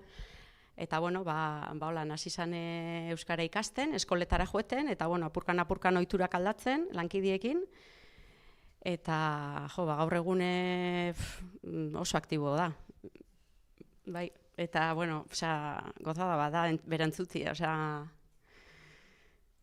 bai, da oso adibide, referente oso polite. Zuk ere, aipatu duzu Txinatik etorri zana, Argentinara ere juntzian Bi juntzien Argentina eta gakenun askoitiar bat berdina gertatzen zana, 40 urte, etzan atrebitzen bea euskaraz hitz egiten, segurazki bazekin, horratik esateke askotan garrantzi eman berdiola, juntzin bidaia batean montaje bat itea, eta bueltatu zen ja, eta handik aurrea, Julio, mundu guztiek euskaraz hitio, gaina beak eskatzen du barkatu euskaraz egin dezatezu, Eta dakau beste kasu bat, barkue baita bea, horregatik ezate ze garrantzi dan inguruko klima nola bilatzi, porque hau gaztezanen zartu zan biela, inoketzion galdetu bere eguneroko hizkuntza zintzen, gudanak euskera zite ginen, eta beak bizi guztio gurekin euskera zite egin du. Damakiski gurekin ila 20 urte. Eta guain dela 4 urte o 5 urte pandemiako garaien, telefonotik otzen zioen, itxeiten izan euskeraz damak esan zion. ¿Pero tú sabes hablar en euskera? Entonces decía, mamá, llevo 20 años, 18 años, bielen, euskera zitzitzen da. ¿De verdad? ¿Y tan bien? Pues sí, tan bien. Orduan, dia dibidik esatezu. Segurazki, bere ingurukukin etxun itzengo, baina gurekin azeratik hasi izan, da zan gauza normal bat bezala, eta gu galdeturez ginen, ne badaki ez, porque antzeman ez zitzaio neiten horretik, lotzana egile da asko sartuta da, eta behaiei itorri bertzaie inposaketa bat ez, baina behaiei pixkanaka berro hori de ingurun danak ite balma, nire igual naiz gaizkia moldatzen ez, eta bai, holako adibide batzu bat ditugu bai. Ramon, zer behar dute, esan ditugu batzuk, baina zer behar dute lankidek euskera ez dakiten horiek zer behar dute euskera ikasteko? Erantzungo bat zenu eta emango bat zenigun erantzun perfektua. Laguntzia. Bakoitzak beren motxili dakar, ez? Niko esan den gure, etorten zara, ez da bardina, zikautxo batea Bilbotiko Donostitxi jutia da ordu bete bidaia, ez da bardina lekitxutik 10 minitxo moz mitxu jutia, famili zeukitxia, ez zeukitxia, orduan bakoitzatoko, da gero lan barruan, zeure departamentuan edo ekosistema bat edo zatearen, da gero etxia. Oso importantia da etxia bebai, ze guk kaso asko daukauz euskerara pasadirazenak, erdera esotizenak urtetan edo urtetan, semiak eukida bezenian. Semiak eukida bez, da errepentian, nik semiakin euskera nahi dutein. Izan da motibo bat, baina hori txip hori aldatzeko, batzutan da barrukoa, esan duguna, eta gero bestetan da motxila, bai, klasetara jongo zara. Klaseak 3 ordu hastian, ordu terdi zure kontura, ordu terdi inpresiak ordainduta. Etorri zara, pentsitxik, berritxura, zelan etxen dozu, da familia daukazu. Deportik etxemos ustein zera afizinoiak, aparta paretik. Orduan, zengo zazun, areri miarrako galdetu, esan, zuk berari galdetu izako, zengo zenduan zu. Nora heldu nahi dozu, ze grina daukazu. Ze batzuk eukiko dabe, kriston ilusioia etxeko, da bestatzen gotzu obligazioz. Hori beha importanti da, ze mundu guztiak ez dauko. Orduan, pertsona bakoitza desberdina da kasu bakoitza, da gero nitzako klasiak eta zikautxon bizan da, betiko azota kabai horrei, da hori izten behar. Gaur entzutena, zuk zer behar dozu lanian, batzarrak manejatzeko, segun zure puestua zein dan, hori bideatu behar dugu, aldatu behar dugu, sondinok ez dugu aldatu nire barruan, zelan, efizientio izati horre batzarrak. Horreri, gehiago furto gehiatara ero, sumo gehiatara horreri. Bidane, enpresek zerbait eskaini dizaik langilei, hortik tiraka baina, eta aldi beren, ze iritzi eskolez, euskara eskolez? Bueno, a ber, euskara eskolak laguntzen dabe, hori zendan ikusten dut oinartzeko bide, ikasketa bide ezagunena, ez? Maiderren edo segun jausten zaren ez, esan da bien moduen ez, jausten bazara leku oso euskaldun baten, izen leike bakarrik inguru niegaz ez ikasti, ez? Hori da hizkuntza bat ikasteko modu naturala. Baina hori ez da izeten ohikue edo ez da leku guztietan emoten den kasu bat. Gure kasuen adibidez, euskara eskolak lan orduetan eta debalde lortu gendun sartzia. Orduen, ikasteko gogoe baino ez duzu behar. Lan orduetan eta ordainduta. Gero egize da, bakoitzarekin bebai jenda galdeketa bat, zelan etortzen jatzu hobeto, ikastie, euskaltegira bai, hemen eskolak, ez dakiz zer, alegintzen gara moldatzen. Eta gero, ikasten da bizen horrekin bebai, mintzakidiek ipini, azkenien 8 ordu iken badugu ze lanien eta euskera praktiketako aukera badekozu hori da modu honena ikasteko. Eta horretaz aparte, metodologia pioa dago, uler saioek, ulerrezketak, danetarik egiten dugu. Nik uste dut ja horrekin bota dituzte bakoitzak, ikasi dugu ere bakoitzaren lantokiko nondik norakoak, eta ja azken mai ingurua bukatutzat daukagu, azken galderarik balego, oraintxe da unea. Jago izan amaiera da ere, bai, normala da. Honekin bukatuko dugu beraiena, batxalo handi bat, beraiena. Eskerrik asko. Eta ja da agurtzeko tartea iritsi zaigu, esan dugu. Goizan zehar hainbat hitz berdin agertu dira, hainbat kontzeptu berdin esan dira, eta azken finean badakigulako ez da, non dagoen arazoa eta zeintzuk izan daitezken tresnak horri aurre egiteko. Eta espero dezagun, ze ikusi ditugunak, esaten dugu, Mamadu asko behar ditugu, Jasmin asko behar ditugu, baino Inigo asko behar ditugu ere. Ez dira bakarrik kanpotik etorriak, bertakoak ere asko daukagu ikasteko eta enpresa munduan eta norbanako bezala lehenengo hitza euskeraz bizi ahal izateko eta euskeraz lan egiteko etxeko ateak denei dizkiegu irikiak bertakoei eta kanpotik etorritakoei, baina gure hizkuntza, identitatean, nortasuna eta lurraldea ahaztu gabe. Beraz, mila esker parte hartu duzuen guztioi.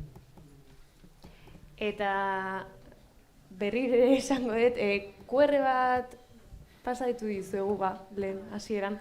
Ideiak jasotzeaz gain eta ekarpenak eta jasotzeaz gain, gustatuko litzaiguke baita jardunaldi hauen balorazio motz bat edo bidali badezakezue bertara, guk ere jakiteko zer iruditu zaizuen, zerrekin atera zeaten behintzat, zerrekin aterako zeaten behintzat ate horretatik. Eskertuko dugu eta batzuk ere jaso ditugu gainera, badakigu baten bota dezuela, hemen ikusi ditzakegu, ezin ditugu ikusi, baina jaso ditugu. Eta Naroak esan dunez amaierara iritsi gera eta horretarako ezin hobeto bukatuko dugu musikarekin, Arbasoak taldekoak ditugu hemen berriro, eta besterik gabe agurtu egingo zaituztegu hemen. Begira. Begira hemen gure zuen ekarpenak. Ikusten duzu, aktorek baliagarria sumatze euskara, dauden tokian txertatzea helburu izatea, enpresek irabazi gisa ikusi behar dute euskarari bidea ematea, enpresetan euskara errotzeko gakoa erabilera erreala bermatzea da, horretarako 3 ardatz behar dira, zuzendaritzaren lidergoa, espazio naturalak eta langileen ahalduntzea. Gehiago jaso ditugu, benetan interesgarriak eta esandakoa. Hauek guztiak, helburua da denak bateratzea eta zuei luzaratzea. Beraz, mila esker nire Intxausti, zuri ere, plazerra. Eta mila esker zuei, hemen goiz ederra hau pasatzeatik eta hainbeste ikasteagatik, ez da plazerra dalako beti. Eta orain amaitzeko Argentina euskaldun hauekin, fin. Ongi izan. Bueno, orain bai, hori da. Txalo, eskerrik asko. Zuentzako ere bai. Bueno, bokatu baino lehen eskerrik asko gonbidatzeagatik, plazer handi bat izan da eta oso interesgarria izan da. Eta guretzat hori, euskaraz gure bizimodua ateratzeko da gaur egun, ere bai, baina bizitzeko da, jolasteko, abesteko, dantzatzeko, orduan hori ere importantea da euskaraz horretarako. Bataz ere jolasteko, denbora guztia bilatzen ari gea txisteak edo bromatak egiteko, orduan hori importantea da. Eta gure kultura ere nahazteko eta gonbidatzeko, horregatik hori gea, Arbasoak gera. Eta nahi baduzue jakin zer egiten ari gean, pues Instagram daukagu, aprobetxatu. @arbasoak hor edo kontratatzeko, empati ekonomiko horrezean, gu jarriko dugu empatiatzue ekonomia, orduan naztuko dugu. Bueno, hori, esan dakoa, bukatuko dugu abesti batekin oso zaguna. Eta gure moduan. Txikitatik entzuten genuen kanta hau, gure Euskal Etxean, ez genekin zer esan zuen, baina ikasi genuen, lehen aipatuzun bezala, fonetikaz. Eta, bueno, jogu aldaketaren txiki bat, eta gonbidatuta zaudete gurekin abesteko.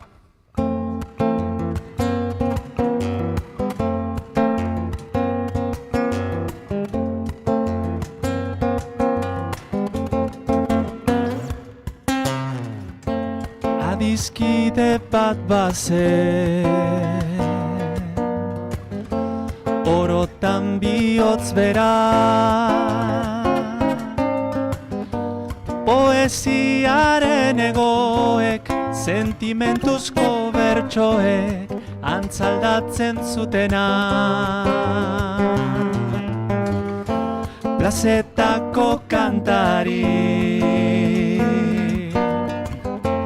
bakardade jozia,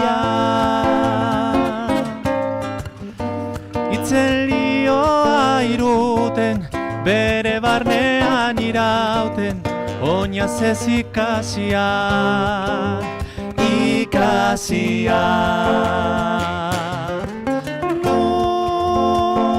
Unago, zer larretan, gure peleko hartzaina,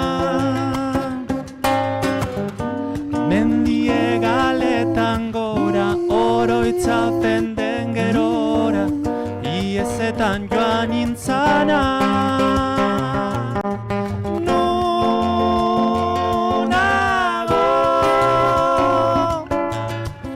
zer larretan,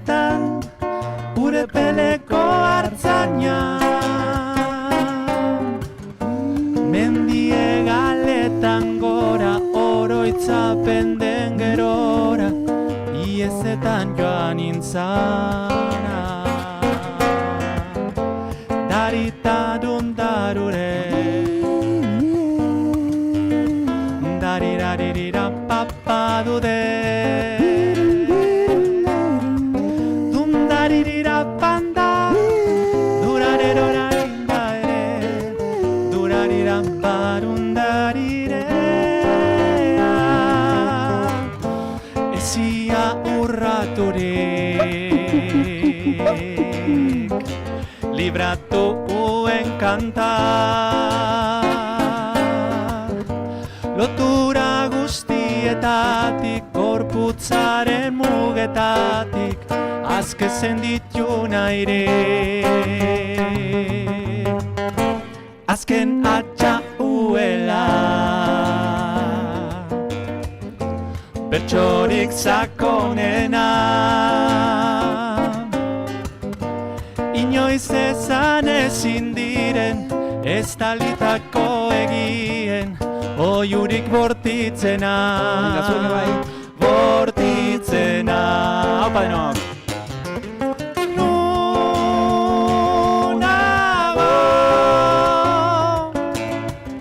zer larretan gure peleko hartzaina,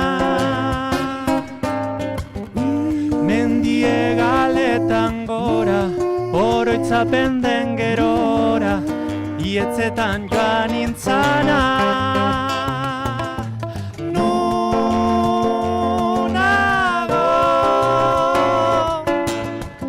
zer larretan gure peleko hartzaina, mendie galetan gora, oroitzapen den gerora, iezetan joan intzana.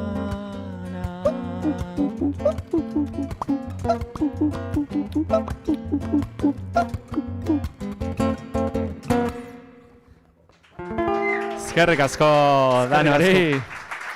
Hurrengo arte, mila esker eta hurrengo arte.